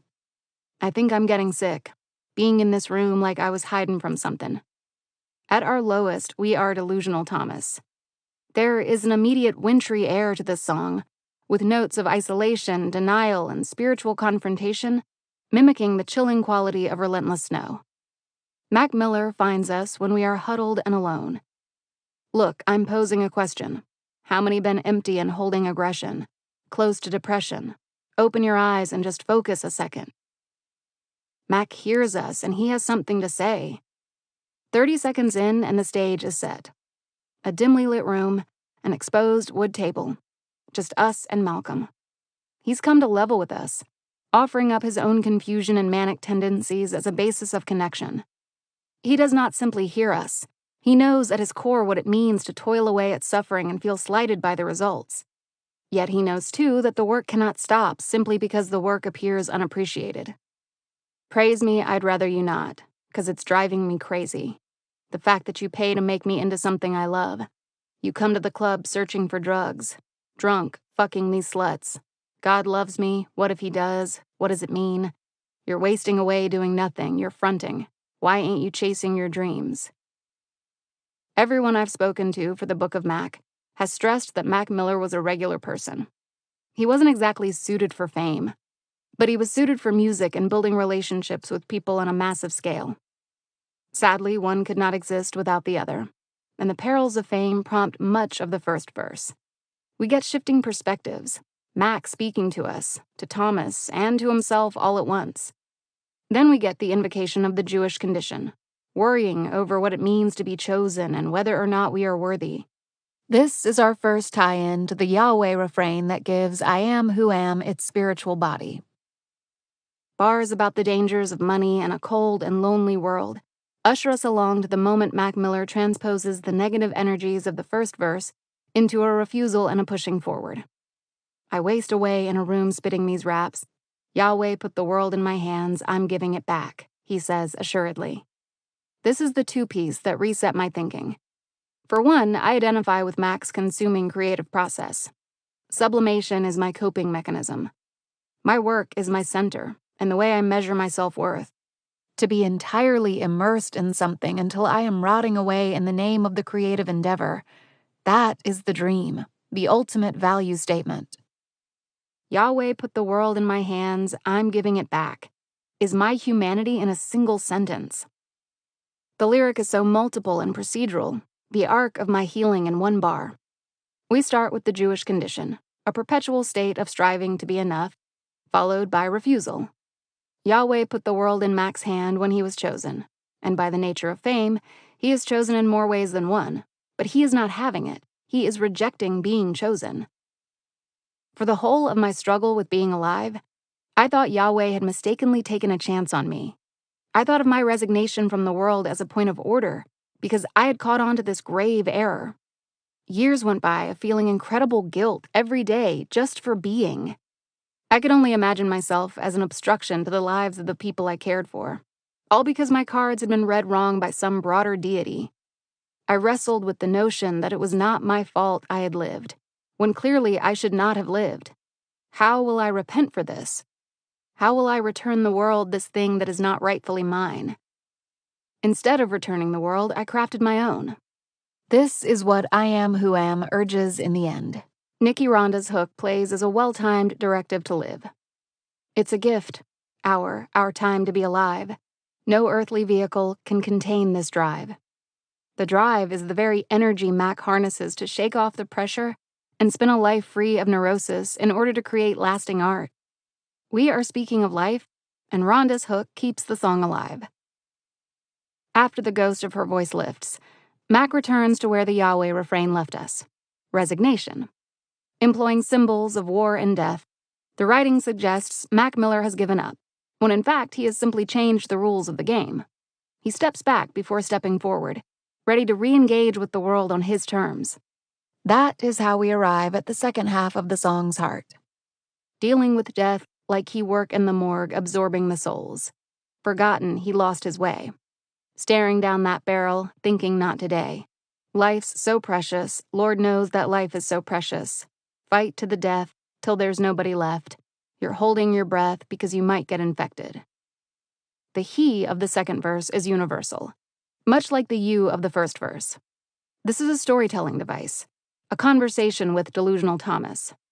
Think of the second verse as a Genesis myth, a tale of creation wherein we are all the creators of a life we deserve. Mac is making an example out of the enigmatic he to the point of urging us to be better to ourselves. This nameless figure is embroiled in despair but settles on the decision to live, at least for the moment. When Mac remarks on the precious quality of life and fighting to the death, we can understand that to mean that in order to make life precious, we must fight for the rest of our lives. It is not glamorous, but it is the necessity of caring for something sacred. All of this leads us to the final invocation. I waste away in this room spitting out raps. Yahweh put the world in my hands, I'm giving it back. Mac returns the world he is expected to be a part of, as he has found his life to be worthy simply because it is. He's ordinary, and the life he can summon suits him just fine. That is the lesson he bestows upon us. Our life is made precious by virtue of it being ours, and what we choose to do with that truth is infinite and empowering. And for those of us looking for more reasons to remain, Mac Miller reminds us that we will always make it to our next joy, however small it may seem, with a pitched down and comical outro. There will always be one more laugh. Just like that, we've made it. We've lived. Big Germ. Macadelic opened his eyes to what he could do and showed people what he could do. With watching movies, he was trying to follow that direction. He had a decent amount of production on there himself. I had co-production on a couple songs. Matches, that was when I started with a sample. It was our project. We had like 21 tracks, and they just kept getting cut as he progressed. Euphoria was definitely done on the tour bus for the Macadelic tour. So it was old to me by the time the album came out. Most of these other songs, he did in LA. Benji Grinberg. Watching movies took the longest to make of the records up to that time. There was a fast string of records between Best Day Ever and Macadelic. Watching movies didn't come out for another year, and some change from when Macadelic came out. There's a bunch of reasons for that. One, of course, is that he's touring and other things were taking up his time, like the TV show. There was a lot going on. Also, this album went through even more iterations than most Mac albums at that time. I have Watching Movies 3, Watching Movies 4, Watching Movies 5, Watching Movies All, Watching Movies Benji, Watching Movies Final, Watching Movies Live, Watching Movies Mac Most Recent Version, Watching Movies Mac Most Recent Version 2, Watching Movies Mac Most Recent Version 3, Watching... It just goes on and on. Edan. It was the always moving target of what songs are going to be on the final cut. Like everything, there's a whole companion album sitting on a hard drive. Big Germ. On the Macadelic tour, we were talking about doing a project together, just me and him. I even tweeted something, listening to Macadelic and watching RoboCop on mute. I tweeted that before watching movies on March 24th, 2012. Then we started working on a project together on the Macadelic tour. He moved to LA right after that tour in the spring, almost summer of 2012. That's when he got more into producing himself. He started working on a lot of stuff himself, but the tweet is kind of where the name came from. Over time, the project me and him had evolved into his project, and he had other producers on there. Edan. They had started on tour, he and Germ, and a lot of that was Mac picking samples for Germ to chop up and flip into beats. After they got off tour, Mac got the bug to produce. It was his moving target, more so than it was on a per-song basis. It was the playlist evolving. There were a couple songs we went way in on. The one that stands out in my mind the most, we had some crazy number of versions to it. Didn't even end up making the album. Big Germ. This is when he moved to LA.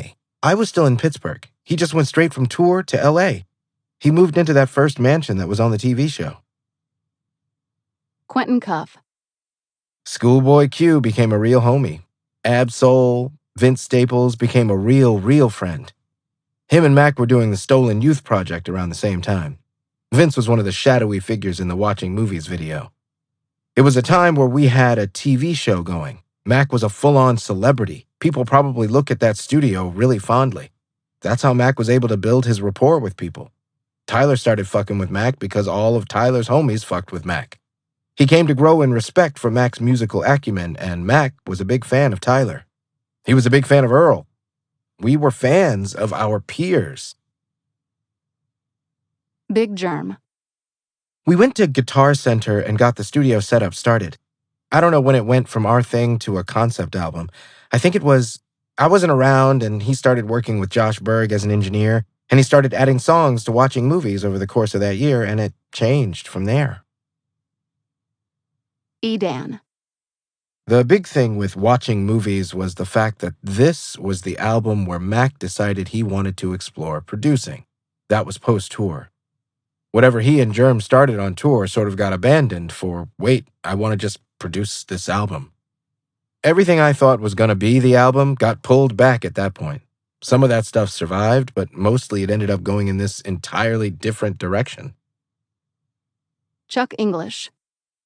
When he first got really deep into making beats is when he moved out to LA after we did a tour together. Mac just knew. I'm not hella domesticated, but my house and the things I do are really clean and tranquil. One of the best days I had was when Mac is like, I'm gonna get you my credit card and I want you to go to Bed Bath & Beyond and help me put my studio together. At that time, I'm thinking, I would never do that shit. I wouldn't give nobody my credit card for nothing. But at that time, he trusted me. I came back with everything that you saw in that studio from that Mac Miller and Schoolboy Q song, G's, that we did. I will never forget helping him set it up. I don't like doing that shit, helping friends move. But it was about being with him while he took a step up. He comes off tour, buys a mansion, got a new car. I was just proud to be with him at that point, knowing that 2 years prior he was trying to figure out, was this going to work? Our early moments, that shit is still here like it was yesterday. Sid. Frontwoman. The Internet. Being in the studio, being at his house and kicking it with him, I remember he had a birthday party one year, and his house was full of people, but he was in his pajamas still, from that morning in the studio. That's just what he wanted to do. Not like, oh, for my birthday, I'ma make music. He was obsessed, and that was inspiring as well. He just wanted to make more and more and more. He wanted to work with everybody, too.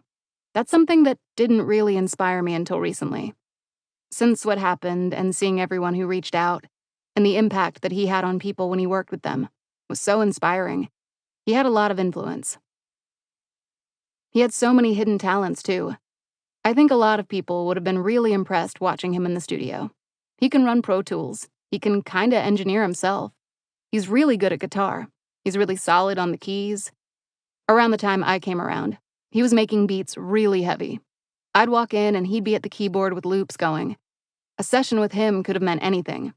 He just wanted to try everything, and why not? He was always, at least while I was around, always inspired to write something. I never saw him at a loss for words. He always had something on his mind that he could put out and express. Benji Grinberg. This was during the period where he was holed up in his Studio City pool house. He was locked in that house 24/7. He was experimenting with a lot of different things. He was now working with Josh Berg. All of that coming together, it made it this fully realized version of where he had been heading for the last year or two. He was able to put it together, use some of his newfound relationships with Earl and other people, and get it all together in an album. It's an evolution. And he evolved past this and went into the records he did with Warner. The transition was Faces, which he made between his time at Rostrum and at Warner. Watching Movies was a strong stop on the way, where it felt like an artistic expression really coming to life. It's all part of his evolution. I know I use that word a lot. I compare him to the Beatles a lot in my own mind. You think of their discography and how they went from these simple, pop, happy songs to this drug-infused, deeper space. All of that happened in 6 years for the Beatles. Their whole discography is just a number of years, and they evolved quickly. I think of Mac the same way. He goes from kids to watching movies. I often see them as parallel. Mac Miller was no traditional superhero. Somebody do something, yeah, somebody move something. SDS. Mac Miller did not want to be a superhero. He became one anyway. First, as the hero of big drinkers and party-goers everywhere. Then, as a hero for the emotionally cut-up crowd. And finally, as a hero to those who worked hard to feel better. Through it all, Mac Miller remained Malcolm, remained enamored with music, creation, and collaboration. The superhero motif Mac employed throughout his work was subtle, but stood to represent his ultimate desire of going down as a great one, without all the frills that come with hero status. Mac tucked nuggets of truth into his music, due to his increasing vulnerability. Sometimes the most honest realizations were breadcrumbed from song to song for us to follow. In tracking the motif, we not only get a more holistic picture of Mac Miller, we also get the sense that no matter how much he changed, his love for the art was always on the upswing. Misogynistic with a twisted mind, I'm intertwined. My trigger finger itching, all I kill is time. Initial symptoms of schizophrenic behavior, the mind is like religion, can't agree on who's its savior. The newest flavor of superhero, I'm shooting lasers. I am who am. There is much to be written about I Am Who Am, one of Mac Miller's best songs. When we think of celebrity worship and aggrandizement, the things he is attempting to run from his catalog, flashes of the first verse paint a sordid picture of his take on playing the hero. Praise me, I'd rather you not, 'cause it's driving me crazy. The fact that you pay to make me into something I love. These bars signify that the weight of the praise, the avenues it can send a man down, can prove deadly. Celebrity, fame, money, access. All of these worked in concert to fuel Miller's terminal addiction. Recognizing the deadly combination, he is afraid. Mac Miller was no traditional superhero. Let's call this a defense mechanism. In the final verse, Mac portrays himself as powwowing with villains, killing civilians, and shrugging at the binary concept of good and evil. He can be monstrous to himself, he suggests. How, then, can we reasonably expect him to save us? The ask of I Am Who Am is to leave Mac Miller to his own devices, to enjoy the music and place the pressure, even when it's well-meaning, on someone else. With that, we are left with a troubling question. Could this man really be a superhero? Perhaps more importantly, should he be? Earlier on SDS, Mac is all but invincible, risking his life because he can. His shift from the hero of the night to ordinary guy takes root. Though he's suited up as a superhero in the video, the hook and bridge, the absolution of his own responsibility, reveals something far more important. Mac Miller simply wants to be Mac Miller, make good art, and let the rest happen as it should. Considering all of the press he did leading up to its release, this internal pivot makes perfect sense. In each and every interview, he promises that watching movies is his most Malcolm project to date. It's the most me, he told, of 5TV. It's the most true to who I am as a person. No persona, mask, or cape required. Yet, Mac is not so much shirking the responsibility of inspiring and saving people, as he is opting to step into himself. If Mac Miller does any saving, he will do so as himself. E. Dan said it best. Dealing with being famous and doing shows, I think that stuff gave him anxiety. I mean, he loved the attention on one hand, but on the other hand, he was such a down-to-earth person. Corresponding with Mac Miller fans in the wake of his passing, I found that his grounded earthliness is exactly what drew them to Mac and allowed them to project their struggles and triumphs onto his music. The symbiosis of the artist-fan relationship comes from his dedication to humanity. Lyrically, Mac's shifting relationship to fame began in 2012, and it changed completely by 2015's Good AM. By the opening of Perfect Circle Godspeed, Mac even imagines himself the villain. I came for whoever is in charge. I suggest you go and get yourself a weapon and a guard. She say I thought you got sober, and I say, I wish you'd stop being a bitch and get to minding your business. Told me, money has changed you. From there, Mac challenges the concept of heroes altogether. Every devil don't got horns, every hero ain't got capes. Now he is neither hero nor villain, just a man caught in the undertow. The prophetic fears of watching movies come true in more ways than one. As it stands, Mac Miller is no superhero, Not only because he apparently does not feel he deserves to be one, but because he can save no one when he is in dire need of saving himself. Such is the function of love, and The Divine Feminine, in this context, is an album about how love saves us from ourselves time and time again. All of which brings us to his final album, Swimming, and the underbelly of jet fuel. Used to want to be a superhero, flying around with a cape catching bad guys. Now my head underwater, but I ain't in the shower and I ain't getting baptized. The imagery is distinct and direct. We hearken back to SDS and images of Mac as a hero, as on I Am Who Am, but with admissions similar to those that permeate Good AM. Mac Miller needs help. We go from admonishing fame to having fame portrayed as a killer. If Mac were a superhero, fame and access would be the villainous things. It reads as if succumbing to his vices not only caused him to lose the fight to the bad guys, but also stripped him of his hero status. Now the question of agency arrives. In 2013, Mac Miller made the choice to step away from the hero moniker to simply be himself and allow the music to do the talking. But by 2015 and into 2018, we saw that Mac could not be the hero. It is no longer a question of want, but an insight into recovery. Mac Miller did not want to be a superhero, and yet his dream of going down as a great one is still coming true. Karen Civil, digital media marketing strategist, friend. It was honestly incredible, because we all evolve. But him? I remember he bought the big house in LA, and it was like, whoa, really? That was just the place you went to. His Thanksgiving dinners, that house and him had a way of bringing people together. I met so many people for the first time at that house. Through the years, he added the tattoos. Life changed, his outlook on certain things changed. The way he rapped was different, but change is good, and it was great for him. He just got mature. E. Dan.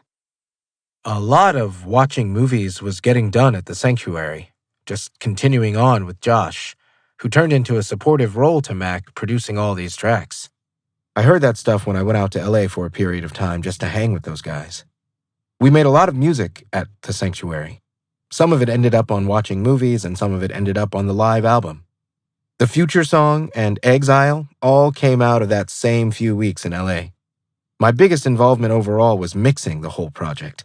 That was right when I moved into the new ID Lab studio. I remember being in the construction phase, but we had just moved all the gear over. I set up the gear in the room, no acoustic treatment. Josh Berg came in to assist me, and he and I just went to fucking town, not only mixing the album, but gathering blankets and whatever fuzzy material we could to stick on the walls, because none of the treatment was up. It was just this echoing room. I had just bought brand new speakers after having used one type for a decade. On a technical end, it was this giant fucking challenge, not to mention it being Mac's production. I couldn't just fall back on sounds that I knew worked. Mac was using a lot of stock sounds and he didn't have his sound game together yet. That was a crazy, intense challenge for me and Josh, just on a technical level. Quentin Cuff. It was the Josh Berg Mac era, and it wasn't at its peak. Its peak would be Faces. You've done positive Mac for so long, and problematic Mac people came to love. It took a while to get people with the money to be on board, but that was the beginning of the Josh Berg era.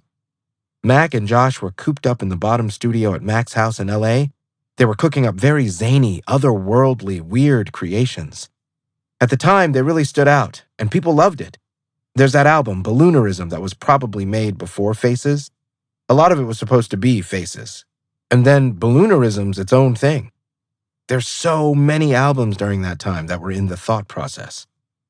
After Macadelic, there was this huge response to Problematic Mac. Despite us starting out from a more kid perspective, he had grown really quickly. That's how you got something like Macadelic. With that being a mixtape and him being like, this is my album, he wanted to come with a refined version of the Macadelic sound. When you have people like Tyler, the Creator, Earl Sweatshirt, and The Alchemist, who we went record shopping with in Japan before they made Red Dot Music, so many things happened that accumulated into watching movies. Him and Josh Berg were going into the studio, recording while watching a nature documentary on Silent. It just stuck. For us, even in the moment, it became iconic. Benji Grinberg. When I listened to some of the first ones, old versions of songs he eventually redid, and songs that didn't make it on there, they were still dope songs. One or two of which we added to Live from Space.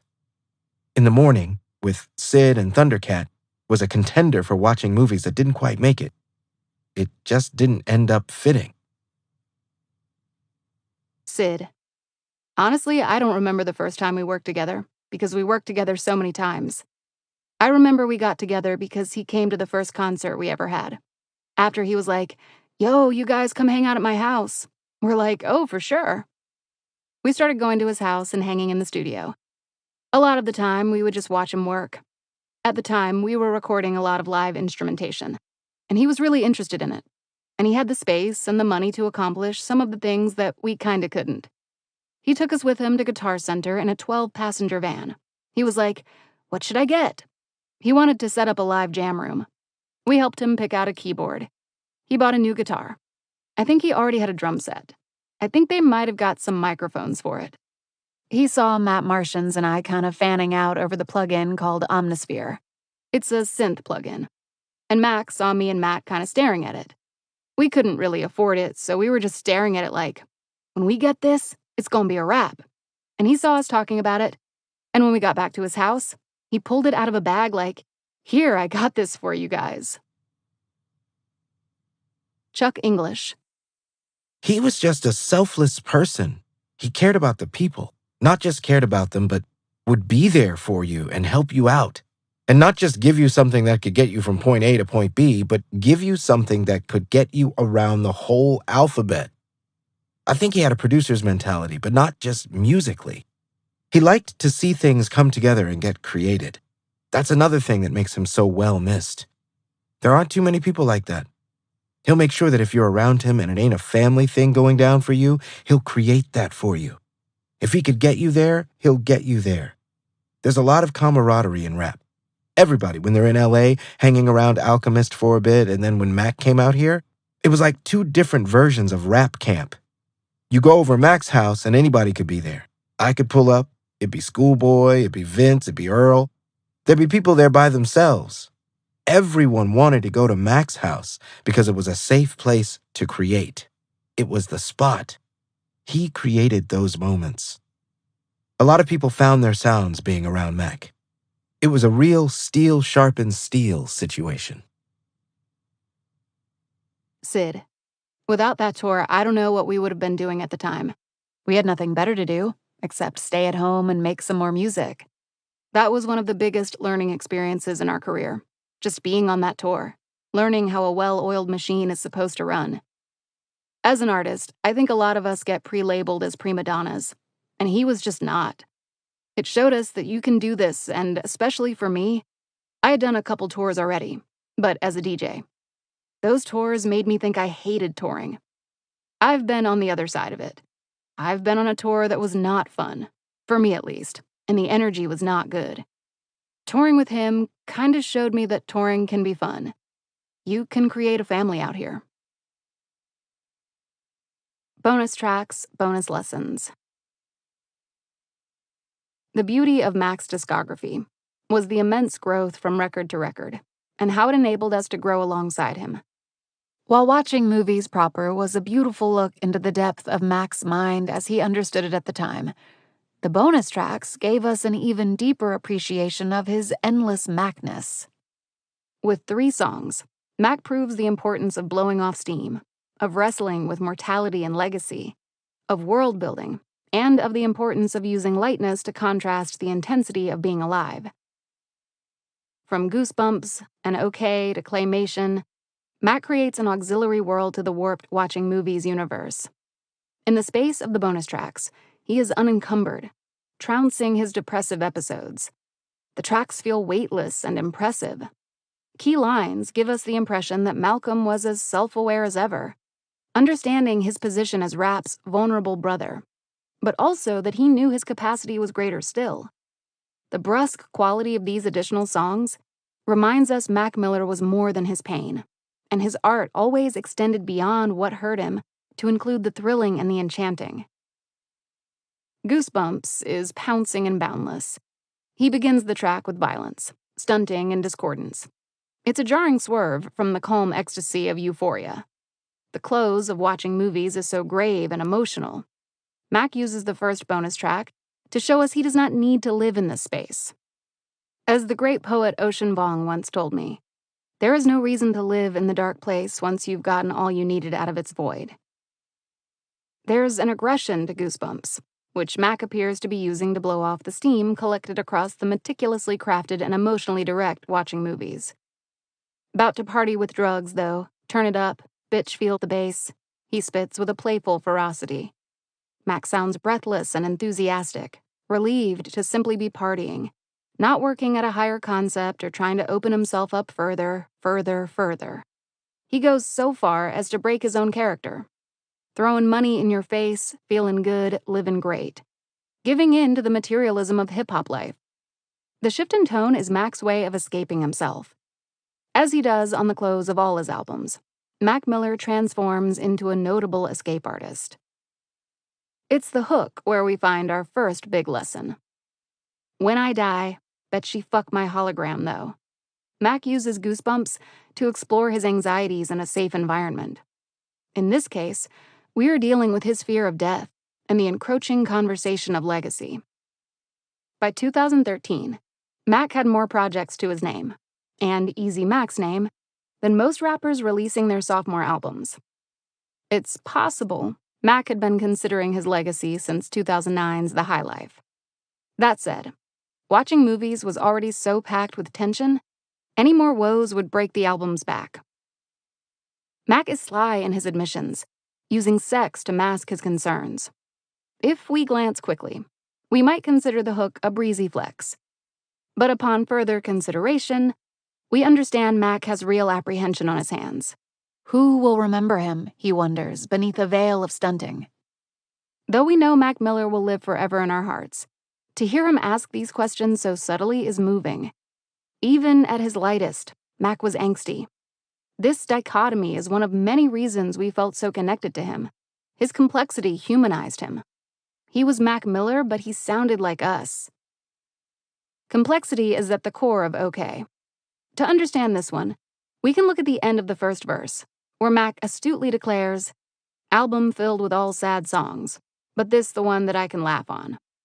Mac Miller's happiness was at the forefront of his friendships. Laughter was essential to his operation. Mac left everyone with the impression that smiling was an imperative part of living. After the emotional daggers of I Am Who Am and Remember, it's important for Mac to take a moment to chuckle to himself. The juxtaposition of this line against the pangs of the original album ensures Mac does not lose his mind. He is self-aware enough to know he's a wounded soul, but also that there is so much more to him than that. The fun and absurdity of OK. No respect 'cause you wear a V-neck. I mean stress, pressure that could even make Keith sweat. I wish Narnia was on a GPS. I wish Rihanna was DTF. Provides relief from the serious moments of watching movies.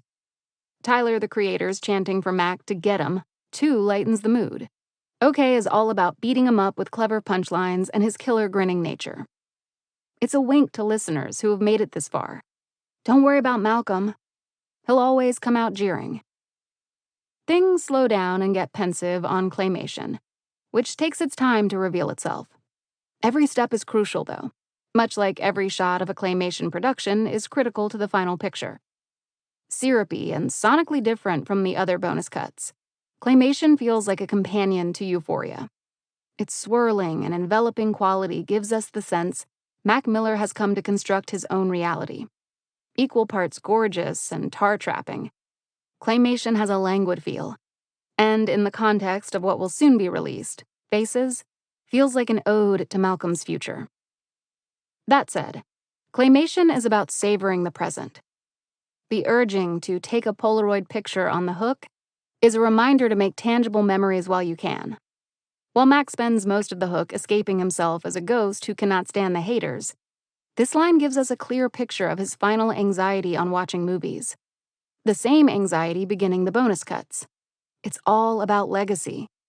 Will he be remembered? What will those memories look like?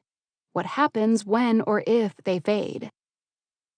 Claymation and the bonus tracks are about building a life after survival. They are about the practice of actually living with yourself. Though we know Mac will test his survival once more in 2014 and live again in 2015 on Good AM, he ends this chapter in 2013 by showing us a slice of his humanity. Watching Movies was the most Mac Miller album to be released at the time, and it was in the bonus tracks where we found the most thriving version of him.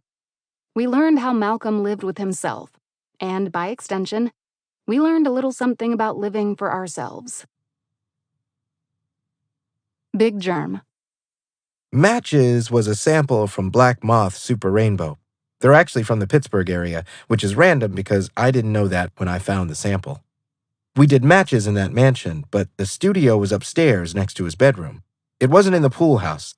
It was a beat I made in Pittsburgh, and when I was in LA with him, I played it for him. That was one of the first things we did in that mansion.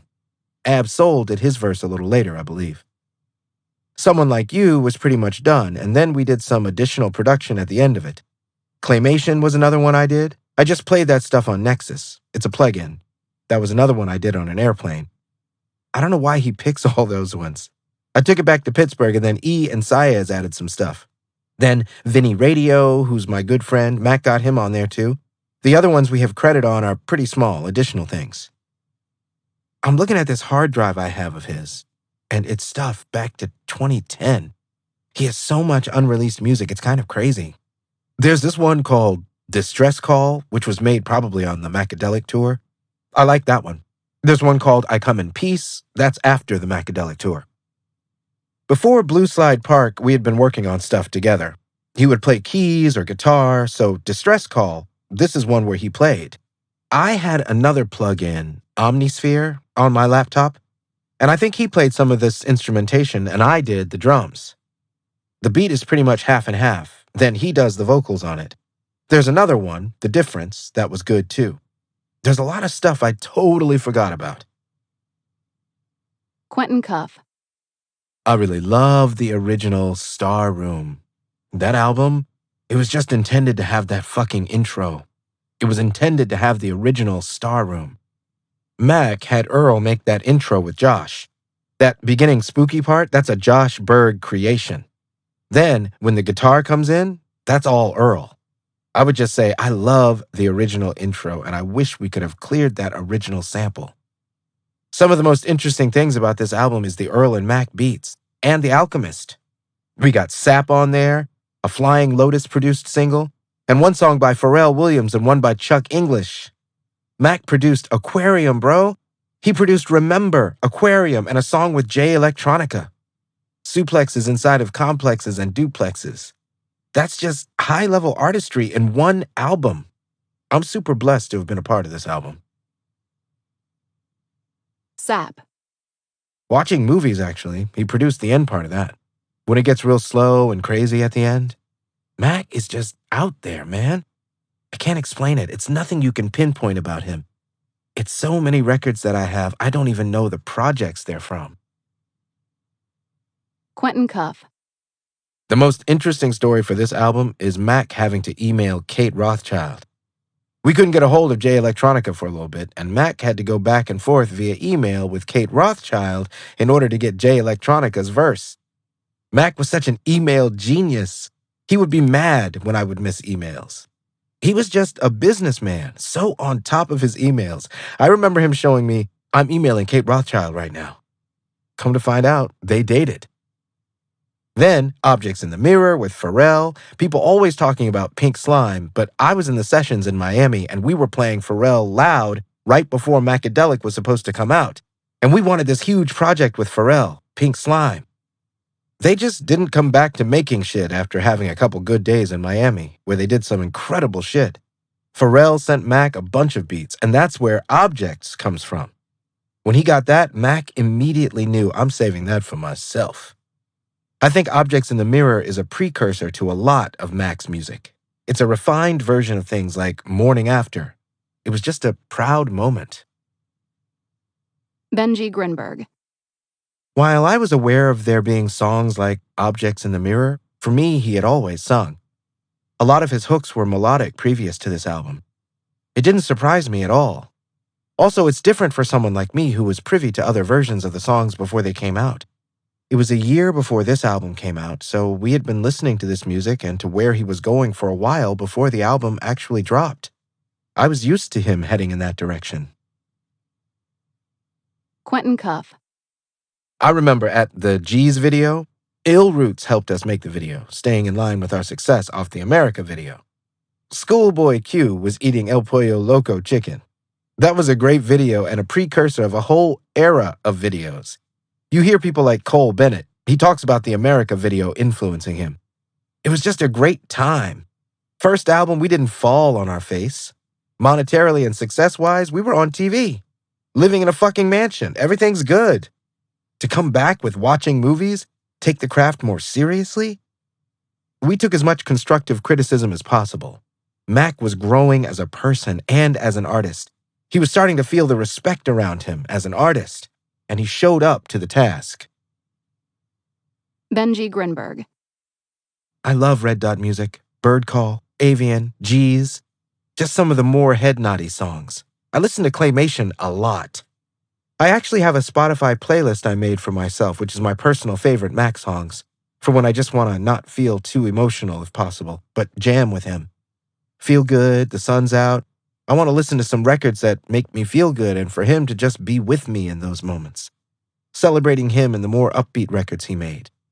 Claymation is one of my go-tos. Same thing with G's, but G's is so disrespectful. When I listen to that record, I just kind of shake my head like a parent might do when their kid says something ridiculous because it's so over-the-top disrespectful. Obviously, Objects in the Mirror is a beautiful song.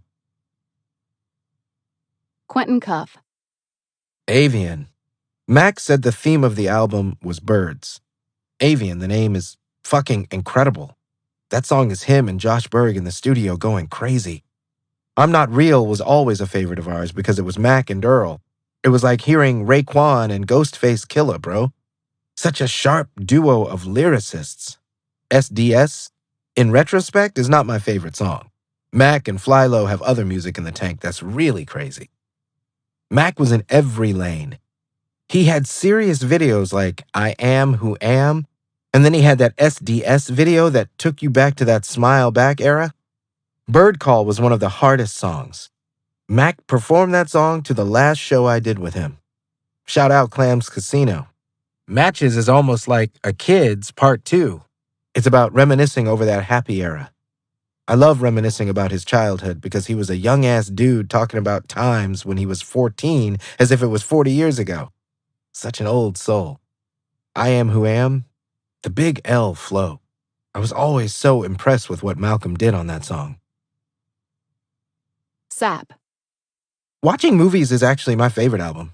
I think that album should have gotten a Grammy nod back in 2013, especially with him dropping around the same time as a lot of heavy hitters, which people would have avoided, probably. He stood with them. He dropped the same day as Cole and Kanye. People still was listening to his shit. A lot of other people would be like, nah, let's wait a couple weeks. But he was like, let's do it. I fuck with that courage. He was just fearless. That's why he gave us so much of himself. It still, to me, feels like he's still here. Benji Grinberg. When we first decided on the release date for it, we didn't know it was going to turn into this big day in hip-hop in terms of releases. Kanye West and J. Cole had the same date. We were thinking, do we change our date? We'd come off a #1 album and we wanted to continue to prove ourselves. And with Kanye and J. Cole coming out, it was unlikely we were going to be #1. We talked about it and decided it's cooler to stick to our guns and stick with the day we chose and be a part of this moment.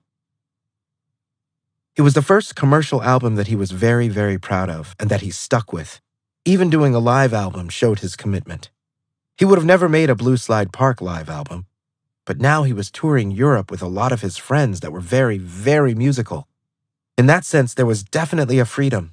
He felt like there was a lot of room in these new songs and in his own musicality that he could make different versions of the same song and express himself in many ways. E-Dan. I think that's what he was asking himself at the time. Who is he as an artist? Is he a rapper?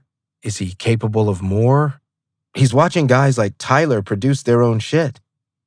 I think he was an artist in transition from, I don't want to say one-dimensional, but in his mind, he had one job as a rapper and occasional singer.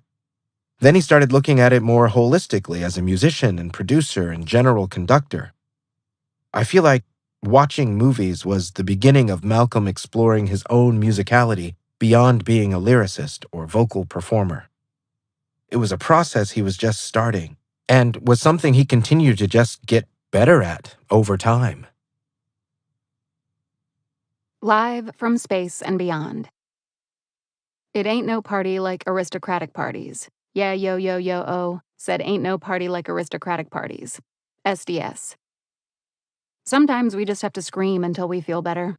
We're all just a mess of lightning bugs in mason jars vying for freedom. Everyone all mixed up all the time. The ultimate function of the live album is to be a communal shouting match against ourselves, one we always win. Mac Miller's Live from Space brings us not only closer to Mac through a string of live performances and B-sides, but closer to a personal freedom of expression. Mac Miller's studio albums capture potent emotional arcs, but Live from Space is freewheeling catharsis. The album, released December 17, 2013, is a ballistic offering, presented as 2/3 live recordings made during the space migration tour with the internet, and 1/3 bonus tracks from watching movies with the sound off. Live from Space is the deluxe album of our dreams. I love performing, and we have a show that's different, and it's good live, and there may be a couple songs where you can't understand what I'm saying, like watching Lil B, because there's too much screaming, but other than that, it breathes new life into the record, he told Noisy in 2013. Sure, Mac's delivery becomes indecipherable at best. Sure, he probably invented mumble rap while on stage, but allow me to call a spade a spade. Live from Space is not meant to be deciphered. You're meant to rage alone in your living room and pull a muscle to this record. The live version of watching movies with Max snarling into the microphone is the ultimate decompression. You can feel the steam rising off Mac's body, bursting through the vents and blasting through your speakers. What better way to free the lightning bugs and revel in our pent-up eccentricities than to the eddy-like drumming on SDS? How else to lose ourselves in the flushed emotions of remember and euphoria than with the glowing live ambience? There's a husky magic to Mac Miller becoming all red-faced with spittle performing I Am Who Am at 5 times speed. The smoked-out ease of Bird Call becomes wonderfully beveled and sly with the addition of humor and a live bass. Live from Space is a cleansing vortex. Every callback to Tay Walker is a moment of precious camaraderie. The continual transformation of Best Day Ever into a shimmering and enchanting performance reminds us that Mac Miller is always innovating. Even the incessant goddams at the end of an 8-minute version of the question feel compelling and consequential. Mac brings us deep inside the venue, gives us the space to catch our breath, and offers up some necessary perspective. Look at all of these people right there with you. Outer space is cold and desolate, but this space is predicated upon warmth and community. Goddamn. Hearing the various cities shouted out across the album gives it a tangibility that I find myself craving more and more as I continuously come to terms with Mac's death. Something as simple as Mac announcing, "San Diego, California, we gon' start this one like this," before launching into a frenzied performance of I Am Who Am, gives his legacy one of many waypoints. A Mac Miller was here sign, if you will. Then we have the unsung heroes, the 5 bonus cuts. Like much of Mac's music post-tragedy, these 5 songs are exceptionally gutting. Take the hook of Exile, where a distant Mac Miller calls out, "Be safe, homie. In this life or the next life, I'ma see ya." The pain here is self-explanatory and thick. The layers difficult to wade through. Mac is the speaker and the subject, as are we. We also have some legacy building. Black Bush exists in a special pantheon of songs that sound like nothing else he released. We can liken it to the basic motif of faces, but even so, we would be missing the mark. The alien quality of the track, the haunting understatement, is singular, as if the product of a witch's spell. Mac brings a brooding gravitas to the track, sounding like a man apart from the world. Life is a clear faces prelude, sounding like the mood board for the happy birthday, wedding, funeral 3-piece. The groaning delivery of, "We can talk about all the things we should have done, all the arguments that you probably would have won," But I'm stubborn, baby. You knew that when you told me you loved me. We'll be matched only by the dragging first verse of Wedding. The smile that she faking is tragic, hate looking at it. That magic I tried to grasp it. She's had it with the dramatics.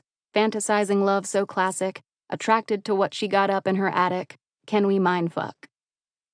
Mac had an innate ability to write from the position of someone in a perpetual state of longing, surrounded both by beauty and degradation. He could parse the rot from the fruit like few writers could. We love him for it. In the Morning is a snapshot of the Mac Miller connective tissue magic. Working with Sid and Thundercat, the trio produced a hidden gem of multi-genre music. Ideas never stop flying through him, Sid said in a 2013 interview with Complex. Me and Thundercat wrote the hook, and we just did right there. We recorded some more live bass over it. It's really one of those songs that just happened in the night. We left his house at 7 the next morning and continued about our lives. Until then, we were literally in the dark just slaving over this one song. The whole song happened in 4 to 5 hours. That's the sum of Mac Miller's creative ethos.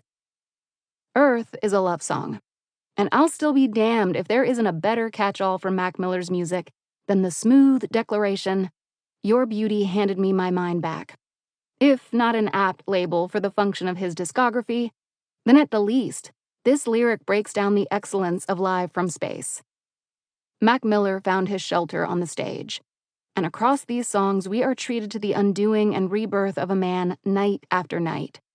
The beauty is the music, and by proxy, the mind is beautiful. One nurtures the other, and we nurture ourselves. That's the most dope family in motion. 2014, Faces. Faces actually started forming in my blanket. Got some demons in there. Mac Miller. Fighting for his life. So many things that I've created, but this right here might be my favorite. Here we go. I write through my trauma. This is a lesson I learned from Mac time and again, especially from his 2014 opus Faces. My favorite Mac Miller project.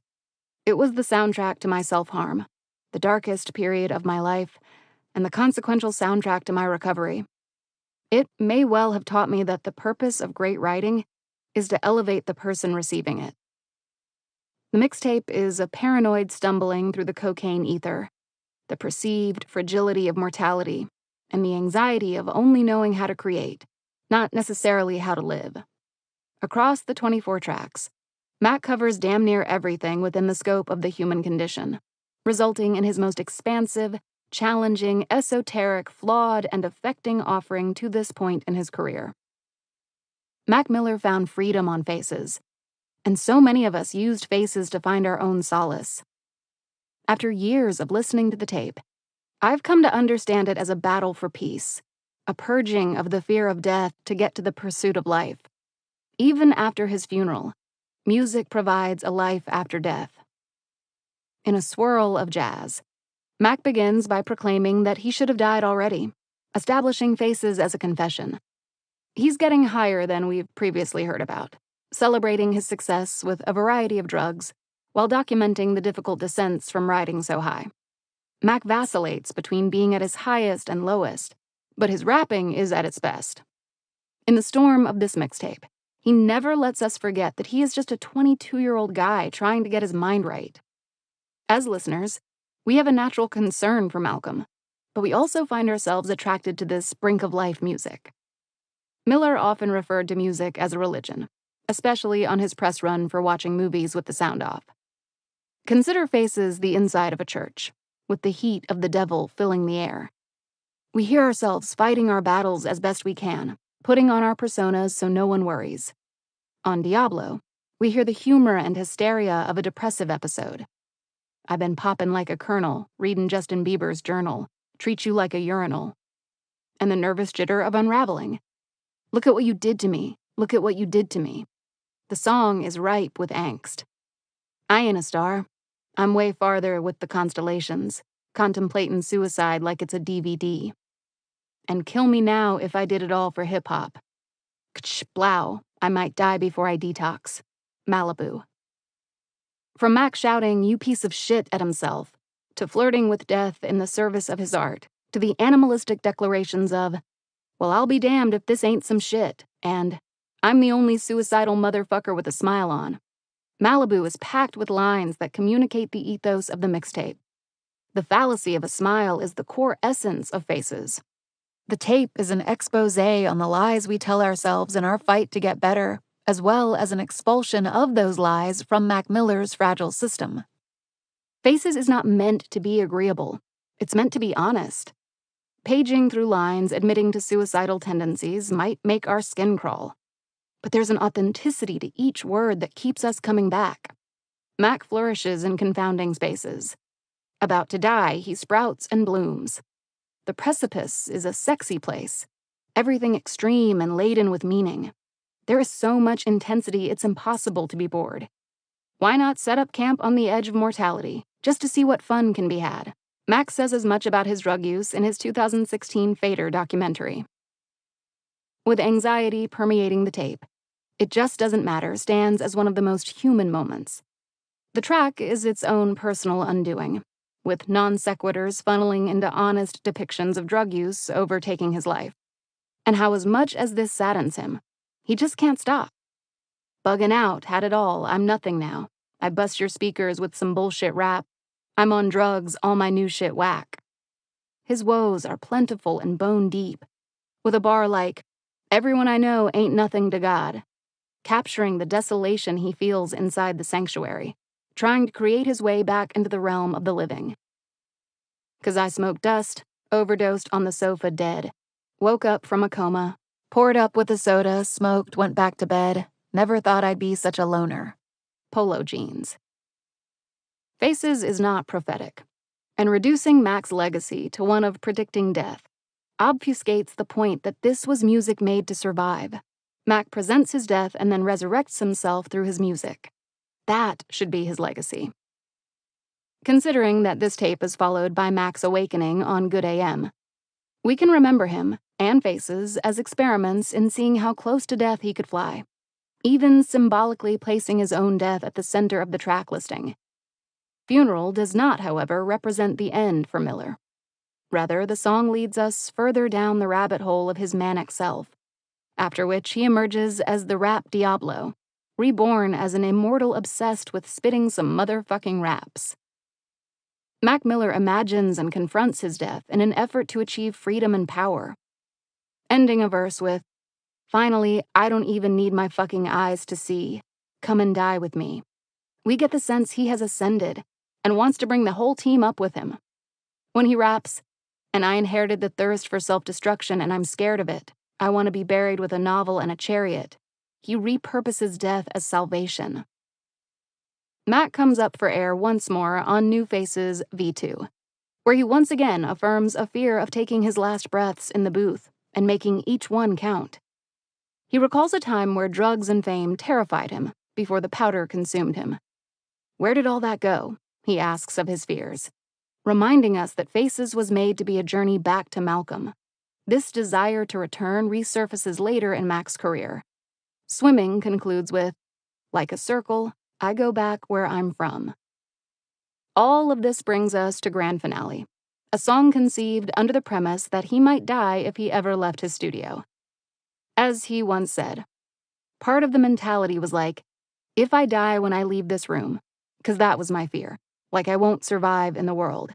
I will survive in this little room called the sanctuary that I'm okay in. The closer showcases his rebirth. Mac emerges fearless. "I fear nothing on this odyssey of dark roads," and spiritually renewed. "We are the prophets. I'm a bit surprised that I'm even still alive."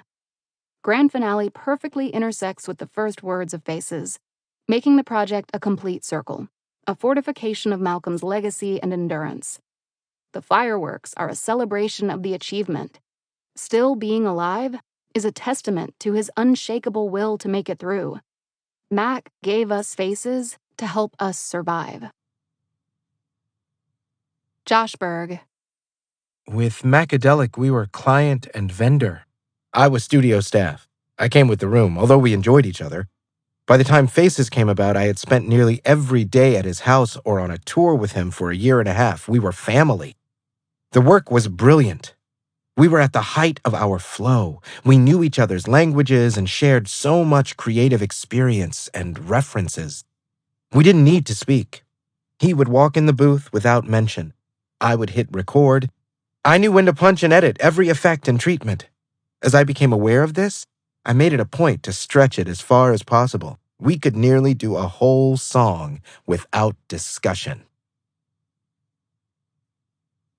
Big Germ. This was when he was recording so much, I didn't know if there was any purpose. I never knew what the plan was, but Therapy might have been the first one I sent him. E added the bass. I don't remember the beginning of the whole Faces process. To me, it was random. Edan. With most Mac projects, that one included, I never knew what the fuck we were working on, other than Blue Slide Park and Good AM. When we were working on those, I knew definitely that's what we were doing. With mixtapes, they were more like, we never stopped working. When we were in the room together, we were going to make music. That's what we did. I don't know that I ever knew what he was working on until he was like, here's this whole project. I'm sure that's the case with Faces because it was in between labels. I had no idea what he was doing. I knew he was courting some labels, had left Rostrum. I thought he was going to wait till he got with a new label to work on a project. It was a surprise to me, but we had worked on several of the songs together in the months prior. I just didn't know they were going to be on Faces. Big Germ. Just from talking to Josh, I knew he was living in the studio. Even though his bedroom was upstairs, I don't think he was going there very much. There was a constant stream of people coming over to work, so it's almost like he wasn't even able to get out of the studio, even if he wanted to. Josh Berg. It was during the run-up to the project. We were heavily recording and Mac was not sleeping very much. He reported vivid hallucinations, seeing faces in his blanket. This was profound to him. He knew he was far from shore, but he also heard the siren song of Revelation. He explored this philosophically. There were songs composed about people with imaginary friends that only they could see. He seemed fascinated by these ideas. The imaginary and imagination. Who was really there anyways? Where are we? Is that so static? During the Faces era, which actually extended a bit beyond the project itself, there was an extraordinary amount of raw musical experimentation. It all started with Thundercat, but often Taylor Graves would be there as well, or one of the other Bruner brothers. Thundercat. Bassist, producer, inside, outside. My first time hearing Mac's music was on the account of us working together, I believe. When I started to dig into his music, I started to understand the type of person he was. He put his musicianship first. It wasn't necessarily about where we had been. It was about what the possibilities were of what we could create and what we could do. I knew who he was. I heard his name mentioned many times. The funny thing we always talked about is neither of us could remember how we met. It was weird. Did I just show up at your house one day? Did you pick me up somewhere? I don't know how we met, but I remember it definitely started with our working relationship, and we immediately took to each other. Josh Berg. In 2014, Mac Miller was free. For the last few years, he had ridden this incredible wave of success, but that success came at a cost. He had been doing 200-plus shows a year, and in this last year alone, 2013, he had completed his bravest and most creative experimental album to date, for which he did a summer tour across the U.S., 2 side projects, Delusional Thomas and Larry Lovestein, You, an EU festival tour, an arena tour in Europe as support for Lil Wayne, along with all his own shows, and he filmed 2 seasons of a reality show. Towards the end of the year, you had to literally pry him out of the sanctuary with a crowbar. That was the only place he really wanted to be. He was intending to lock himself inside the studio and make music every day, and that's exactly what he did. I remember recording Inside Outside when Mac said, "Everybody want to be God besides God. He want to be like us." He freestyled that. That type of profound statement was just coming out of him constantly. Thundercat. That song is a special song to me. There was a little bit of everything. There was a different part of the spectrum showing between both of us at that point in our lives. We were really in it. We were in it for the creative energy. We were in it for where the feeling meets the technicality, meets the ability to process, and so many other elements. On Faces, he had a bit of a breakthrough personally. He felt freed up and open enough to let everybody in and not be scared or lose who he was. Even when he sang "On the inside, I'm outside all the time," it felt prophetic. It was almost as if everything had been turned inside out. That introvert that was maybe hiding, he was walking into who he was becoming or who he was. And you felt it. Josh Berg. They would just be hanging out in the room and burst into jams spontaneously. This was the whole point, to see what would intuitively come from the conversation. We had albums of this stuff. So many moments from meeting Ronald Bruner, who was quite a bit more boisterous than we imagined. We gave Ronald a kick drum festooned with pots and pans and a silverware caddy from the dishwasher. Thundercat. Creating with him. I'm a person that likes to play, too. The ability to play together, sometimes it represents more than the part you jam with somebody. There's a level of communication that gets masked in the ability. Different things hide themselves away sometimes. It's almost like speaking in code. Me and him, we would always be trying to speak a different language to each other. We always had something to say. We always had something to play. We would go full on with ideas. We would never stop playing. He would be playing piano. I had my bass plugged up. We were always trying to be in each other's heads. Edan. I've only gained the perspective of how fucking incredible it is over the last few years. When he first sent it to me, to start putting it together from a mix standpoint, I was mostly overwhelmed with the amount of tracks. As it goes for me, when I'm in the middle of a project on that level, it can be hard to fully appreciate it from the perspective of a listener. There's songs on there that were, immediately upon hearing it, and to this day, some of my favorite songs he's done. Inside Outside, I love. And I love that Josh is screaming all over it in the background. The Rick Ross track, Insomniac, I loved that. Big Germ. Actually, my friend Shad Beats had that sample. We both use FL Studio, so he sent me the project file. He had the sample in there, and I just remember that drum roll on it. That's kind of off-beat. I added that. We had the 808s. Mac hit me up wanting more of a banger, and sometimes it just works out where that was the one I had made right when he asked. I sent that over and didn't really hear much. I assume he recorded it, and then he sent the Rick Ross part. That was pretty cool just to hear Rick Ross on one of our beats. Josh Berg. Another session titled Rick Rubin's Piano came from a field recording of Mac playing piano on a field trip to Rick's house, which led to a side-splittingly ridiculous exchange.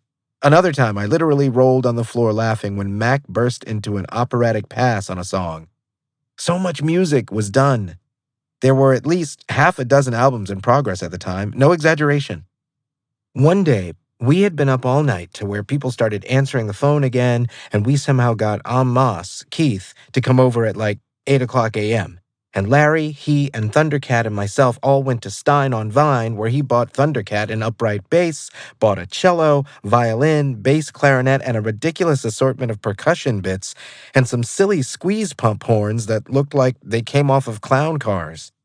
We went back to the house and started jamming. Moss played the flute. There was the intro to one of the Lost albums featuring SZA, and it's one of my favorites.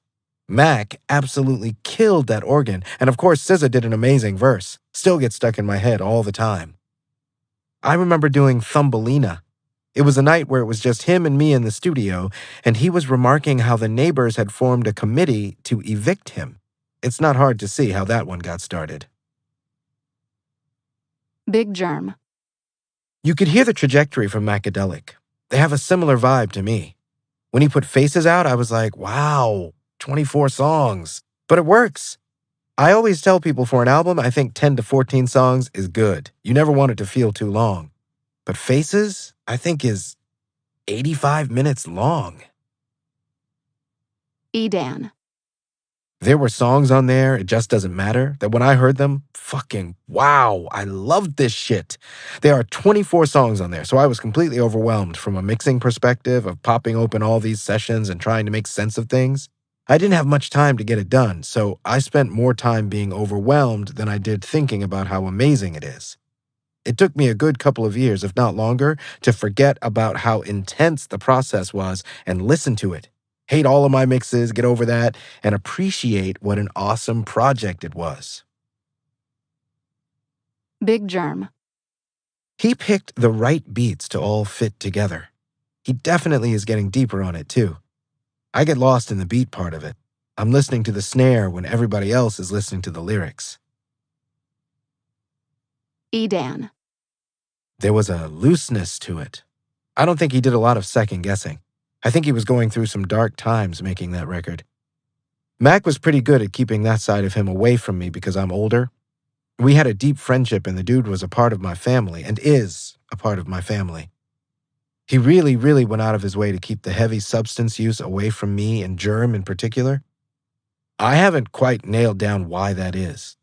Whatever the case, when he was going through a lot of difficult times, if I was around him, he'd do a good job of not letting me know that. It's hard for me to say exactly what space he was in, you know? By all accounts, just talking to Josh and Quentin Cuff, it seems like there were some pretty rough times around that. Maybe not the roughest times. Maybe some of those were still yet to come, but it maybe was the beginning of some dark days. Whenever you hit an intense level of feeling, emotion, whatever in life, that shit comes through in your art. For better or for worse, and it resonates with people. It just comes through on those tracks. And that's one of the reasons why people feel that way about it. The Freeform Magic of Colors and Shapes.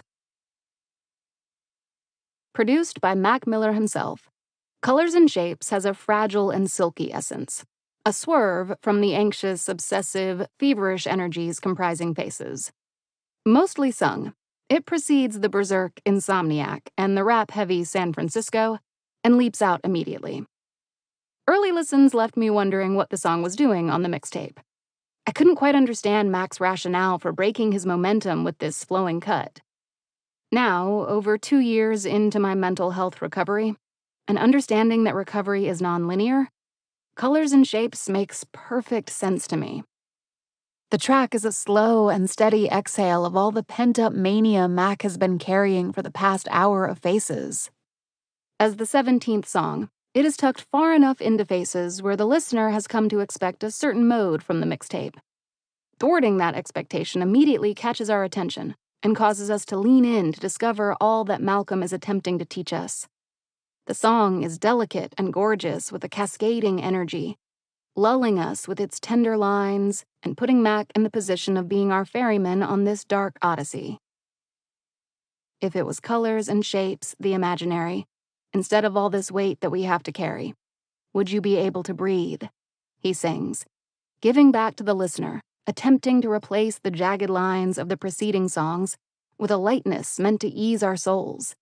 He's right there with us. Employing we puts Mac on our level, where he thrives as rap's empathetic brother. Simultaneously, he is inventing a new setting for the world of Faces, because it's getting too heavy, even for him. On this song, we're meant to escape reality. It's free-form magic creating something of a wormhole. We sink in and float away as if in a dream.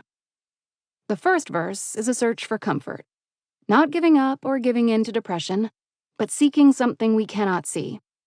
On the hook, Mac sings, "Oh, it feels good to fall." We could read this as an indication Mac has quit on himself, choosing to tumble down the rabbit hole of his emotions rather than stand his ground. Yet the song demystifies pain, causing it to lose its hold over us. At the close of the second verse, Mac notes, "While floating through galaxies they said I couldn't, I noticed how sad one can get." He details the ways in which we can escape our heads and expunge our pain. Colors and Shapes is so airy, it's easy to imagine ourselves falling as Mac falls, only to realize we haven't been falling at all. We're drifting, we're floating. This song is a sanctuary, a safe space for us to interrogate our emotions and gain the upper hand. Let the feeling wash over us, Mac posits, and feel through it.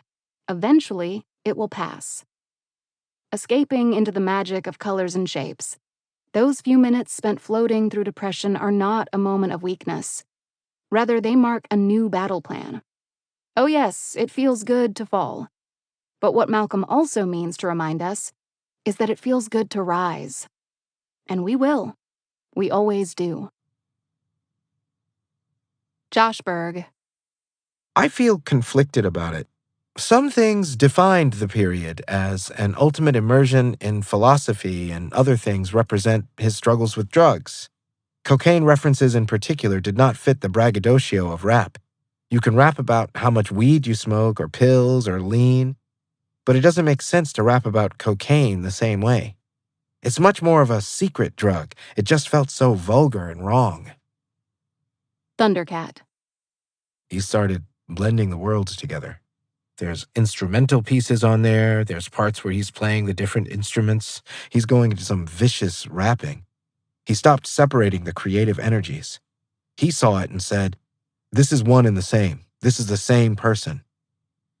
It came out almost like vomit.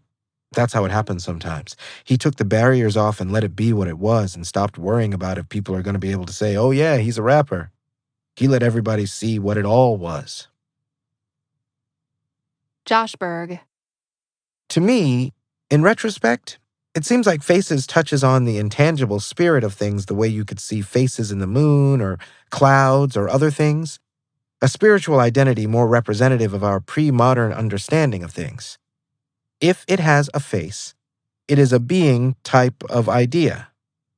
The different faces we wear, the faces of our friends and family. Edan. Also, it's his least overthought project. He didn't let himself get in the way. He didn't have a label to answer to, so it didn't feel like he had some sort of authority figure involved with the creative process. With Faces, there was this sense of freedom in so many ways. He was firmly established in Los Angeles, on his own, mostly away from family, and he had all these new friends, and that was coming together as his new life. He just left Rostrum. There was just this freedom to him. And he had already gone through watching movies with the sound off, which is the project where he steps up and says, "I want to produce myself." It was a combination of those things. Josh Berg. Perhaps it felt like a rebirth or the start of a new era, which it certainly was. Edan. I think he was simultaneously, with every project, incredibly proud, and at the same time, he probably secretly hated half of it and wanted to redo everything 10 times over. That's a typical thing for an artist. You're always growing, so the last thing you did is your favorite thing.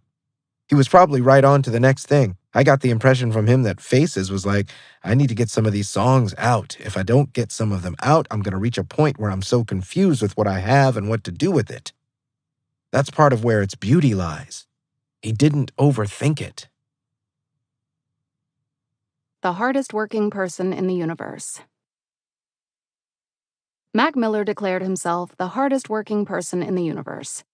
And he had a special way of detailing his obsession with making music. His work ethic was a marvel.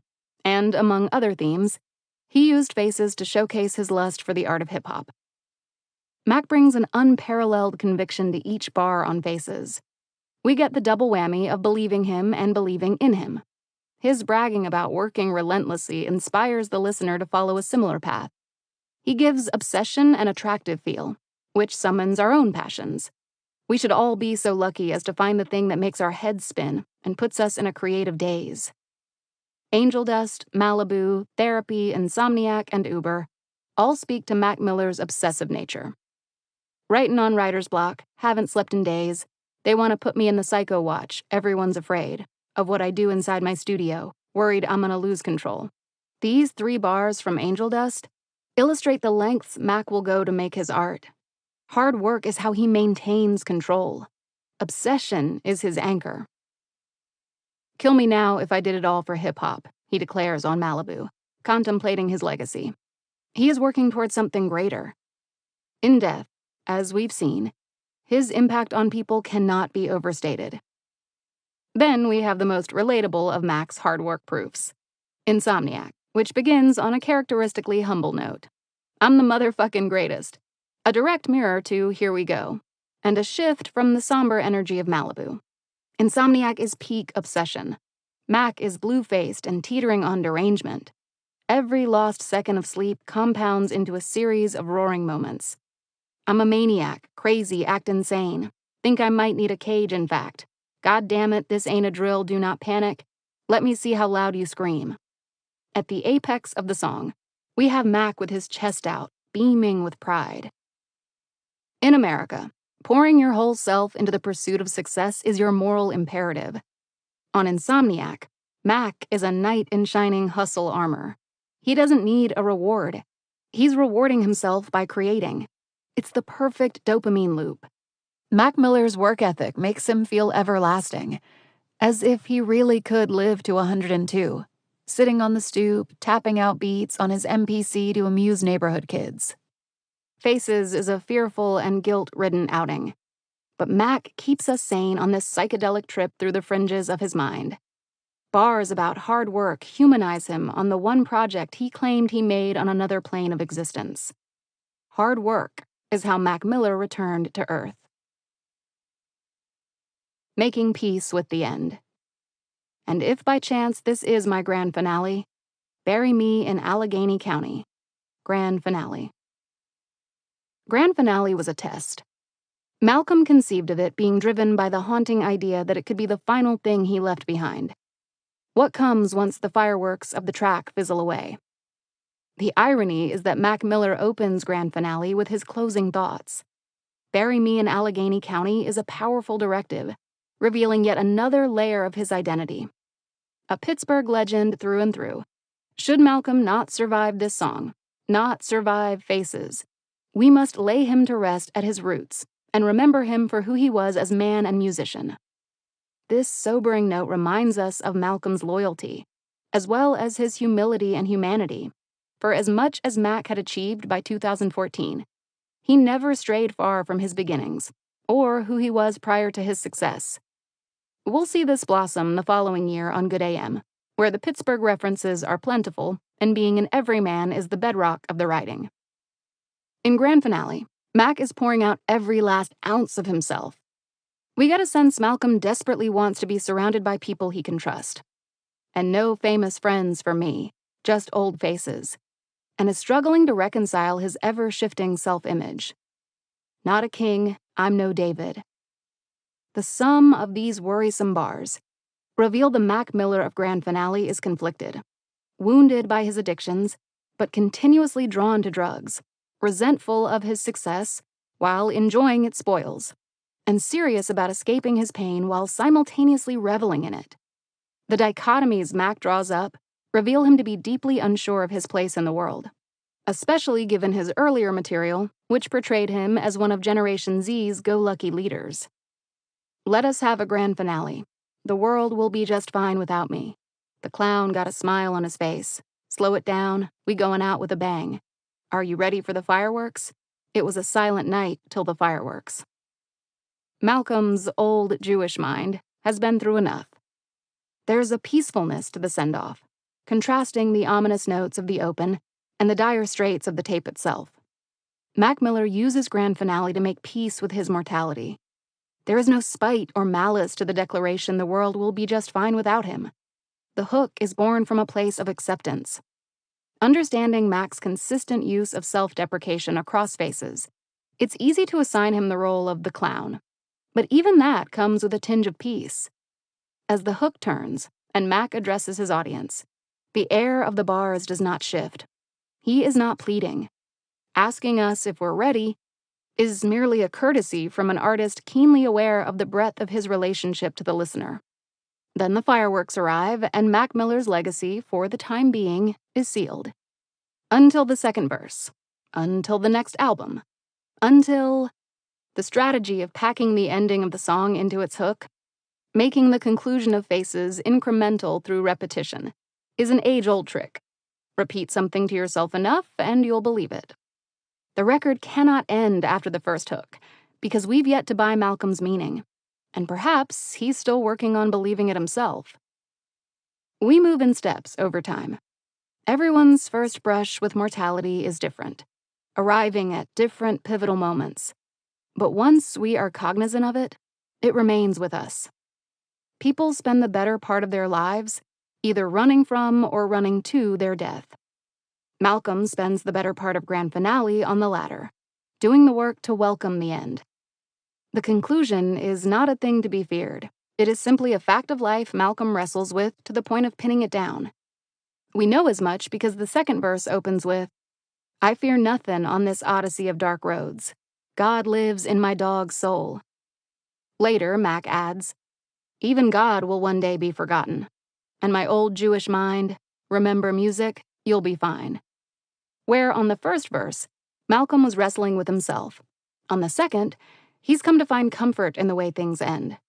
Where people generally fear being left behind, forgotten, or fading into oblivion, Mac Miller has transcended these concerns. The note about God is telling too. The second verse begins with God and Malcolm on the same level, and quickly becomes a commentary on how no one and nothing is exempt from disappearing. Why concern yourself with the inevitable? Contrast this idea with Mac's mention of David in the first verse, and how he does not wish to see himself as a deity. He only sees himself as blessed. That comfort in self comes from a comfort with the end. By the second verse, peace becomes the operative mode. "Who am I?" Mac asks in his final line. It's an incredulous moment, as if to say, "Who am I to live forever?" The vocal effects create the illusion of Malcolm leaving his body. As we enter the closing hook, we have a fresh sense of calm. The fireworks take us out. Faces ends. We've made it out alive, and Mac Miller has elevated to another plane. It was always meant to end like this. 2015, Good AM. I was like, I'm going to just focus on living and going outside and just getting my life right. Mac Miller. When in Rome, a berserk wake-up call. In 2015, Mac Miller was at the height of his second creative renaissance. The brute raps he seeded on Macadelic sprung into the gorgeous and well-woven bars of Good AM. Malcolm took everything he knew about hip-hop, and himself, and crafted a foundational text of a hip-hop album. Combined with the notion of introspection being king, taken from watching movies with the sound off, everything coalesced into the perfect storm of an album, which shines most when Malcolm wakes up and tackles life head-on. Good AM swells into a berserk wake-up call on When in Rome, which boasts a feverish and chaotic energy that takes Mac from rapping to barking and yelling. He pants, spits, and gnaws through the beat. To call the song high-octane is disrespectful to the aura of Mac's true pinnacle on Good AM. This song marks the moment Malcolm's spirit awakens. Drawn in by the summoning arpeggios and jumping production, we tumble into disorder. Mac begins with a narrative non sequitur, talking about freaks and girls, his punchline pocket, which feels like a dramatic transition from the hyper-serious close of Perfect Circle Godspeed. However, when we take into account the life path Mac has drawn across the album, it becomes clear that there was no other way to start this song. He understands he must take life by the reins and enjoy it. Bring on the women, the disarray, the party. It's time to live. It's time to enjoy this world for all it offers. Mac's picking fights and losing his technical footing. The song feels like a war cry, which is what makes it so successful. "Feeling great, I'm the man here. If you got a problem, don't stand here," he announces. This is the only moment of personal reflection in the first verse. As such, it's the most telling. For all of the song's overt debauchery, there is the overriding sense he's just having fun, man. Great fun had become Mac's modus operandi, and his lust for life was channeled fervently into every aspect of the production. The repetition of the simple, animalistic hook is disorienting. When you sing along, it warps your voice. Vowels sink and consonants crumble. You lose yourself literally in the soup of repetition. This effect serves a potent purpose.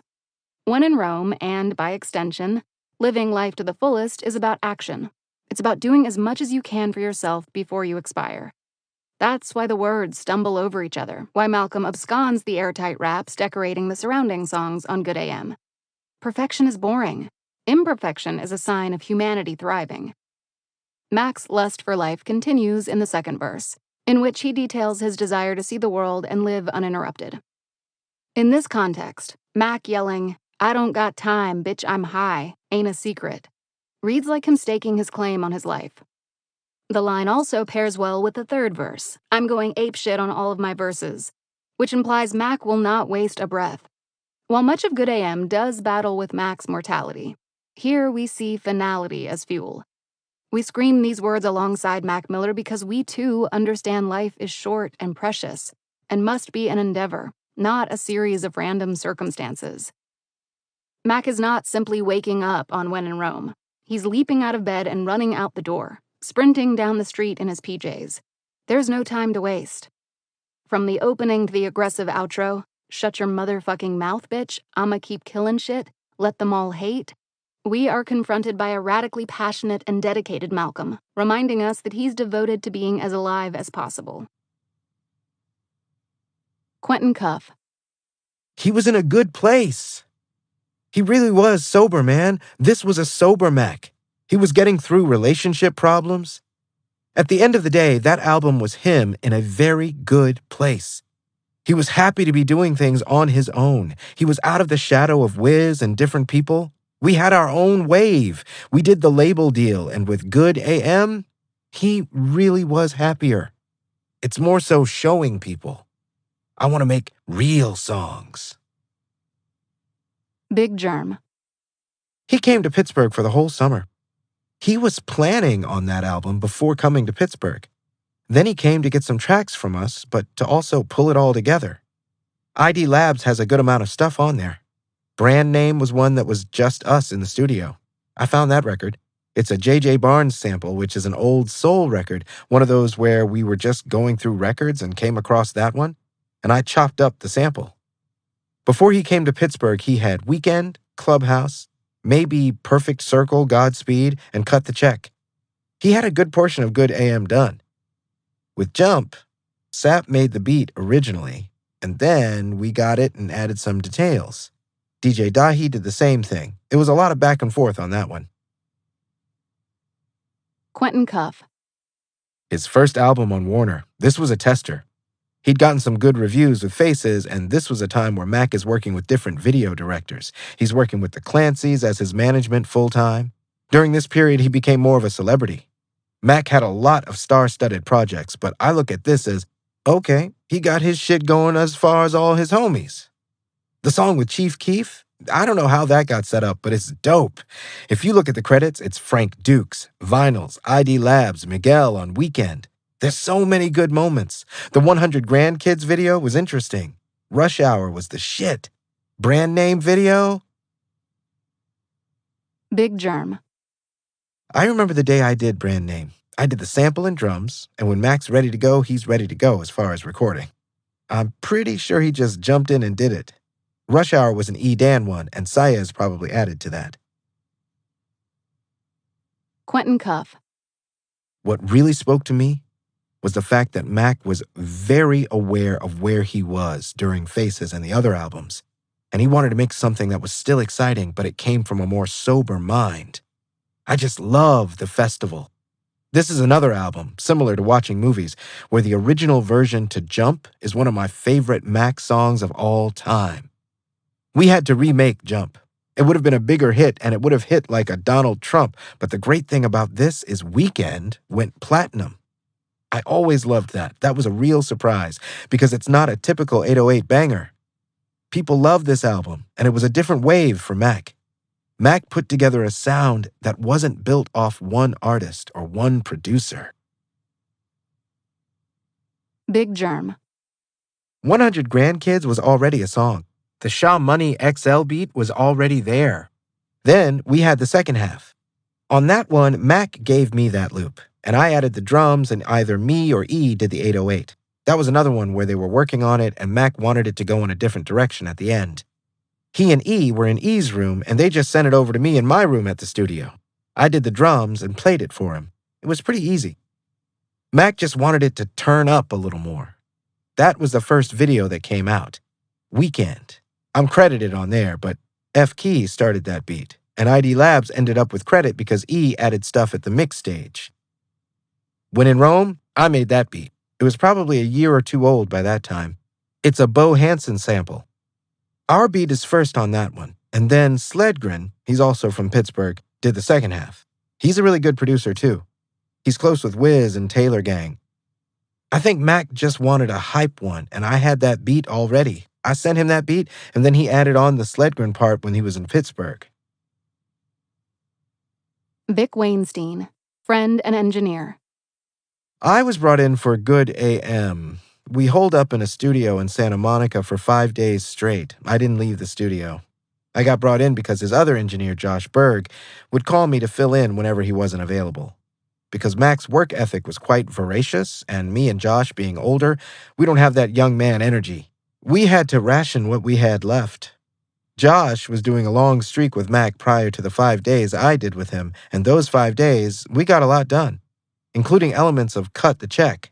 The whole song The Weekend with Miguel. That was the first time Mac met Miguel. It was almost like Mac floated in the room when he came in. The rest is history. Justin Boyd, friend and photographer. The Weekend video shoot was cool. That was a really late night. We started at 9 and wrapped at 4 in the morning. Mac was a big Miguel fan, so I know that whole experience was cool for him and me as well. We did that one in LA. Brand name was in Pittsburgh. He always closed that tour with When in Rome. What's funny about that song is there's the part where it switches up towards the end. It's actually 2 different songs he put together in the studio. That was how that song came about. Live, when that part drops, shut your motherfucking mouth, bitch. The crowd would go absolutely insane. I will always remember that, how crazy that set ended every night. Big Germ. Ascension was one of those ones that was meant to be. I even ordered that Curtis Mayfield record from Dusty Groove, a record store in Chicago. They have a pretty good online store for used records. We were just going through samples and I found that little piano part, then the Between Heaven and Hell vocal sample. They're all from different parts of a song, and I pieced it together. I'm proud of that one. E added some stuff on it a little later. That was that. Justin Boyd. Good AM still felt like he wanted to just have some good raps and hit people with it. Big Germ. On Jump, that was more E. That was Sap first. There's a guy, Harrison Wargo. He's a musician from Pittsburgh. Sap made the beat, it probably was a sample, and then Wargo added stuff and E added stuff. DJ Dahi came on at the end of that one. Quentin Cuff. The first 3 songs are a perfect encompassing of where Mac was. He's still with the home team. ID Labs produced Brand Name and Rush Hour, and then Tyler, the creator, produced Doors. Mac's working with Tyler's management, the people that birthed Tyler and Frank. This album showed Mac could work with big names, small names, and everyone in between and craft his own sound. This is really him going back into his bag. This was Mac being like, I got a new team. I'm not with Rostrum, but I'm still sticking to that ID Labs sound. I think he spent a lot of time in Pittsburgh finishing this shit. I think he also did a lot of shit with Josh Berg. This is where the Sanctuary ID Labs, they kind of collide. And they made Good AM. Facing Death Again on Perfect Circle Godspeed. Admit it's a problem. I need a wake up. Before one morning, I don't wake up. Perfect Circle Godspeed. Forever alchemical, even in death. Mac Miller has altered our relationship to his music. Some listeners can parse the writing from the circumstances, while others get lost in the themes of death that always colored his work. Faces is infused with a fresh terror in the face of Mac's overdose. But no song forces us to experience his death over and over again, like Perfect Circle Godspeed. Clocking in at nearly 8 minutes. Everything from the chilling opening choir to its raw, autobiographical nature make the song one of the most gutting in Miller's catalog. But before coming to one of the soberest and most plain-stated moments of Miller's career, we have the thump and dank creep of the music filling us with the sensation that we are arriving somewhere, pivoting away from something sinister. At the time of writing, Mac Miller certainly was. I wash these pills down with liquor and fall. Leave it to me, I do enough for us all. I do. Mac slurs on the hook.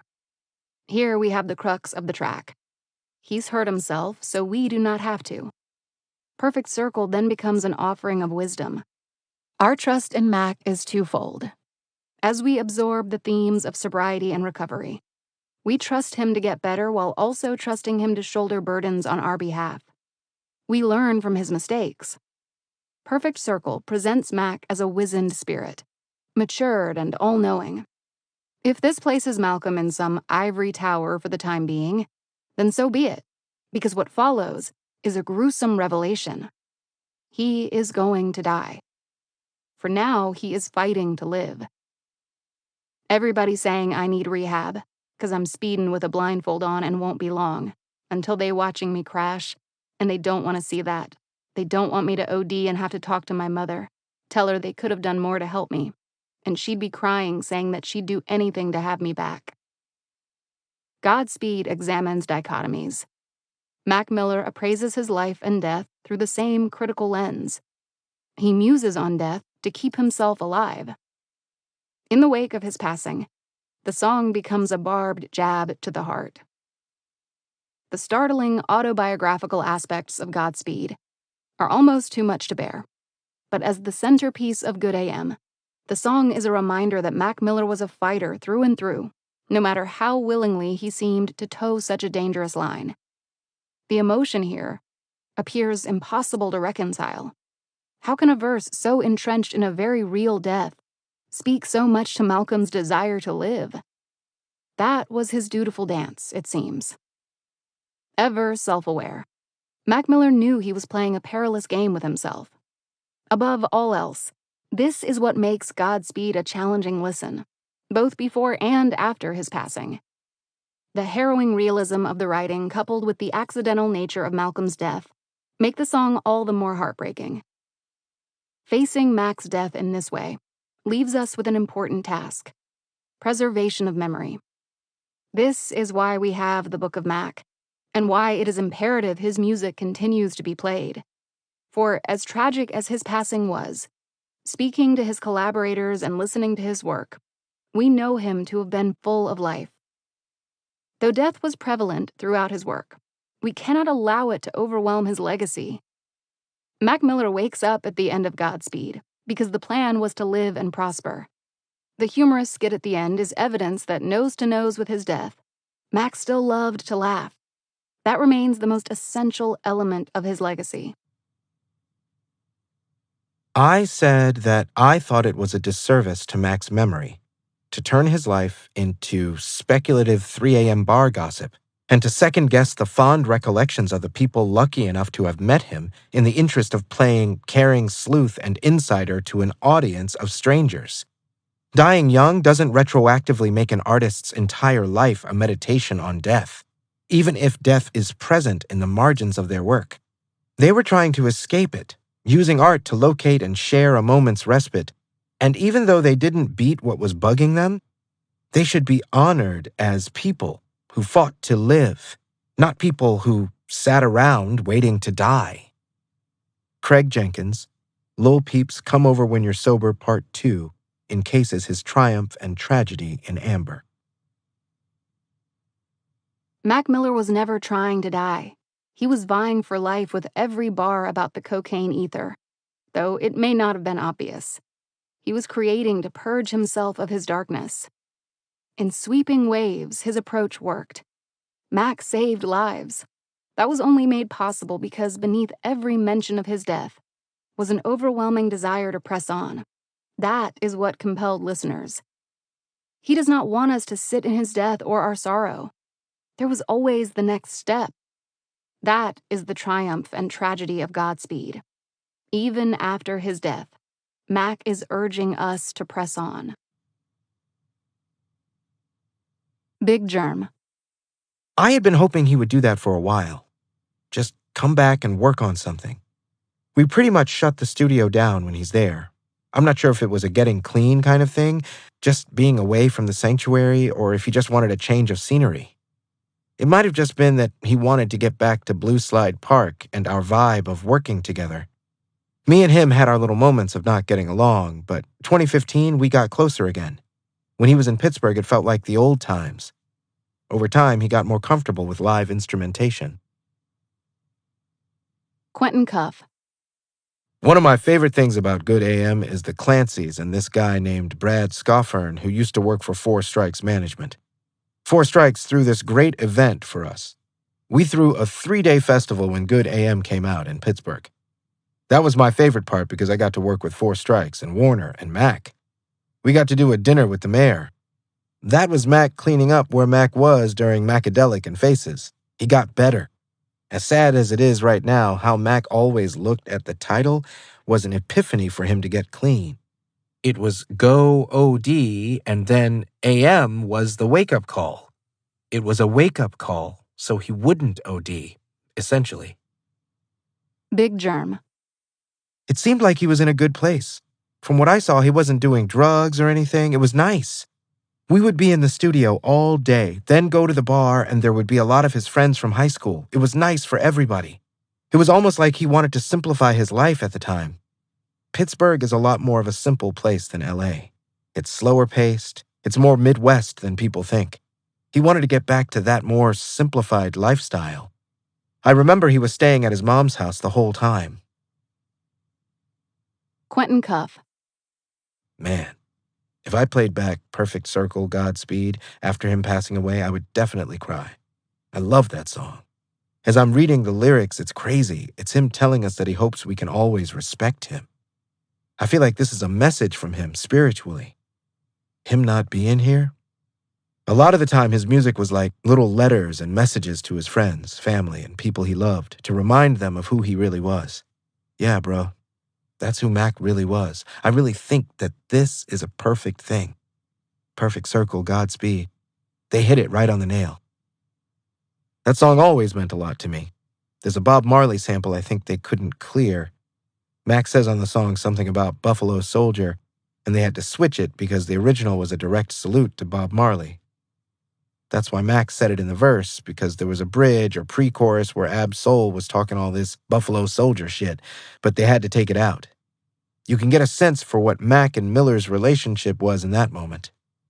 Miller just wanted to know his little brother was okay. We don't talk a lot, but I hope that you're doing good. Big Germ. Ascension. That was a pretty pure Mac Miller record. There was no overthinking, is the best way to put it. I liked that. I hadn't thought about it like that, like Good AM was the last real hip-hop album, but that's true. The Divine Feminine is definitely not just a rap album. Maybe that was his plan. Go back to Pittsburgh, do it like he used to, and then move on from there. He always had a plan, even if nobody else knew it. Justin Boyd. He loved performing. He just loved seeing all the people that came out to see him. He always recognized he wouldn't be anywhere without his fans. Good AM was a good tour. The Europe run of that was a lot of fun. That was my first time in Europe.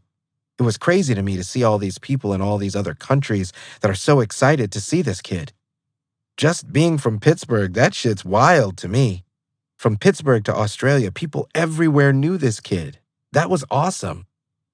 He loved to tour. That was one of his favorite things to do. He got to be with his friends every day. We got to be in a new city every day.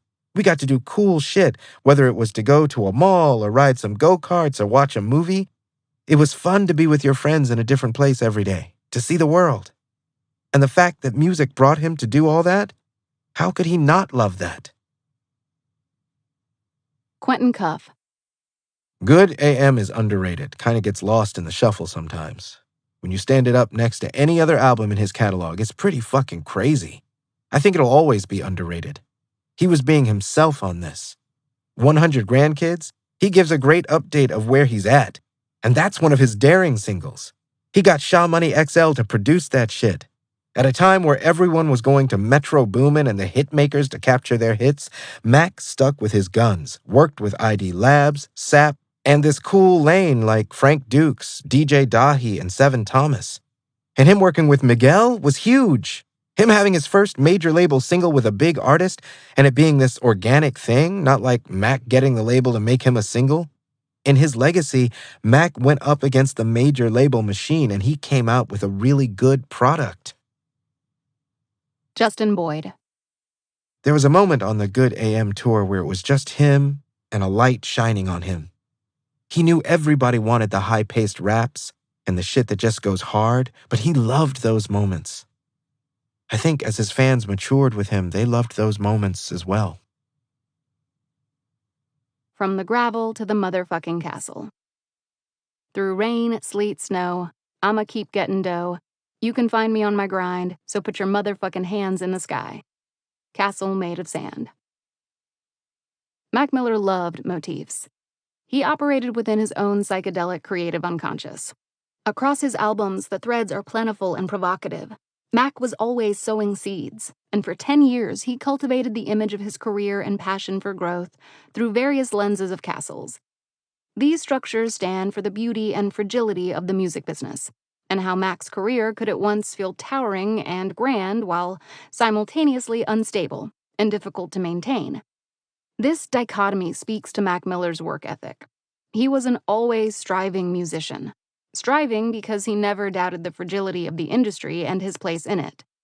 The tension made for an incredibly prolific career. 'Cause I'm on the rise and I reside in this castle made of sand. Castle made of sand. We begin with the high life, one of the final remnants of the smooth, easygoing Malcolm McCormick. He's confident, and the reference comes off almost incidental. But something tells me that Mac could sense he was on the brink of fame. Still, I cannot imagine he was plotting a discography-long motif in his bedroom when he wrote this song. Nevertheless, this is the bedrock of what will become a sobering commentary on how fame consumed and wounded him. At his most wide-eyed and green, Mac still knew how fickle the industry would be, that what felt like stable ground would eventually shake and move. Yet his hunger does not wane. Instability does not thwart his drive and his yearning for success, perhaps because he still does not fully know what is to come. Bars about Mac remaining king pepper the track too, signaling an understanding and anxiety that this could all be washed away by an unforgiving tide. Packed sand could very well stand up to proverbial concrete, but a strong tidal wave does not care about metaphors. Sometimes fame robs artists of all their worth. In the case of Mac Miller, this leads us to Faces. Faces begins with one of his best songs and his most subtle castle illusions. Tucked into the psychedelic layers of Inside Outside, at the 12-second mark, is a sample of the soundbite that plays upon the completion of a level in New Super Mario Bros. 2. Mario leaps to the top of the flagpole, the flag slides down, and Mario celebrates and emotes. At the same time as the sample rings off, Mac raps, "I should have died already. Came in, I was high already." The allusion to Mario fits right into the overarching fragility painted by the castle motif. By nature, video games are based on temporary highs, repetition, and a sliding scale of difficulty. You complete one level, liberate one castle, and then, as if your progress means nothing, start another. It is an addictive feedback loop, mimicking the rat race of fame. Coupling this repetition and the temporary feeling of victory with the opening lines of Inside Outside, we stumble on an altogether shocked and disillusioned Mac Miller. In terms of his drug addiction, the lyrics are self-explanatory. In relation to success and fame, the message is clear. His career should have wilted by now. The castle should have come down, and yet it is still standing. Is this a beautiful thing, or perhaps something far more ominous? That answer lives on the 8th track, Therapy. Since before I was a goddamn mastermind, in that castle of mine I came up. Perhaps the brightest song on Faces, Therapy is a sonically hopeful moment, with underlying energy that's nothing if not sinister. In the context of the project, we are not feeling better so much as we are experiencing a manic, drug-fueled high. We can gather this mindset from the frenzy and self-aggrandizing on the hook. How it feel to come and hang around a motherfucker like me. Elated for certain that invincible sensation presents a dangerous and destructive state of mind, which we see across the rancor of the verses. The castle thread comes in on the second verse, after a moment of lucidity. I'm back on these rap songs, feeling that's never gonna last long. Still in a manic state, Mac remarks on the expediency of his come-up. Success on therapy reads like something obvious and naturally deserved. Yet, whenever there is a manic high, there is a subsequent crash and burn, the reckoning after our inhibitions all but evaporate. Thus, we get the same fragility through the lens of a mental break. And so, too, we get our answer. Beneath every beautiful feat lies some measure of terror. Suspicion is not callous, it is welcome. The paranoia of Faces takes on additional meaning. Drugs propel the work, but Faces also interfaces with fame, which not only drove Mac to drugs, but also wore on his mental state, as evidenced in his writing. The paranoia of the album expresses fresh concern over fame and its fickle nature. At any moment, this could all come down. Mac Miller is both living in his castle and figuratively waiting in the wings for its collapse. Little is said about doomsday preparations on any of his work, either because in his heart he did not imagine his castle crumbling, or because he was ready to go down with his beloved structure. Regardless of the why not, we're treated to an even more ferociously delivered guiding image on Good AM's splitting banger, When in Rome. Look, Mom, I fucking made it could be the subtitle of Good AM, an album about Malcolm coming into his own as sober, lucid, and ready to embrace fear for what it is, and not the beast it stands to become. The glimmering cloud of static and chuckle that opens the song says it all. Mac Miller made it to the other side of Faces, to the summit of this chapter of his career. There is no concern over the structural integrity of this castle, no circling set of anxieties to detract from this riotous moment of celebration. What we have here is a success story, full stop. Even when he spits, "How it is when you young blowing up too much," there's no admission of struggle. Struggle is demystified, treated as matter of fact, not something cutting. We fucking made it. In this moment of Mac Miller's career, stable footing was the wave, not a feature of his imagination. During the Celebration of Life concert in October 2018, a clip played of Miller speaking about dark lyricism with Rick Rubin at Shangri-La. I don't think that's the only aspect of life. He said it best. We can let the joy be enough. I turn the hotel to a castle, livin' like a king for a grand. I don't do nothin' that's a hassle. Besides, even that castle's made of sand. Too much can change in 3 years, as evidenced by Mac's sound, career, and tragic passing. He entered a creative renaissance with the Divine Feminine, the arc of which was followed by his final album, Swimming. Where Mac was once marking down his sobriety, his disease once again had the better of him. By not releasing an album in 2017, the only time in his career he took a gap year, all of the above compounded into the barefaced nature of Swimming.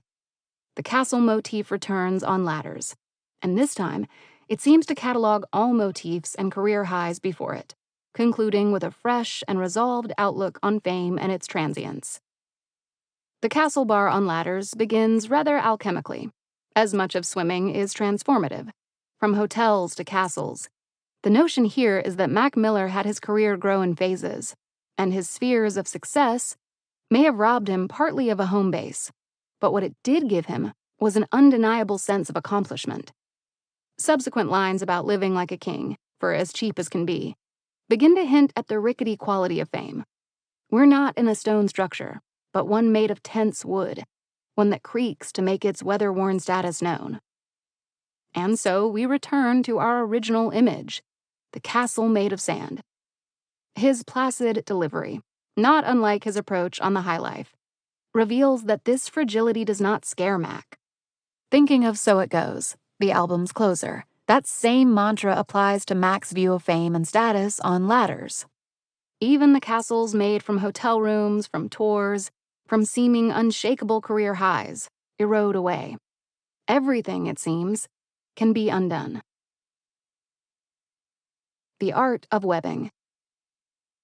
Good AM was a mature triumph for Malcolm, who spent the years leading up to it, battling his demons on wax with such candor, we fell into a deep love with his work. Through the art of webbing, songs alluding to other songs on the album and other albums, Mac put Good AM in conversation with itself. Through a series of inter-album allusions, the record evolves from a piece of music to a living, breathing setting of its own. Good AM gave us a sense of place. We strolled through the album as it interacted with itself. The experience of catching all the notes of webbing gave us the feeling of Mac as a superior craftsman. The buildings of his Good AM city not only stood tall, but also bent to his every whim. Through the art of webbing, Good AM grew ever dynamic as you dug deeper into the album. The illusions began thoughtfully on 100 Grandkids and ran until When in Rome signaled back to 100 Grandkids. There is even a moment, Time Flies, where Malcolm verbatim signals a bonus track off watching movies with the sound off. Mac begins his webbing phenomenon on the outro of 100 Grandkids. As L. Varner sounds off with some spoken word, Mac interjects with Time Flies, the title of the next song. Not a giant leap across the track listing. This first illusion simply sets us up to catch further illusions. Here, Mac was letting us in on the trick of the album, showcasing the bonds between songs and hoping we were apt to play along as the record progressed. There's a satisfying element to this first note as well. We go from Mac's Time Flies chant to Lil B on the intro of Time Flies itself. Once we make the connection and catch on to Malcolm's game, we can't help but smirk. At first, the webbing feels fun and gives Good AM a small modicum of body. The songs are not yet in full conversation. They're whispering to each other. For the first arc of the album, this effective pillow talk is enough to keep us listening. Our interest is piqued enough to see where Mac, mayor of the city he's constructing on the album, will lead us next. Time Flies takes the game several steps further, borrowing a line directly from 2013's Goosebumps. So when I die, these bitches still can fuck my hologram, goddamn. Where moments earlier, Mac established the relationship between Good AM and the album itself on Time Flies, he goes on to establish the relationship between Good AM and his discography. With this one line, we understand Good AM to be a continuation of Malcolm's studio album story. As his major label debut on Warner Records, Good AM would go down as a major outing for Malcolm, his first release without independent backing.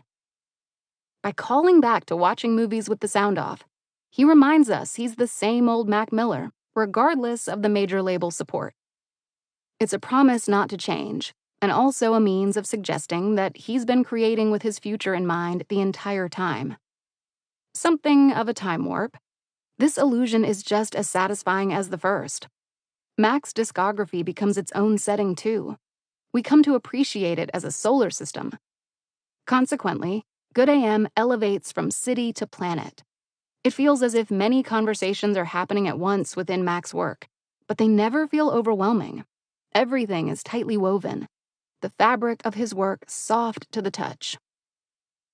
This weaving brings us to the 9th track, In the Bag, which houses several illusions. All of these notes live on the second verse and come in rapid succession, giving us the sense that we are playing in a shooting gallery. In the Bag heightens Mac's game on Good AM, making it more fun for the speed at which we have to play.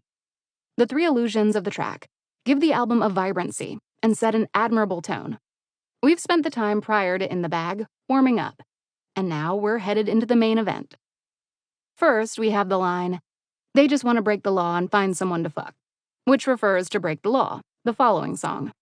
A ways away from the song itself, you only realize Mac has made this connection minutes later. It's a delayed payoff, but a satisfying one. The distance creates something of a loop between In the Bag and Break the Law, as it does to a smaller degree on 100 Grandkids and Time Flies. We bounce between songs in our minds, thinking, wait, what did he just say? The distance between illusion and subject only increases our respect for Malcolm's writing.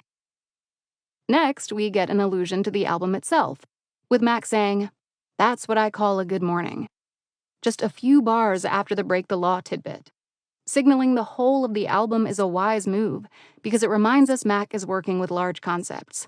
He's not merely drawing a roadmap of his own album, but letting the album properly work its way into the songs. There's a thoughtfulness to In the Bag. The conversation truly begins here, and with such a mighty connection drawn to the whole of the record, we're encouraged to pay more attention to Mac's every word. We're also inclined to take the themes of In the Bag more to heart. Here, Mac satirically bemoans materialism and his relationship to fame, one of the major themes of Good AM. The second verse delivers a good dose of irony, as Mac has a one-sided conversation about importance and money, all to the point of showcasing how material goods can strip you of your humanity. None of these ideas are particularly difficult to grasp, because Mac has already told us, in his own way, to pay close attention to his language. So we do. And again, we are rewarded. In the Bag is also the first song to take a few leaps forward with its signaling. We jump to track 14, Cut the Check, with the line, "They just cut the check." Again, we won't know Mac is planting seeds for future songs until we arrive at track 14. But the setup to the payoff stands to be huge. At the least, such a gap between allusion and subject gives us the desire to run In the Bag back, and gives Cut the Check a sense of familiarity, with its title already festering in our minds. The world of the album becomes part of our world. Good AM becomes a reaching album, one full of literal internality. We close out our illusion spree on When in Rome. The blustery track houses 2 notes, one of which nicely takes us back to where we began. A closed loop to lay the foundation for Malcolm's obsession with perfect circles, of course. Firstly, Tell 'em cut a check for a youngin' and I'ma cash out loosely references Cut the Check, which is still 2 songs away. Loading up on allusions for Cut the Check makes us do 3 things. 1, we think back on In the Bag, and hopefully realize what Mac was getting at so slyly. 2, once Cut the Check comes on, as with In the Bag, we pay close attention to Mac's writing and his motifs as they relate to the rest of the album. 3, we are prepared for Cut the Check, meaning it no longer feels brand new. Rather, Cut the Check feels like an of course moment. We're left feeling Mac Miller will always deliver on his musical promises. Finally, When in Rome brings us back to 100 Grandkids, with Got another 100 grand, but who's counting? We catch this line instantly, for we have been trained to be on the lookout. By this point, we realize Mac effectively turned Good AM into a game. The album comes to life from thread to thread. Good AM thrives within itself, speaks to itself, and consequently speaks louder and louder to the listener. We feel the life of the album flowing out of our speakers. By the end of When in Rome, we realize Good AM was meant to be traversed, quested through. The whole runtime, we were meant to be collecting allusions and connecting dots. These tiny details keep our attention as the album spins, making the case for Good AM to be one of Mac's most satisfying offerings. Between it being his major label debut, his comeback from the cocaine ether of faces, and his foray into life music, we could walk away from Good AM with the impression of it as Mac's tightest creation yet, his most playful. That's what we call a good morning. 2016, The Divine Feminine. I've made a lot of love songs in the past, and they always end up being my favorites. I think it also opened the door for me to become a bit more vulnerable with how I speak and what I say, and how I use my voice. Mac Miller. A delicate nature. Delicate love is huddling under a weighted blanket in the wintertime and weaving your legs together for warmth. It is brewing a cup of wildberry tea and dabbing away tears. This is not the pawing passion of tenderness. There is a lightness to this genre of love, a baked-in understanding between partners. It is hushed and all-bearing. You give yourself over entirely and spin a sugar tower of precious emotions. This mix of fear and fearlessness, of synchronicity, is the heart of Mac Miller's understanding of love in 2016. The Divine Feminine is a propulsive display of romance at its peak, a perfect blend of Mac's playful nature and the hyper-serious high of falling in love. We're a long way from the tawdry qualities of 2009's Crushin' Round the Clock, or Flyin' Her Nikes, both early sophomoric attempts at parsing love off his beloved tape, The High Life. In 2009, sex was an achievement, not a union. It was about putting up numbers and netting the baddest bitch, to boast and assert his masculinity, not about finding fulfilling love. By 2016, the way Miller appraises his lover's body has been slowed down.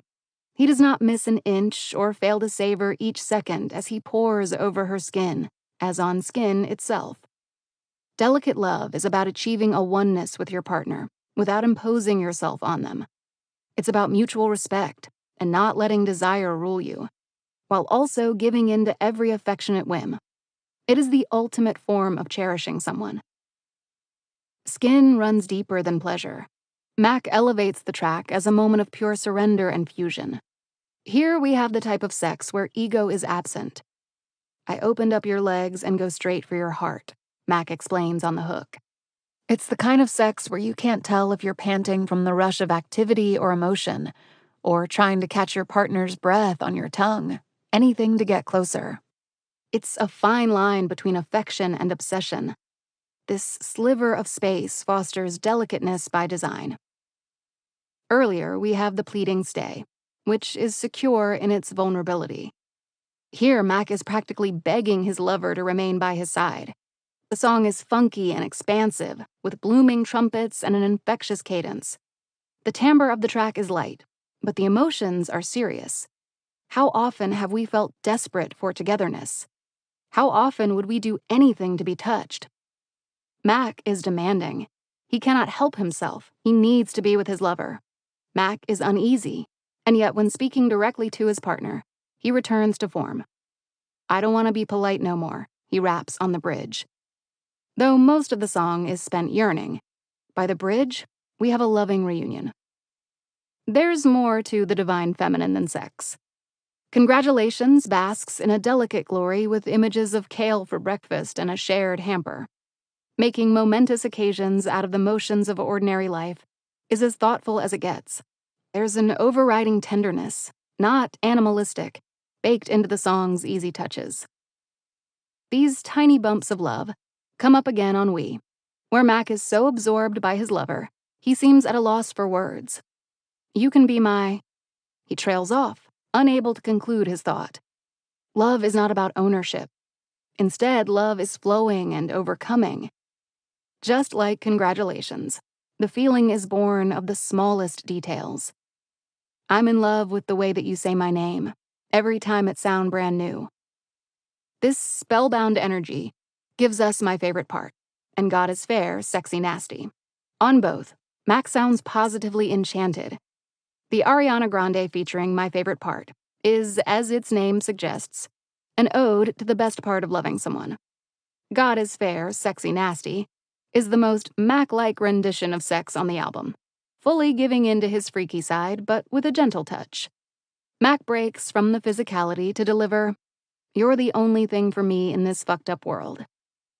The divine feminine achieves a gentleness in the sonic space as well, with the climbing and plucking second half of Cinderella standing as the perfect example of lightness. Here, Mac is beyond obsessed with his lover, and he's more than comfortable being consumed by her. She's in his thoughts and in his dreams. It's a perfect storm of affection that could stand to break our senses, but hangs on the precipice to our immense delight. Mac appears ready for a lifetime of love and cherishing someone, ready to follow them to the ends of the earth. There is love, and there is delicate love, and here we are treated to the sweetest emotions. The divine feminine succeeds because it tempers our carnal instincts.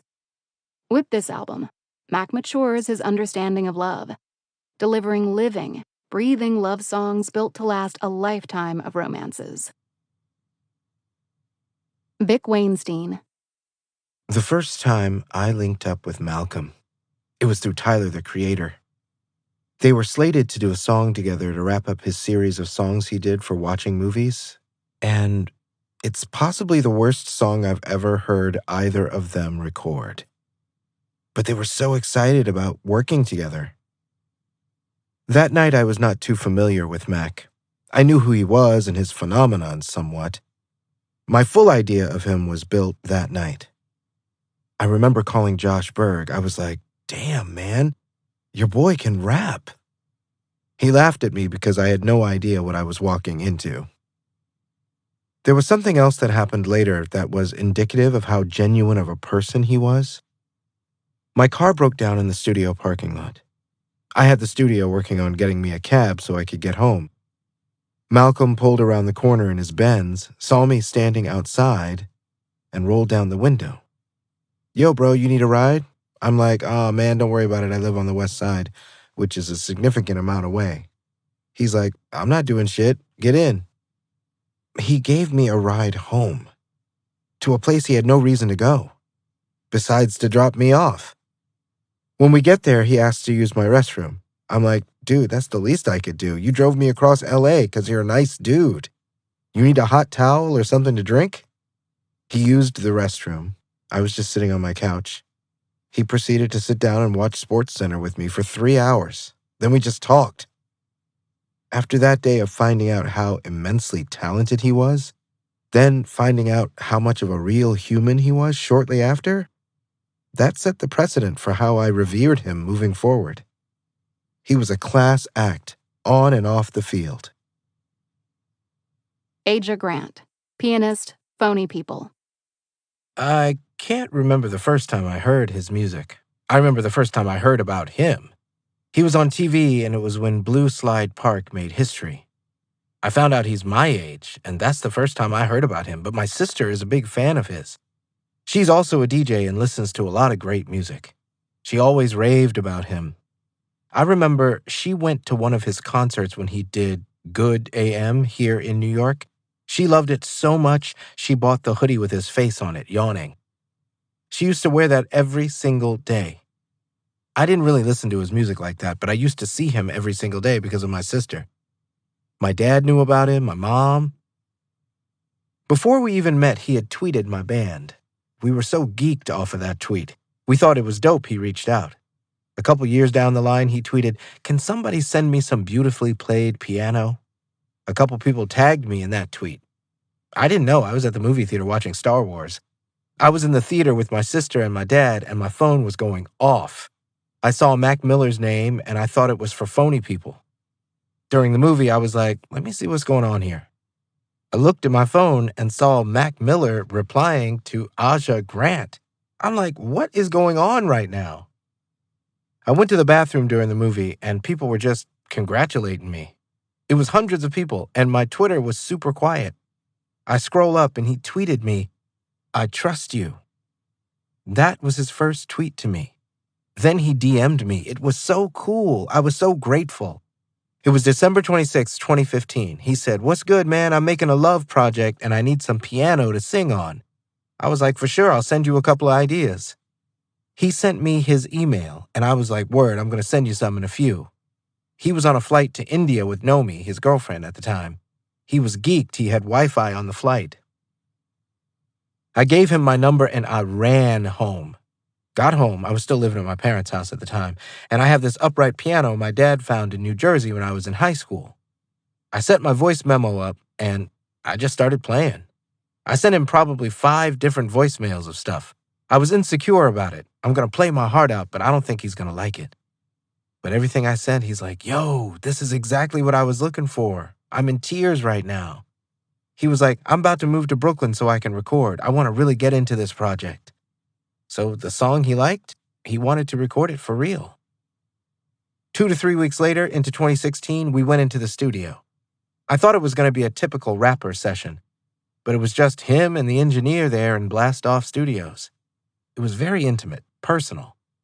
We spoke for a while. I was starstruck a little bit. This is Mac Miller, and he wants to work with me? I'm going to do the best I can do. There was this beautiful piano in Blast Off, this baby grand piano. My heart is pounding, my palms sweating on the piano. But he was so comforting. He made me feel relaxed, like, hey, we're just hanging out. Just do what you do, because I love what you do. He asked me what color I wanted the room. We made the lights blue. He explained to me he was working on that love project and said he was going to call it The Divine Feminine. I played the piano part I had sent him, and it sounded so beautiful. He rapped on it, and he already had everything written out from the voice memo. We pieced it together. Let's put this part here. Let's add a little bridge section.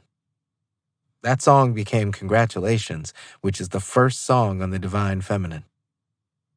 He texted me, "Yo, I have string players in the studio right now. When can you get here?" I was like, "I'm not even halfway done." So I finished it, printed out all the sheet music, and I ran. I remember I had no money in my pockets. I think my dad gave me train fare. I got lost. Got there mad late, but I got there. Here I am, mad sweaty. The string players are recording Planet Goddamn, and he also had a trumpet player who did the horns on Dang. And I guess he put together that string quartet of Juilliard kids. It was super intimidating because I didn't even go to college. I just remember putting the sheet music, and when they played it, I was in tears. I can't believe what I did just came to life. Vic Weinstein. A studio session usually consisted of a lot of listening to music that he had plans for and music he just liked. Once we were lost in that, sparks started to fly. The next part would be trying to figure out his role with the music and his pocket with sounds he was excited to use. He would try to write to stuff. Sometimes he would write by himself. Sometimes he would get in the booth and spitball whatever came to mind, melodically or lyrically. He would try a bunch of different things until things started to stick. He had a way of getting into his bag and building it out. We would go through everything we could to spark a creative fire. He'll sit down at a drum kit. He'll sit down at a piano. He'll write something that was just going through his mind or something he thought prior. There were a number of ways he would get in the mood. We would just keep switching until we struck gold. That was an interesting time, too, because the album started and stopped. I saw Malcolm go through a full range of emotions. We were at a studio in Hollywood, and we started a song I produced on TDF called Skin. The night we did that, we were up until 5 in the morning, throwing shit against the wall, trying to get it to stick. We ended up making some leaps and bounds creatively. We were probably at our limits creatively for the day. I sat on the couch in the control room, my eyes starting to close. I'm about to go to sleep. Then I hear, "Dog!" I jolt up. I think he broke something or he erased the file. He's like, "Prince died." That was the first news we got of Prince dying. And Prince is his absolute favorite. He proceeded to cry so many tears for about 3 hours. I'll never forget where I was when Prince died because of that. I'll never forget anyway, but it was such a significant thing because I shared it with Mac. Aja Grant. He was playing it so cool, trying to play the super producer role. I remember him sitting on the couch with his hand on his chin, thinking, or dreaming about what his project was going to be. He appreciated those strings so much. He was like, "Yo, I need you on this project. If I'm in the studio, just come through. Just think with me." After that, every other song, he'd be like, "Just try something on the keys." I was in the studio with him every other session. It was really, really, really dope to be around him and see the way he would work. He was very focused. He was always thinking of ideas. It was amazing when they did happen because it would be the way he was thinking about it, you know? I always envied that and thought that was something I wanted to have in my toolbox. Every day, if I'm in the studio, I'm thinking, what would Mac do in this situation? Even when he was alive, I would think that. That was after the first session. Vic Weinstein. He was more hell-bent on being diligent on his artistic efforts. What happened closer to the swimming and circles era? He worked smarter, not harder. Before, he was working a lot harder to find out his creative ceiling. Once he figured out it was a lot higher than what he had thought, he started being a little more concise about his efforts. Everything started hitting the first time. He became more sure about what he liked and what he didn't like. He had a healthy fear of shit not working and not being good enough. It drove him further and it served him. It forced him to think out of the box and figure out how to make it work rather than not acknowledge it at all. He was so passionate about it. The fear drove him. The vulnerability drove him. I don't know if it was ever as dire as he could lose all his fans, but the fact that his world could change publicly based on his artistic decisions probably scared the shit out of him. Only real innovators know that and still decide to take that risk. Aja Grant. After the congratulations session, I thought he wouldn't call me, like it was a one-and-done thing. I remember the second time he called me, I was at a bar and he hit me up.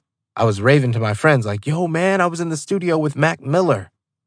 He called me as I'm telling them this. I went outside, answered the phone. What's good, man? Yo, where you at? I'm at a bar. You in the studio? Should I come through the studio? Nah, today's my birthday. Come to my crib. I'm celebrating my birthday. That's when he was living in Dumbo, Brooklyn. With the quickness, I called the Uber over, went over to his house. He had a few people in there. I was intimidated by his apartment. We did some music in there because he can't stop doing music. He was playing me what he had of the album so far. He had Dang, without horns. He had a couple other things on there. The whole project is different. The way you hear it now and the way he had it before, it felt like one long MP3. It felt like a vinyl where you don't even hear the stop of the next song. I think The Divine Feminine was, in my opinion, his album for Nomi. They really loved each other a lot. The released album is a completely different project, but the soul is still in there. But what it was initially for, he had to chip away at it. It was a lot of love stuff on there. There was this one section with a ton of sex noises. The concept was so dope. It was really psychedelic. It went in waves. It was dope. Vic Weinstein. I wasn't surprised because I had learned about his musical abilities before. I was actually enthralled when he decided to share that side with his fans. Before that, it was very rap intensive. Although he was doing more musical stuff when he was touring, a lot of people didn't know if that would be a mainstay for him. What they didn't know was it was always there. He just had a fan base championing the rap stuff a lot more. Part of his development was figuring out how to balance that, which we ultimately got to with Circles and Swimming. Aja Grant. The Divine Feminine was a great project. It was different. He went in. I wish people could hear the original version, because that is special. The Importance of Planet Goddamn. A seasoned writer, Mac understood the importance of including such a hard turn as Planet Goddamn to add texture and vary the tone of his otherwise pastel pink record. As The Divine Feminine marks the start of Mac Miller's third creative renaissance, the era of softer musicianship that pivots away from pure hip-hop displays, there is a new burden of proof placed on Malcolm. TDF was such a thematic departure from the tumult of Good AM, Mac had to show us how, exactly, he could exist in a new sonic space with the same conviction that guided his previous material. Planet Goddamn stakes his claim on this new era by drawing lines between the past and present. With its well-measured raps and darker images, the song harkens back to albums of old, reminding us TDF still houses the same believable Mac Miller, simultaneously with a silky Neomza feature, choral chops and nicely hollowed chords battling over rattling drums. Planet Goddamn squarely belongs on the glimmering TDF. It is a thoughtful and crisp moment, tying together all the dynamic elements of Malcolm's artistry on an otherwise insular album. This song plays right into the canon of Mac Miller love songs established back on Blue Slide Park's Missed Calls. That is, we understand the mix of pleasure and pain as a function of romance. Yeah, I think I'm stuck inside nostalgia. My mind are in the times when this love was so divine, but now it's feeling like without ya. While a majority of this album is spent floating through a luxurious love, here Mac is scampering about, trying to deduce where things went wrong. How the fuck did we get into a place we ain't accustomed to lovin' inside of? This does not simply function as a tonal pivot, but as a volt of energy in the epic poem that is The Divine Feminine. Consider the song's placement, following the long and soaring Cinderella, and preceding the poppy and direct Soulmate. From the track listing alone, we understand Planet Goddamn to be a critical palate cleanser. We listen and recall the Mac Miller of 2014's Wedding, the one who cannot stand to see his lover hurt, but cannot help hurting her. We recall the Mac Miller of 2013's Objects in the Mirror, who makes fabled minutiae into love's currency. From Neomza's hook on Planet Goddamn, begging Mac to tell the truth, we recall 2015's ROS, where love is not too kind to Malcolm, but he presses on anyway. Following the life music of Good AM, It would be natural to shy away from the divine feminine and label it too sweet for Mac Miller's canon. Planet Goddamn rebukes that notion. The song feels like a promise from Malcolm to his fans, a promise that nothing will keep him from seeing life in his splendid and honest way. Even at the height of love, when every moment feels like a microdose, Mac Miller still has it in him to see the world for what it truly is. This unhindered sight was his superpower, and the reason we still love him. 2018, swimming. I've had a life that was completely carefree. The very beginning of my career was completely carefree. I felt invincible. I felt just zero sadness, for a moment. And then I've had all sadness, just all darkness. But I think being in a place where you can spend time in both and gain perspective on that other side makes you appreciate what each brings to the table. Mac Miller. Rebirth. Inertia. The freestyle Mac Miller dropped 2 days before the release of Swimming, with its themes of constant movement, time-bending, and rebirth, is the prologue. Inertia is our past darkness, and our foray into the resurrection of Mac Miller. The video opens with Mac poking around and setting up the beat. Once he's settled and ready, the freestyle begins in the before. I've been a god way before a synagogue. These details suggest Mac Miller is the master of his own timeline, much like Swimming sets out to prove that Mac is the master of his own destiny. Inertia does not romanticize the before.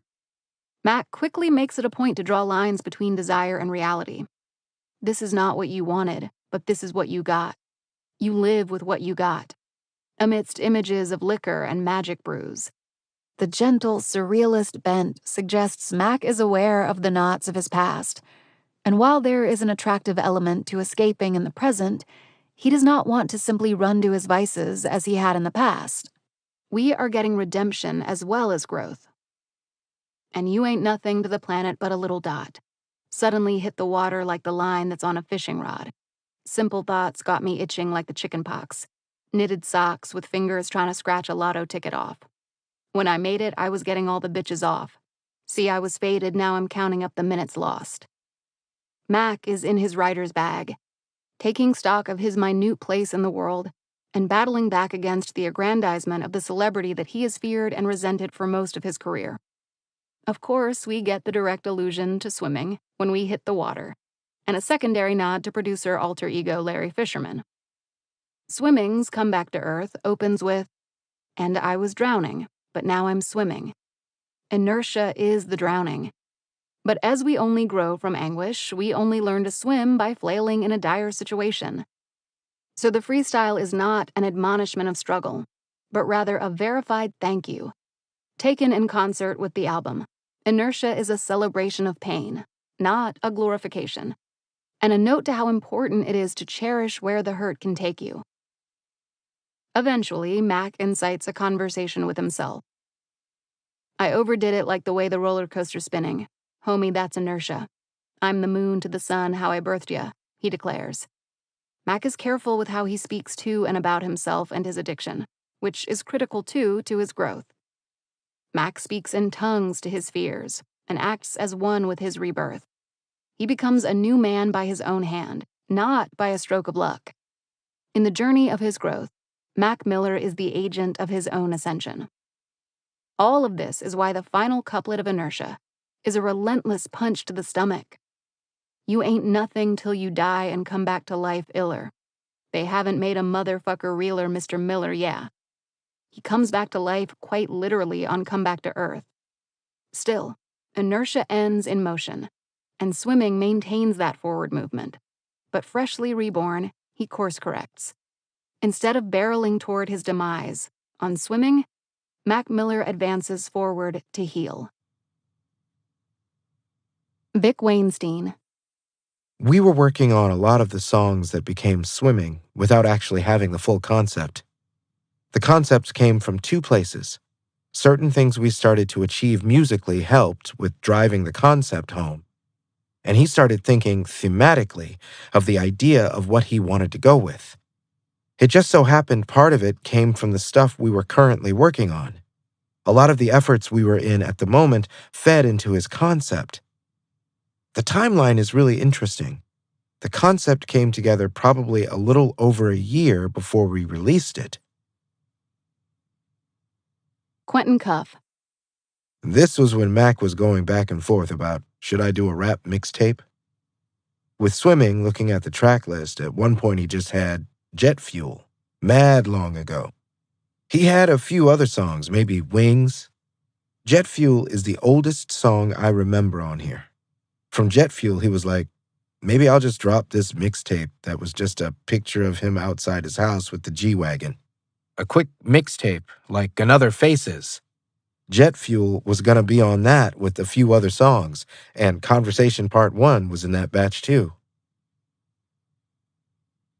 Vic Weinstein. He is one of the hardest working music guys I've ever been around. The fact that Swimming was easier than anything he'd ever done worried him. He knows firsthand how hard he had to work to get the shit before that. Since it didn't add up on the mechanical side, he couldn't turn it off at first. There were times I had to talk him out of ruining records because he wanted to try everything under the sun. Some of our ideas probably wouldn't have made it out alive if he spent more time with them. Shit's only finished when you have to hand it over. It worked against us in a way, but once he grasped the idea he was hitting the mark, that work ethic, it made it easier for us to get the results we were looking for the first time. We got good at the editing process and making the right decisions, rather than trying a bunch of stuff and hoping. He got smarter. And so the harder working Malcolm didn't have to exist as much during the Swimming process. Quentin Cuff. Josh Berg came over one day, and in that one day, me, him, Mac, and Jimmy started the skeleton for Swimming. I was sitting in the studio for 3 hours before Mac woke up, and I refound the song, Come Back to Earth. It was on the cutting room floor from a long time ago. I was like, bro, this sounds incredible. We brought that song back, and it was the intro. Then Jimmy and I had found 2009, and we were like, bro, what about this song? Once we found those two songs, it was clear this was going to be more of a heartfelt album. Every moment had to be a poignant moment. Eric G. Producer, 2009. We have a couple other songs that never came out, but 2009 was the first one that I actually got to be there to record with him. It was in Seattle when he was on tour in 2016. We had dinner at the Space Needle one night with him and Ariana Grande and all the people on tour. Went to the studio for 2 nights in a row. The way he did the song, he did it so quickly. He works really fast and does a lot of stuff at all times. It was a sample chop that I had. I did all the drums, the bass, the piano, the chords. I did the whole thing. It was just a beat on my computer that I had. He was sober for a while at this point. He was looking all healthy and stuff. It was just me and him there, and I was kind of going through my own thing at the time, and I was asking him for advice. We just talked about that for hours, going in and outside, smoking cigarettes. He was like, play me some beats. And the first or second beat I played was that one. He just paced around the room for a little bit with the beat playing. Then he put it in Pro Tools, and then he paced around for a little bit and did the first half of the song in a pitch-black booth with no phone or anything. I don't even know how he did it, and for it to be so meaningful. It's crazy that it just came off the top of his head like that. He does the whole first half and he goes, oh, that was tight. Then he did the rest a little later, but he didn't write anything down. It was really crazy to watch. When we recorded, it felt like something super meaningful to me. It was relevant to my life in a way. It's relevant to a lot of people. It's real emotional. It means the same thing to me now as it did then, but a lot more. It holds a lot of relevancy considering the situation. It's one of those songs that brings you back to a time that you can smell how it smelled when you first heard it type thing. You can feel how you felt. You know those things that make you time travel? I saw him the next day, and he was showing me, played it for everyone who was on the tour, and all his close friends. Everyone said they cried. Nick Dearl, friend and publicist. The degree to which he felt comfortable with expressing honesty in the emotion he was feeling was the single best part. I say that because there were a lot of great qualities he had, but that was the quality that changed the way I lived my life. It's self-evident on his records. He was comfortable being honest with people and taught me that it's okay not to be good all the time. It's much more important to be real with yourself about where you're at. You can't address where you are if you're in denial. Quentin Cuff. 2009, that's the song that's hardest to listen to, as far as songs that sum up the era. What's the Use, too, because I know Mac really wanted to perform that one. He was really into that one and wanted to perform that one really bad. For me, 2009 and them putting a string section on the beginning, I think Mac knew how much he bared. Sober Mac just wasn't a person that put hella shit into his music. And Macadelic Faces era, as much as it seems like he's revealing, you're getting a bunch of bars. The real bars came on certain songs in certain eras, and Swimming was one of those eras. Everything said on there was a pure fact, no fantasy world or character. It was all just diary-like songwriting. We Don't Cry No More. 2009 makes The Temporary less scary. By way of blooming keys and enveloping strings, life feels less random and unfulfilling and more fluid. When Mac says we must jump in to swim, he's telling us the only way out is through, and it will be okay once we get to the other side. Mac Miller is not sullen when he admits it's no longer 2009. He sounds grateful. His tone is matured, and he projects fresh wisdom onto the track. Wisdom feeds the hook. His gentle and declarative, "Yeah, I know what's behind that door," leaves us with the sense Mac is no longer scared of the future. He's lived through enough, and perhaps he now knows there is always good to be had. The anxieties of a young man about to stumble into fame are multiple, but having lived through the highs and lows, he's come away with more highs than he'd realized. The humanity of the track, then, is how Mac embraces the lows. Singing of demons filling his mansion and materialism failing to fill his heart. We do not receive resolve without conflict. 2009 paints the necessity of conflict not as a boogeyman, but as a pit stop. Not once during the song do we feel as though happiness is out of reach. We're already there. This song is about accepting that the good times have to end, but only so that better times can occupy their spaces. The song is bittersweet in the purest sense of the word. The magic of 2009 derives from how assured Mac sounds that things truly are better now. The nostalgia factor almost melts away, because he is no longer lusting after his past, despite how carefree it felt. He is content in his present. A fighter who has come home to bask in the glory of appreciating the day. It's a becoming moment for Mac Miller, who spends most of Swimming telling us about his battle to stay alive and live in earnest. 2009 is the crux of Swimming. It teaches us the lesson of forward motion and hope. We can love it or leave it, as on What's the Use, but we have to live through life nonetheless. Mac's propensity to chase after life, his natural-born joy that he spread to his fans and everyone he worked with, sums itself up on the song. Darkness comes into play but does not cloud the track, just like Malcolm refused to let darkness cloud his life. The song exists as if to say, there is always going to be something better, even when it's good, even when it's bad. There is always going to be a better chapter. We are one in our humanness by the end of the cut, and he's got us as always. Mac Miller's grand overcoming is our overcoming. We don't have to cry no more. An angel's supposed to fly, Mac sings. He is, and he does. Vic Weinstein. Swimming happened completely on its own. We didn't have to supernavigate the efforts. A lot of stuff just happened organically. There was a point towards the end of wrapping up what we were doing before Swimming where he would constantly put himself through the ringer. He lived that pressure makes diamond stuff. To see Swimming come a lot easier, He was surprised at that and couldn't really believe it at first.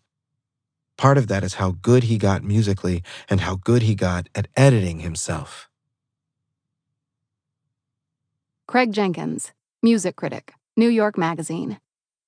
He was serious about the craft.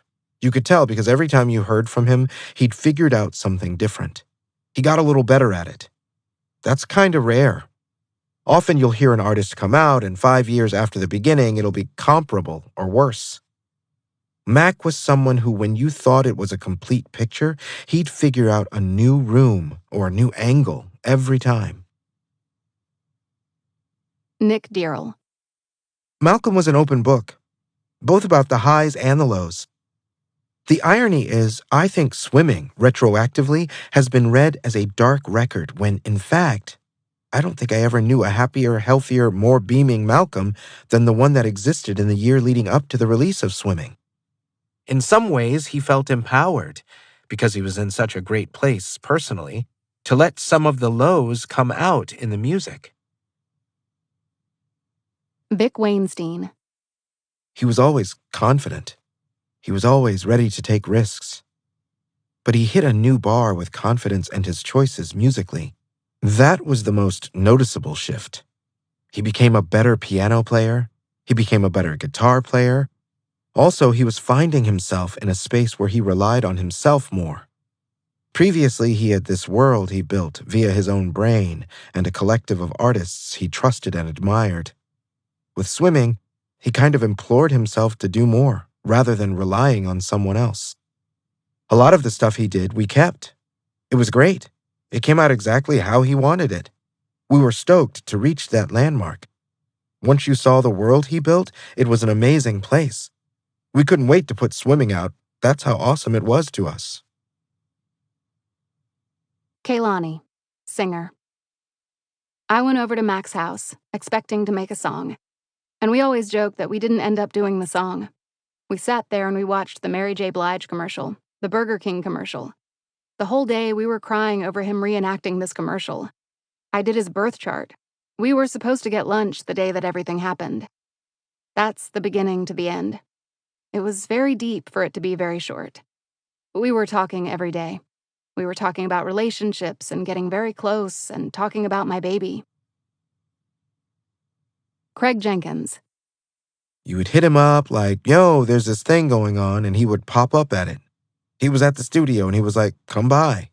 He was accessible, and he made time even when he was working on an album.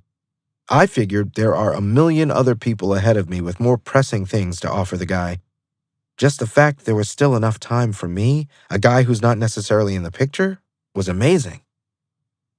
As far as white rappers go, this is someone who understood his place and utility in the hierarchy of all that. A lot of people don't. This is the era where Macklemore starts getting serious about privilege. So we had a lot of interesting conversations about how that works and people who aren't doing the thing right. One of my favorite stories is when he had his birthday at a spot downtown, and I brought a friend who got super drunk and was like, Kendrick Lamar is trash. Mac tolerates it, and at a later date is like, your white homie needs to figure his shit out. Kehlani. Even when it came down to talking about things that could potentially upset him with other people, it still came from the angle of, you know what? God bless him. That always ended up being the verbiage when it came to speaking on other people. It's really rare to find people like that. Nick Dearl. Malcolm had an uncanny ability and sense for making people that were in the room with him feel good. There's a lot of people who feel like they need to put on an air of being cool or being kind of aloof, but he had a knack for reading a room and making sure that everyone was in a good spirit. Having the ability to do that in times where he wasn't in very good spirits. He would take it upon himself to make sure everyone in the room was feeling good and prioritized that ahead of his feelings.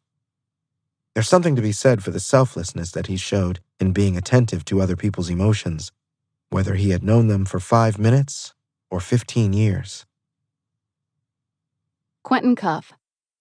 He was on the cusp of truly becoming the man, the older version of himself. He was learning to grow. With the overdose, he wasn't doing amounts like he was trying to kill himself. At the end of the day, he was working out. He was making some of the best music he's ever made, and I think there were certain mistakes he made. He made human mistakes like anyone else. For him to go through the breakup with Ariana Grande and almost come out on the other side unscathed, after a lot of public scrutiny and eyes on him, Swimming was a shrine for him. All he wanted to do was tour that album with a live band and really turn the tide on his place in his career.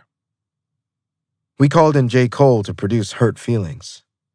The What's the Use video was planned with a bunch of people, actors, friends. The night before he passed away, we were trying to put together that video. What's the Use was going to be huge.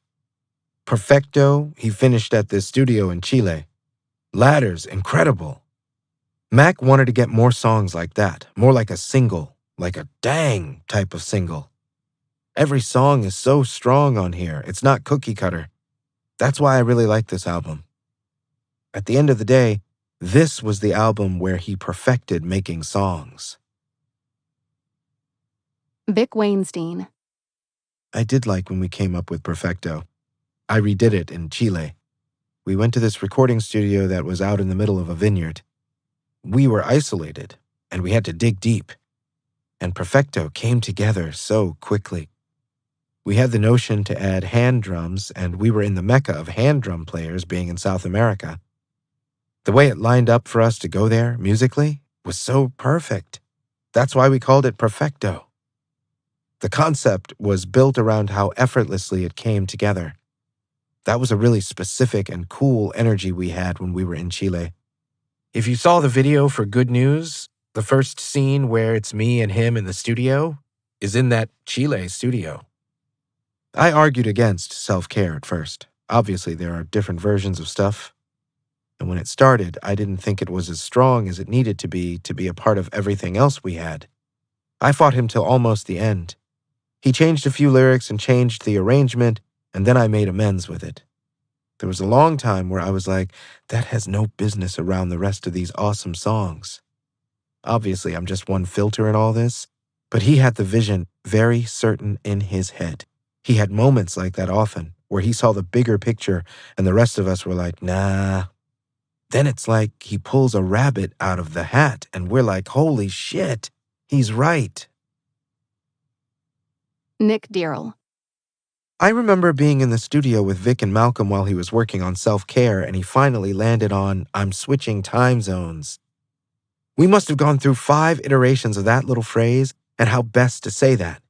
I give that small example as an example of, on a larger level, no matter how confident someone is, it doesn't absolve you of the smaller challenges. Vic Weinstein. Wings was a part of another song I liked, which came out on the deluxe edition of Circles, a song called Floating. Floating and Wings were in tandem, and they were supposed to go on Swimming together, but in the 4th quarter we split them up. We decided Floating was more in the world of where we were going with Circles, so we just decided to save it. Wings was a special one for me because it was such a beautiful thing we put together. It was a piece of what we loved about where Circles was going. It was a good drop-in point, and we thought it was a perfect example of where he was starting to go. Nick Dearl. One of the biggest changes I saw in Malcolm was post-Good AM. Maybe this was happening through the process of making the album. With Good AM, there was some pressure felt to deliver a rap album, but post-Good AM, you see a very clear pivot.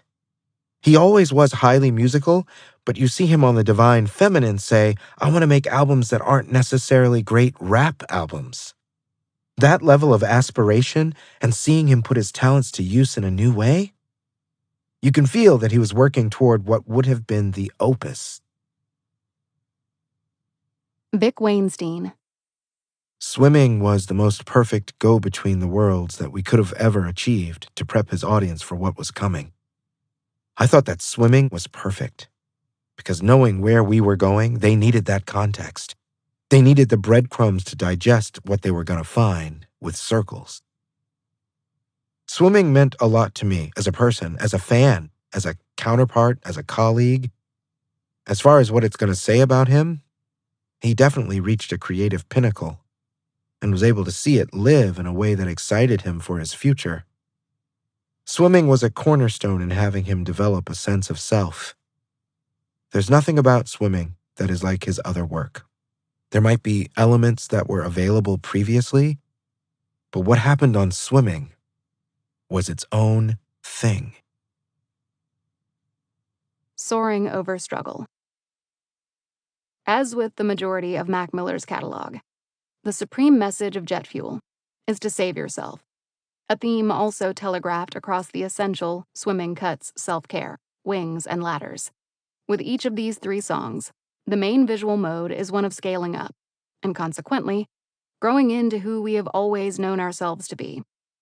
By the time we reach jet fuel, we realize Mac has spent each key song on swimming climbing higher and higher to reach the mountaintop of wholeness.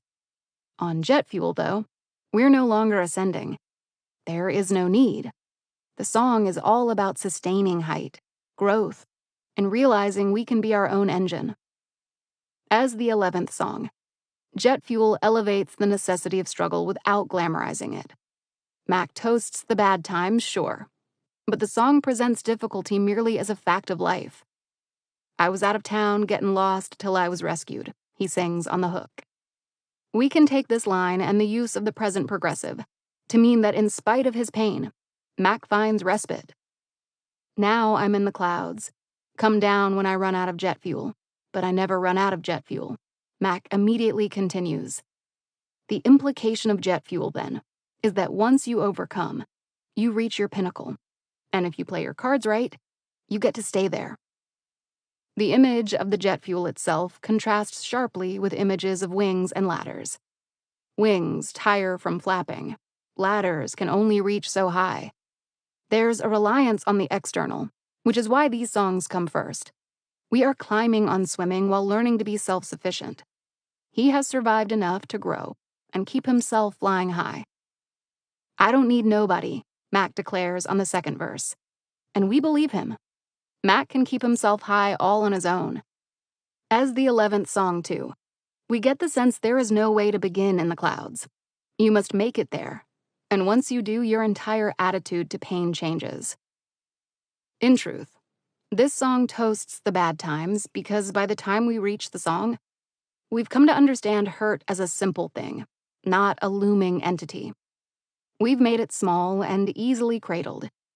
We've made it part of our lives, but not a ruler over our emotions. Mac toasts his woes because they've made him into the man he is today, floating high above strife and enjoying life. The height, then, can also be read as a note on perspective. All of this goodness, of course, comes at the cost of going through hardships. At least Mac makes them sound worthwhile. May we never run out of jet fuel.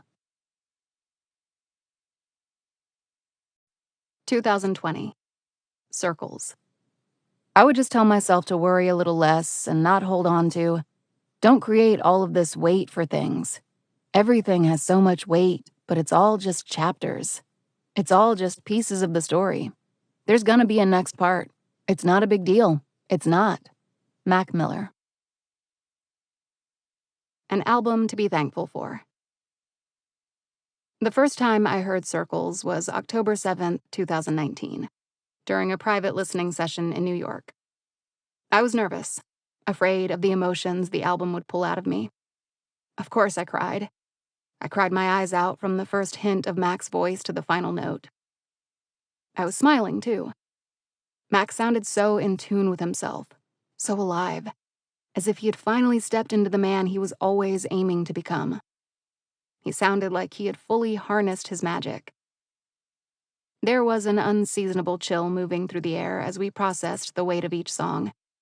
And while the album played, I felt Malcolm's energy enveloping the room. His whole heart blanketed the space. Stealing glances at the few others invited, I saw nothing but downturned heads and closed eyes. Each listener was nestled in their own world, embracing Mac's final musical offering, taking in the importance of the moment. If Circles teaches us anything, it's that Mac Miller will never die. His spirit cannot be extinguished. Everything about him and his life's work is forever. warbling over twinkling instrumentation. Malcolm's gentle voice opens the album. Nothing but beauty dripping from his every word. Lines of whiskey and wine, delivered with unprecedented tenderness and fullness. In a weary voice, heavy with resignation, make Circles the first of many arresting moments. Malcolm is raw and frayed, summoning all his strength to say, "Well, this is what it looked like right before you fall." This is followed by the more traditionally hip-hop sounding Blue World, which even still features Malcolm's soft singing. The song works to remind us of Malcolm's roots as he evolves hand over hand. Lines about being a god and absconding the devil on his doorstep fit right into his canon. As self-effacing as the music now sounds, Mac's raps still have their signature swagger and ease. Don't trip. Mac replicates this swagger on I Can See, between moments of saying, "I need somebody to save me," and slipping into a syrupy singing. The dreamy hook feels like a salve on our hearts. It's exorcising the darkness out of our collective chests. And just like that, we're back to a quietly breathless verse.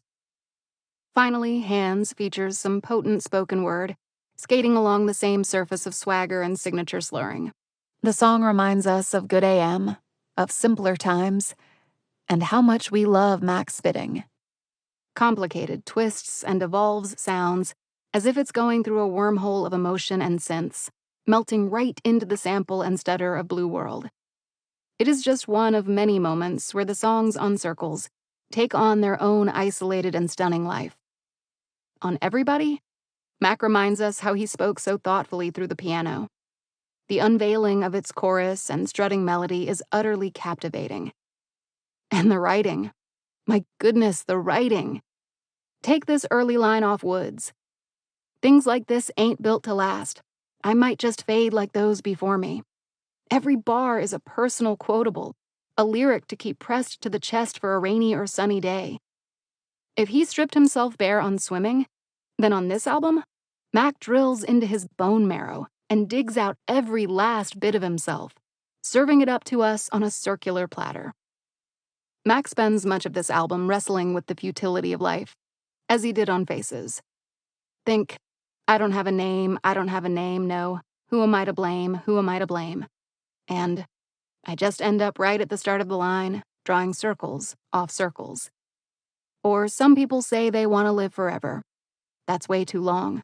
I'll just get through today, off Complicated. Then there's all I ever needed was somebody with some reason, who could keep me sane. Ever since I can remember, I've been keeping it together, but I'm feeling strange, on hand-me-downs. And they love to see me lonely, hate to see me happy, off Hands. This time, though, instead of rushing through the cocaine ether and damaging his health, as was the energy of Faces, Mac contends with life by extracting meaning out of everything, and by keeping us in his heart.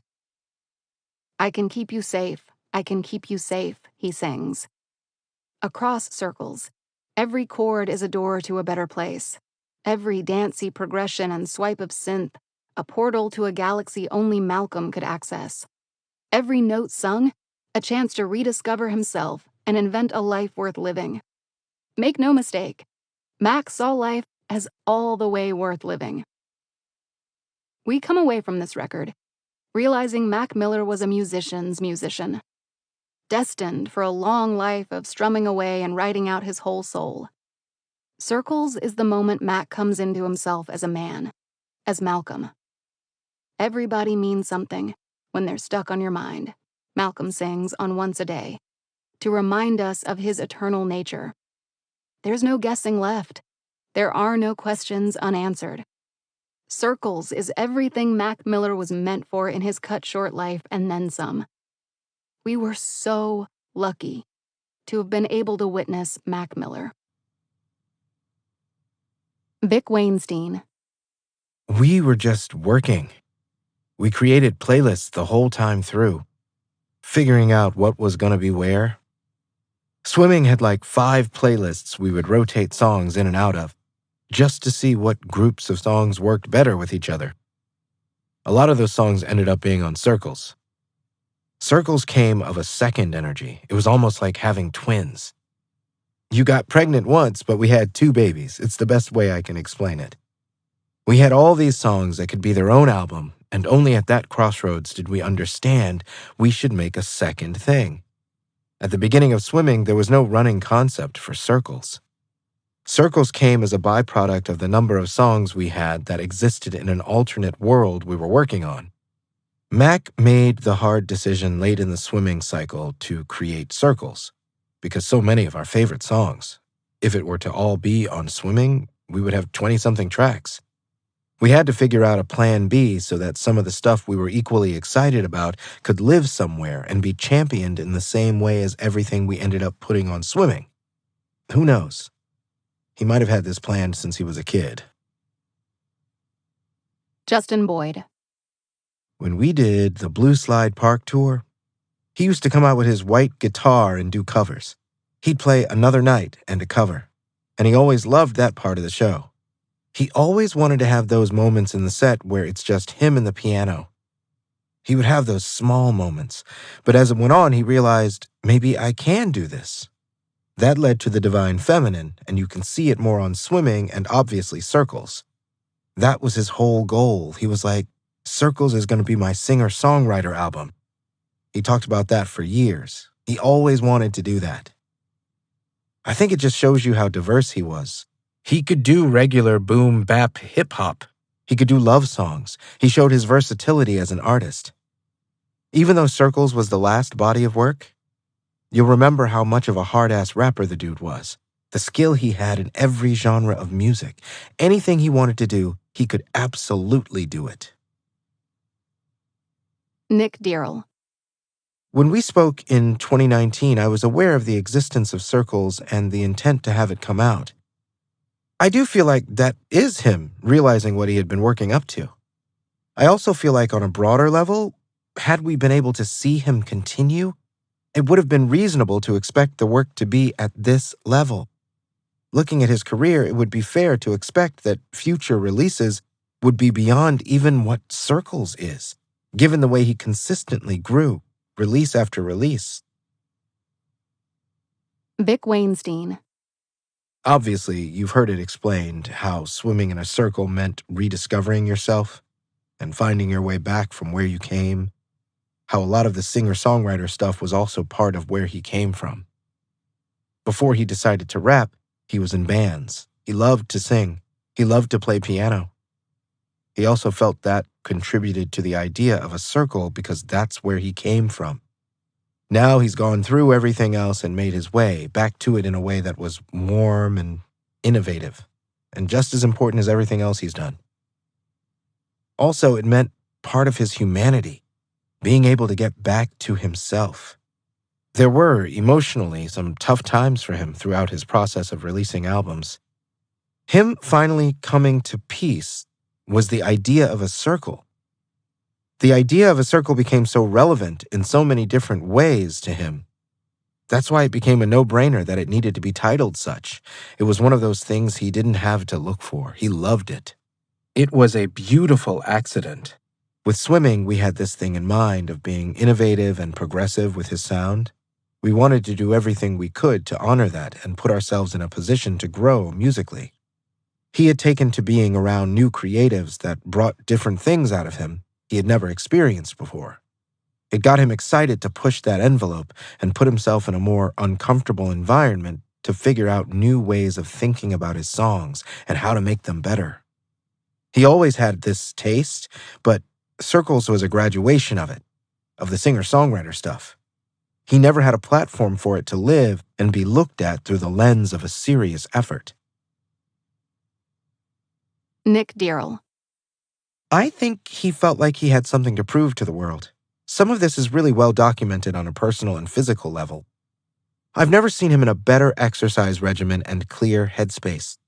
Getting up early in the morning, going to the gym. There are some incredible videos from that era. If I'm not mistaken, there was a time he was at the gym and Pusha T is roasting him. He's sort of in a push-up position, but he has weights in each hand. Of course, in typical Malcolm fashion, he's still flexing while he's doing that. He's wearing hella chains, and Pusha's there, roasting him. I would get videos from him, selfie videos, and he's being goofy as hell while out on his morning run. Really good lightness of spirit while also focusing on getting his mind and body right. I think it needs to be said, he wasn't just working on these songs, he was doing press for swimming, working on finishing circles, also preparing to tour. As someone who's notorious for giving an incredible live show, he was definitely looking to turn that up a level when touring swimming. He was very hands-on in terms of how swimming was going to be promoted and in conceptualizing music videos. One of the last times we hung out, we were in the car driving across LA for the better part of an hour. I think he was in touch with Guy Fieri, Mac DeMarco, and a couple of other people all over the course of the drive, just getting ready for a video shoot. Vic Weinstein. As far as the timeline, I want to say it was right before we went to Hawaii that a lot of the singer-songwriter stuff started rising. We realized this stuff is building its own world. How do we incorporate it into the other stuff we're doing? Or do we? We're scratching our heads about it for a while. The decision for Circles to be a separate album didn't come until later, but the decision to pursue this set of songs started right before Hawaii. We went to Hawaii in December 2017. I remember it because my father had just passed away, and I was in Hawaii with Malcolm when it happened. I will never forget that. He pulled me aside and asked if everything was okay. If you know me, I can smile through the worst of times. Him still picking up on my sadness showed me how emotionally intuitive he is as a person, which carried on in his art. We had a moment out there, and that's part of when a lot of stuff we were doing in the singer-songwriter realm hit on mark with me, too. When we were discovering all these songs and rooting for them to win, it wasn't until we got closer to the summertime where we realized we can't put all of these songs on swimming. We started sculpting what could be its own separate album. And that's when the first talks of Circles being a conjunct thing started happening. I loved the idea. It gave me security in the fact that everything important we were finding with these new songs would be preserved in the right way and got a fair shake to be its own world. Nick Dearl. The thing that's so interesting about Malcolm is his willingness to embrace the full spectrum of being. In some ways, as a result of the lightness about him, it is what made him feel comfortable knowing he had two bodies of work that could be received as being, I don't know if darker is the right word, but work that was willing to engage with aspects of his life that didn't have the lightness at that moment. Circles was a good outlet for those moments because the actual lived experience at that time was very positive. When you consider his life through recorded music and his life through lived experience, those two things together represented the whole of the spectrum. There were some Circles songs I was familiar with before a number of the songs that ended up being on Swimming. There was, not to take away from the intention of Swimming in Circles, dialogue about some of those songs and whether they fit on Swimming versus Circles. Malcolm was also cognizant of the fact he was going to a place that was going to be a surprise for his fans, even though his fans were accustomed to being surprised. Even knowing that, Swimming intentionally had some of the hallmarks of things he had done before, to sort of bridge that gap. Vic Weinstein. The oldest one that made the track listing for Circles but actually came out on the deluxe was a song called Floating. Floating was conjunct with Wings on Swimming. Wings was the more rap part of it. Floating was the more whimsical singing part. When we got Floating in shape and added a lot of production to make it make sense, and the way we had them together as one track, it was probably the most glorified effort at first into the Circles world. In the end, we decided to take Floating off of Swimming and let Wings be its own track, so that way we could save it for Circles. From that, Complicated came next. He became infatuated with covering that because of the piano. He was getting exceptional at piano towards the end there. He was liking the idea of him on piano singing. This is also before the Circles conversation happened. He'd done it before. Then Good News came. That was a good 4 or 5 in that world. And we were like, yo, these are great together. Fuck, how do we sprinkle them in Swimming? We tried, don't get me wrong. Circles became a thing because we ran out of options on how to playlist everything together, so listeners got it, and it made sense. The songs made us make another album for them. They were so good. After that, when we started the album journey to finish Circles, we had close to 40 songs that were eligible. A lot of them were at different stages of development, but were all worthy. Blue World was never in the conversation until John Bryan brought it in. Malcolm recorded Blue World with Disclosure in New York in 2016. I Can See was older. Woods was older. The only one that became a conscious effort with the Circles effort was Hand-Me-Downs. He went to Australia and recorded that there. He loved that effort a lot because of how organic it came together and how bare bones it is. Nothing too crazy on the production front. That's on Me was also part of it, as well as Once a Day. Everything else was songs we had stockpiled that we were interchanging. Hands, we made that with no intention of it being on Circles. Surf was a great tune, but it happened early on in the swimming era. Woods was great. I Can See was pre-swimming. Circles was definitely made for Circles. Obviously, the lyrics, he was consciously making that world. The other two tunes coming out on the deluxe edition, one of which I wrote, is called Right. That was done during the same time Floating was done. They were literally done in the same week. I produced Right, Thundercats playing on both of them, and we had a couple other players here and there. In September 2017, we locked in a month at Conway Recording Studios to work on Swimming. Those two songs came about at the same time. Thelonious Martin, producer. We were toying with guidelines going on Mac's album Swimming, and I couldn't find the session. My hard drive was dropped by an engineer, and I had lost, for the time being, about 2 years' worth of sessions. I'm with the Burns Twins production team in Chicago at their crib replaying a sample, and I FaceTime Mac to show him we're working. He calls me back and he's like, "Yo, can I play you something?" I'm like, "Of course." It's Mac. He starts playing That's On Me for me.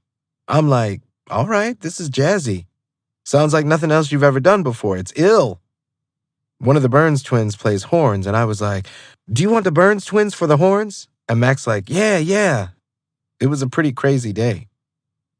I was blown by That's On Me. He was sitting at his piano playing it for me. I was like, "Dog, this is different from the stuff you usually do, Larry Lovestein." When an artist switches up their style and it's still really, really, really good, it's like, wow, I didn't know you had this up your sleeve. I don't really like posthumous music, but seeing what this was selected from, having the family's blessing and John Bryan working on it, this one, I feel, it's a little bit of a different situation. It's a beautiful situation. Usually stuff is undone, and the family blessing might not be with good energy surrounding it. That's super important if you're going to release anything posthumously. I would want Mac's legacy to be carried on in the most proper way possible, and that's what we're getting. We're getting a proper posthumous album. We're getting the family blessing on it. That's On Me is on it. This beautiful music. It's one last conversation with him. Nick Dearl. To start, it's important to clarify that there were a lot more people involved in making that decision. There were people not mentioned that were even more vital in making that decision than myself. I don't want to position myself as being more essential to the process or overlooking anyone else. Ultimately, the reason why the core team felt comfortable was a combination of factors.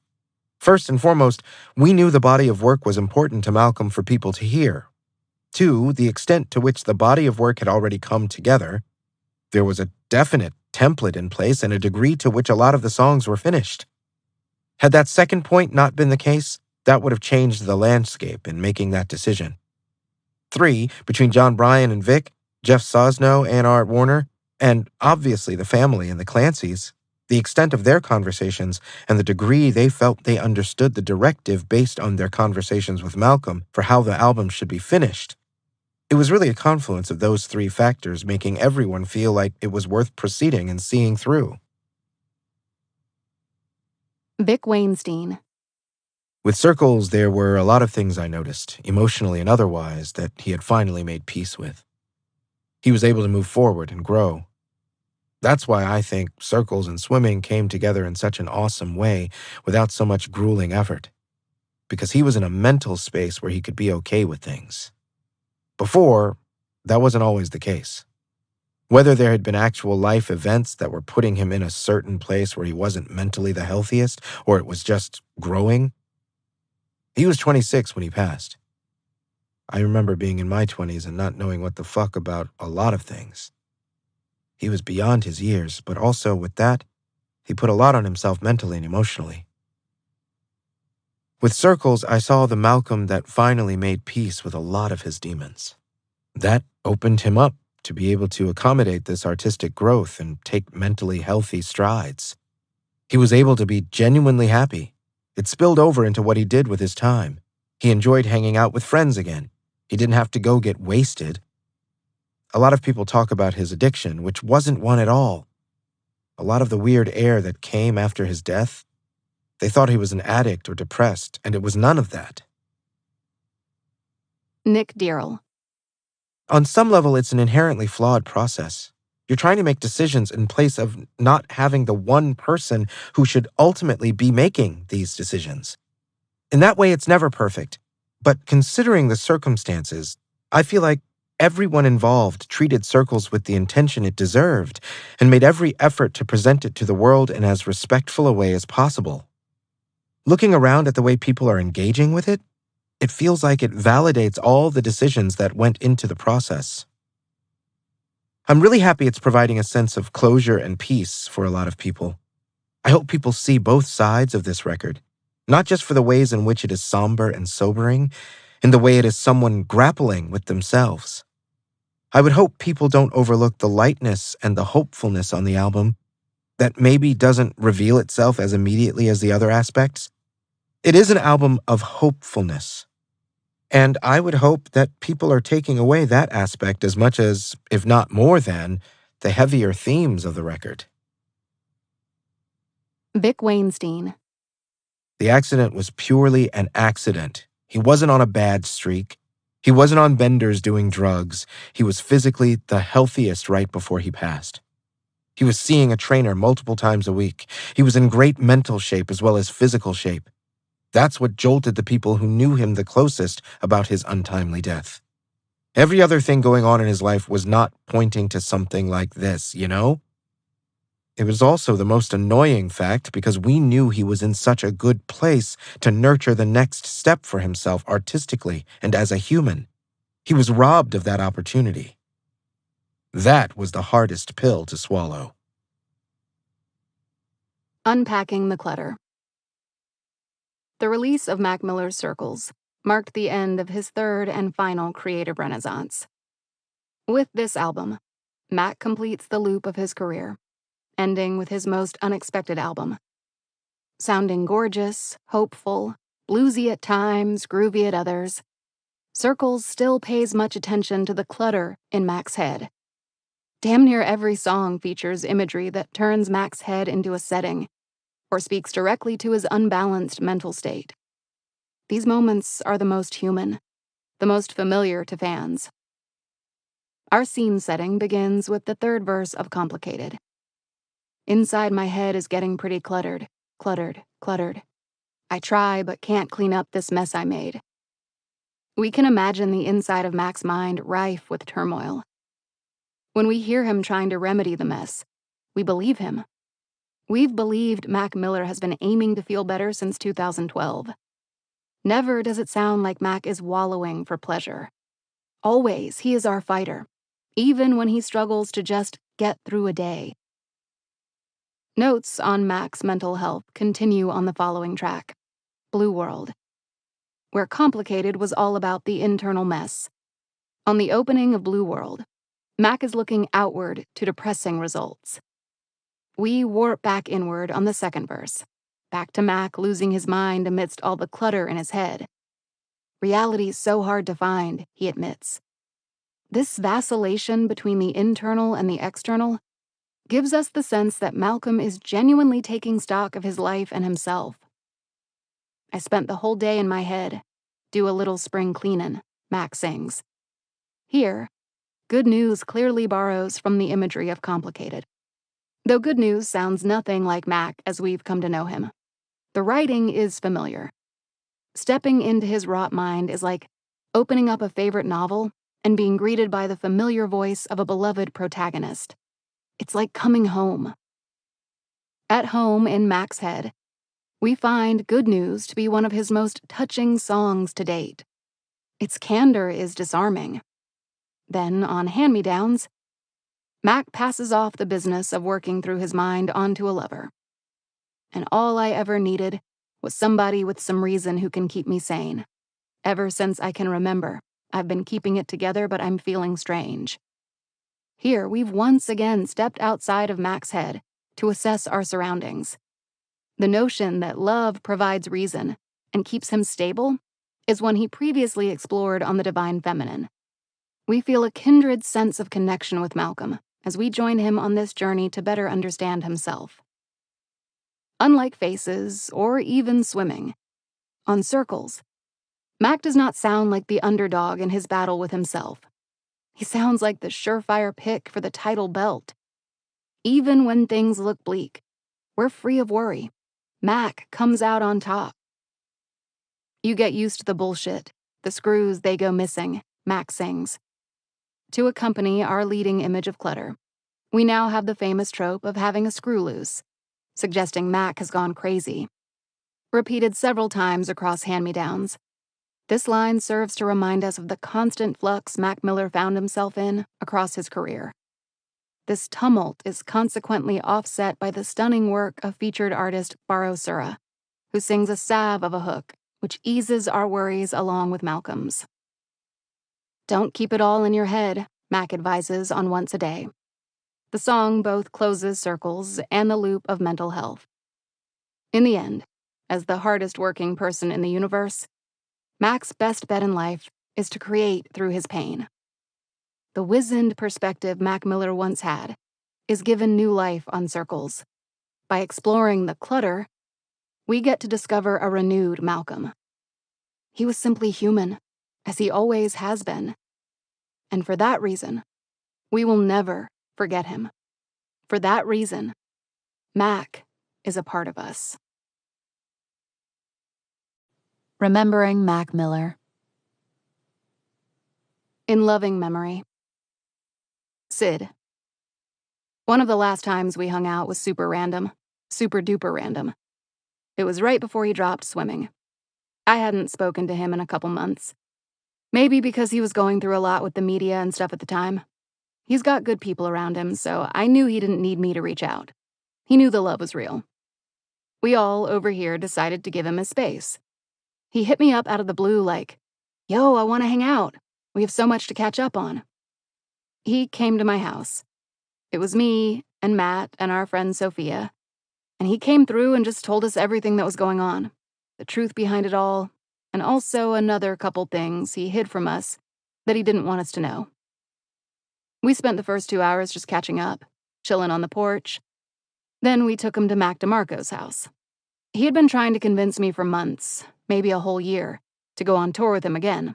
But this time it would be the internet, Mac Miller, Anderson .Paak, and Mac DeMarco. He had never been to Mac DeMarco's house, and Mac DeMarco's house is similar to how the sanctuary was. So we took him over there, sat outside by the fire, and told stories for a couple more hours. That was just how he was. He would pull up on you. He caught an Uber over here by himself. My mom was happy to see him. He hung in the kitchen with my mom for a bit. He was just good energy to be around. It's not like people don't know how good of a person he was. Thankfully, I don't think I have to mention that. I don't have to really say he was a great person because everybody knows. I think that's the beauty of it. He left his impression. He left a very accurate impression while he was here. Chuck English. I honestly think that if Mac knew he was dead right now, he'd be pissed. If you listen to Divine Feminine, swimming, watching movies with the sound off, that was a musician's musician. If Mac didn't know something, he would figure it out.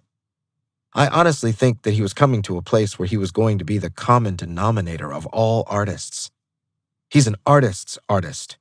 He was about to go on tour with Thundercat. You're not getting too much better at anything than Thundercat with the bass. I think he would want to be remembered, Not how the hip-hop media perceived him, but how his peers perceived him. Thundercat. He was the kind of guy you'd see people make movies about. He was a character, but it was so real. If you weren't tuned in, it could be overwhelming, his ability to bring you in. It was scary. It was like seeing a lion playing with a kitten. There was nothing you could say that he didn't try to, or didn't comprehend. He was creative, and he exuded a lot of creative energy. He wasn't scared of the unknown a majority of the time. Him inviting a guy like me into his life, finding a place where I existed in his reality, we shared a lot of different things. But as a man, he struck me as my type of guy.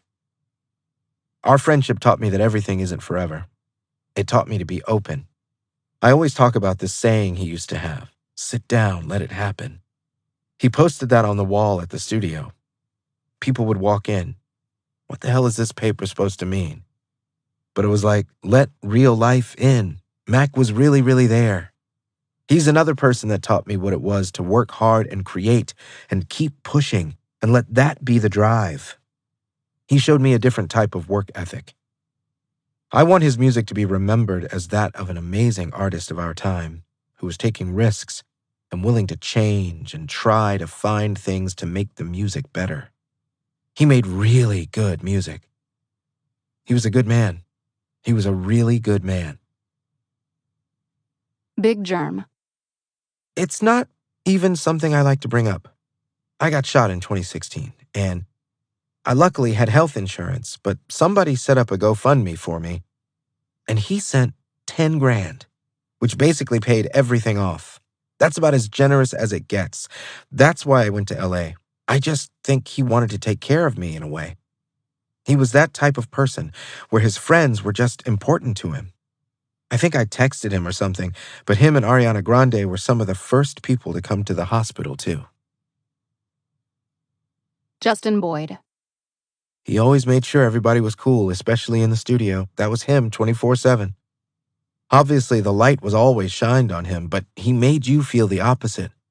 You'd walk into a room and he would be more excited to see you than you would be to see him. He'd make you feel like everybody was waiting for you to be there.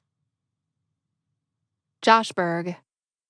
He was just the best guy in the studio because he always had a good attitude and he always just wanted to do stuff. He was clearly obsessed with music and creation and got right to it. There's always music, and he wrote really fast. Or he'd freestyle the songs. He was just I'm sure this is consistent with every single person that you've talked to, great person to be around, and he was hilarious. That makes the work all that much more enjoyable. For him, it was just music first. One of the things I think we connected on was this exploration of seeing where creativity will take you. Kehlani.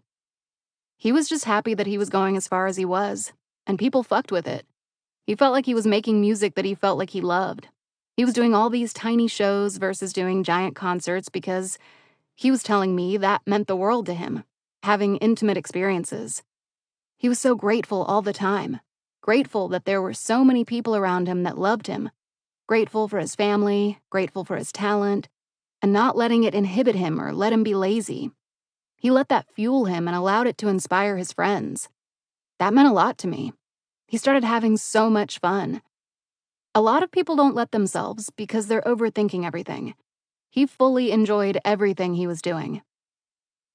I will always remember him telling me, "It's so cool you have a mini Kehlani in your stomach," and him asking if I knew if my daughter was a boy or a girl yet. He was like, "If it's a boy, I think you should name it Malcolm, because I think that's a pretty special name." I was like, "Yeah, I'll think about it, because there's plenty of special Malcolms in the world." And he said, "Yeah, and he'll be another special one." I never forgot about that, because I found out she was a girl maybe a couple weeks after he passed. I want people to remember his humanity as they're listening to the music. Also realize how much bravery and courage it takes to be that honest, be that self-aware, and be that real about things going on internally. He let us witness that entire journey. He let us witness him going from a weed-smoking, school-skipping kid to a grown man who had been in relationships and dealt with substance abuse and depression. He never hid that. That took real courage. That took humanity. Really look at his discography as an entirety, not just, I heard these big songs and that's who Mac Miller is to me. Take a second to go and experience the journey from the first tape to the last album. Take in the fact that this man grew up in front of our eyes in a really beautiful way. As a man, people gotta remember that he was so much more than the circumstances of how he left the earth. He was so much more than the downfalls in his relationship history. So much more than even his art. How he left us all, it did leave a lot of room for people to judge him. And that's sad because he's so much more than that. Watch an interview, listen to the music, listen to the way his mom speaks about him. People speak about him in this loving, positive way. That's how they should remember him as a man. So many people are keeping him alive in the best way. Aja Grant. For somebody who was at his level, he was a very selfless guy. He made everybody feel loved and welcomed. We didn't deserve somebody like that in this world. He always made everybody smile. Nick Dearl. One of the things I loved the most about Malcolm, he was goofy. He was having fun at all costs, even if that meant it was at the expense of him not looking cool. I met Malcolm, I must have been 22, 23 at the time. I was still finding myself and finding self-confidence and self-worth. I felt like I had to present this ideal version of myself to the world, and I learned to adore Malcolm. One of the things I liked the most was he wasn't caught up in presenting the cool version of himself and was regularly willing to present a very uncool version of himself when he knew it was funny. We were in New York for the release of The Divine Feminine. He had just taped a late-night show. The album was coming out that night. My fiancée set up my birthday dinner that night. It ended up a much bigger dinner than I could have imagined. There were at least 30 people at the table. At the end of the dinner, Malcolm had to go. He still showed up, got to know all my friends, apologized he had to leave early, and took off. 45 minutes later, the dinner was ending. As happens at big group dinners, you can see everyone starting to work through what the bill is going to be. Someone asked for the bill, and the server's like, that guy that took off 45 minutes ago covered everything already. I was just so impressed at that moment. Not because of the money at all, but the fact that he wanted to spend his evening getting to know the people that I had known outside of my relationship with him, and also then take care of the whole evening. I hope people remember him for that combination of honesty and aspiration. He's a real testament that you don't have to be the best at every single thing you do, but be honest with yourself and put your best effort forth. He held that above all else, and it shone through in his work. I hope people remember the importance of that and apply it to their own lives. Thelonious Martin. I would want Mac to be remembered as a true artist, someone who really cared about his craft and the people around him. I really feel like artists don't just do music. It's about what they embody. For someone to be peaceful, staying grounded, to offer himself up and shine a light and be a mirror so people reflect and grow with him and grow on their own, that's an artist. That's a true artist. To be self-aware and to know I'm going through this, how can I share this musically? I think he was a master at that. A true artist in every sense of the word, in every fashion. Will Carlson. As a human being who cared about his craft and about his fans. As someone who made a major impact on the world. I think that's how he is being remembered. His fan base is awesome. They're so dedicated. And I know this has been hard on all of them, but they're able to see what he intended. His music is going to have a lasting impact forever. Especially with swimming in circles. I think he accomplished what he set out to do. I truly believe that.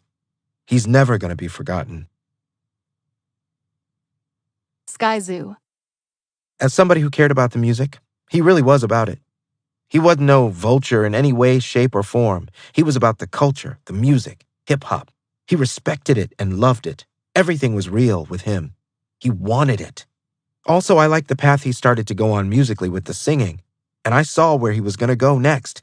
You could see him being a 60-year-old artist, singing instead of rapping. And that's cool. I saw the Billy Joel shit. I saw that shit coming. I was excited to watch that develop. And it sucks we didn't get to see it. Rex Arrow. I don't know that there will ever be a body of work in my life that I'm as proud of or feels like such a major achievement. What we did, it's hard to compare to anything else. I'm so thankful and happy that we have this body of work I'm incredibly proud of. And I knew he was proud of as well. I'm so thankful for that. I'm also so thankful and happy I have all these memories that have nothing to do with the videos we made, that round out the sort of picture of who Malcolm is, like living together in Malibu. The last time I hung out with him, it was just grabbing a beer. I'm so thankful for Malcolm having come into my life. I don't have words to really articulate that, but I'm so thankful and happy that I met this person. Rhapsody. I had one bad show. We had a stop in Fort Lauderdale that had like 4 or 5 opening acts. You know, nobody trying to have that long of a show. I went on right before Mac, but right before I got on, it starts pouring down rain. I go on, everybody's drenched. By this time, they have ear fatigue, they're wet, and all they really want to do is see Mac Miller, right? I got 20, 30 minutes and it's not going well. The crowd is not receiving it. I'm sure they don't want to receive it under the circumstances. The show just went left. I ended up walking off. It's the only show I've ever walked off. Mac came out and he was like, "Yo, Rap is my friend and she's going to finish her set. And y'all are going to show respect." What had happened was I was performing and people were talking and I was trying to rap through it and someone threw a brown piece of paper at me. I'm from the South, so my mind just went somewhere else when that happened. For him to even do that, that spoke to the person that he was. He didn't have to do that at all. I'll never forget how he stood up for me, how he stood up for all his friends, how he stood up for all people. Karen Civil. It hurts because it's not just about a musician passing. I lost my friend. I lost one of my closest friends. And I continue to miss him because I just wish one day it's a bad dream and he will just walk into a situation again. But even in life and in death, he brought us together. And it's so amazing. It's so amazing what he's able to do. I will not stop loving him as a human being, as an artist, and as one of my closest friends. It sucks talking about him in the past tense, but I absolutely loved him as an individual, as a friend, as a brother. He was a lot of things to me, and I miss him. Sap. If anybody learns anything from Mac, it's live free and be fearless. Get your art out. You just got to get all your ideas out and not take stuff so seriously. Little shit didn't fuck his day up. He always kept it moving. That's one thing that I definitely learned from him. I only seen Mac get mad probably one time. It was this show in Jersey where I guess they messed up his introduction and he had to start over. I think he punched a wall or broke his hand. He still kept performing.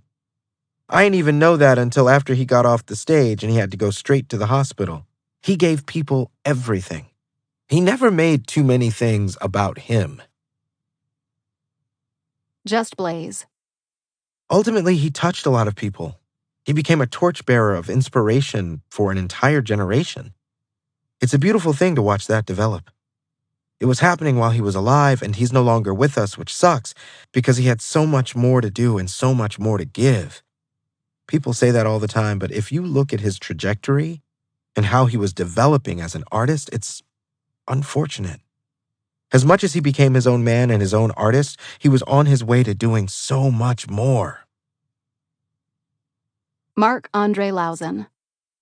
I want Malcolm to be remembered for who he was and not for what demons he had. Malcolm was a talented musician who was extremely charismatic and down to earth. He would care so much about his fans and his craft. It was very heartwarming to see someone care. On my part, I'll keep pushing his music to the world because I know that's what he would have wanted. He wanted to be heard by everyone. I just hope he found peace with himself and that he could finally be able to rest now. Benji Grinberg. I just know that Mac always cared, and he had to balance a lot of things in his life between his music, his career, his friends, his issues with drugs and other things, and just growing up in this crazy situation. It's just a whole different experience for someone that young to deal with. I think it was a complicated situation for him, and I think that he always kept his friends around from his childhood. They always lived with him. That really helped to keep him grounded. Aside from that, I think he did his best. He created this amazing music, and all the people around him loved him. The outpouring of love that happened after his death was like nothing I've ever seen. Even fans who never got to meet him felt like they knew him. You don't hear that very often when an artist passes. It's not any one story, it's the full thing. How he led his life, how he treated people, the music that he made, and always trying to do the right thing. We all make mistakes, but I think deep down inside he was such a good person and always meant the best, no matter what it was. That's how I remember Mac. The last time I ever saw him was at his show at Hotel Cafe. That's usually what I think about the most. Him getting off stage, heading towards the green room, and giving me a big hug along the way. That's the last time I ever saw him, and it sort of epitomizes everything. It was him, it was his music, it was his connection with his fans, and him taking a quick second out of his hustle from one place to the other to give an old friend a hug. That's how I think about him. I'm proud to be a small part of his story and to have spent the time that I got to spend with him. I wish that it would have ended differently and that we could still hear all the music that he had to come and get to hang out more. Just be there. I'm happy that I got to know him at all. Dan. There'll never be real closure for me because I always imagined 10, 15, 20 years in the future doing an acoustic folk album that reflected on middle age. I'm just really sad that I'm never going to get to make music with him again. I've never had more fun making music with anyone, and I don't think I will. Because I don't know that I'll ever meet anyone who I have that kind of relationship with as a friend and collaborator, that I just feel completely open to doing anything. I could do any weird thing in a session with him, and he would find a way to make it work. That's really freeing as a musician. I'm going to really miss that, just beyond knowing the dude. I'm glad that we were open with each other as far as our feelings. Our last conversation 2 days before he died, as most conversations did, ended with, "I love you, dude."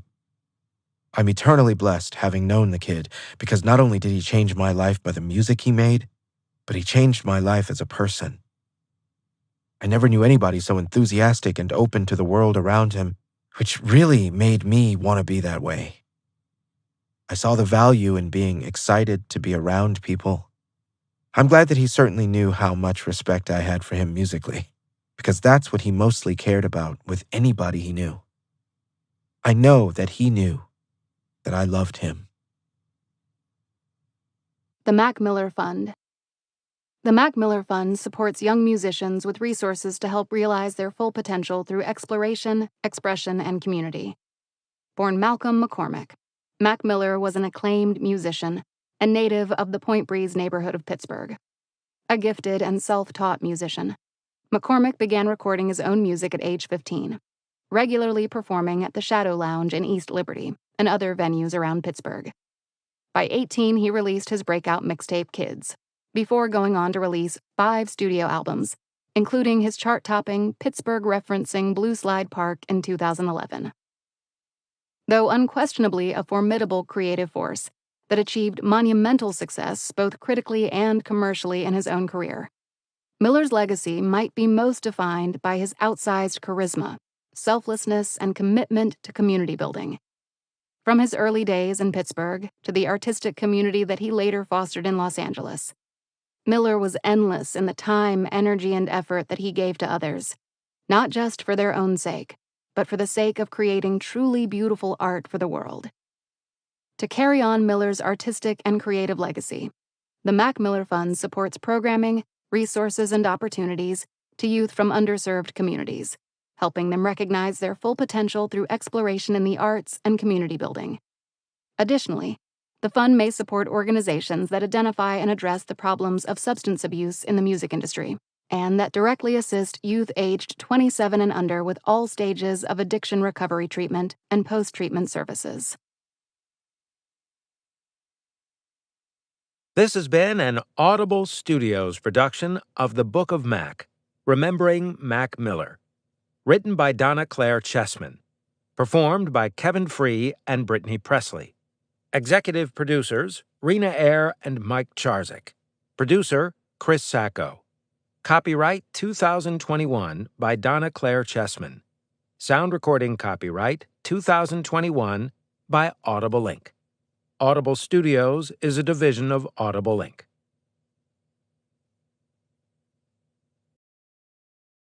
Audible hopes you have enjoyed this program. This is Audible. Audible Studios presents The Book of Mac,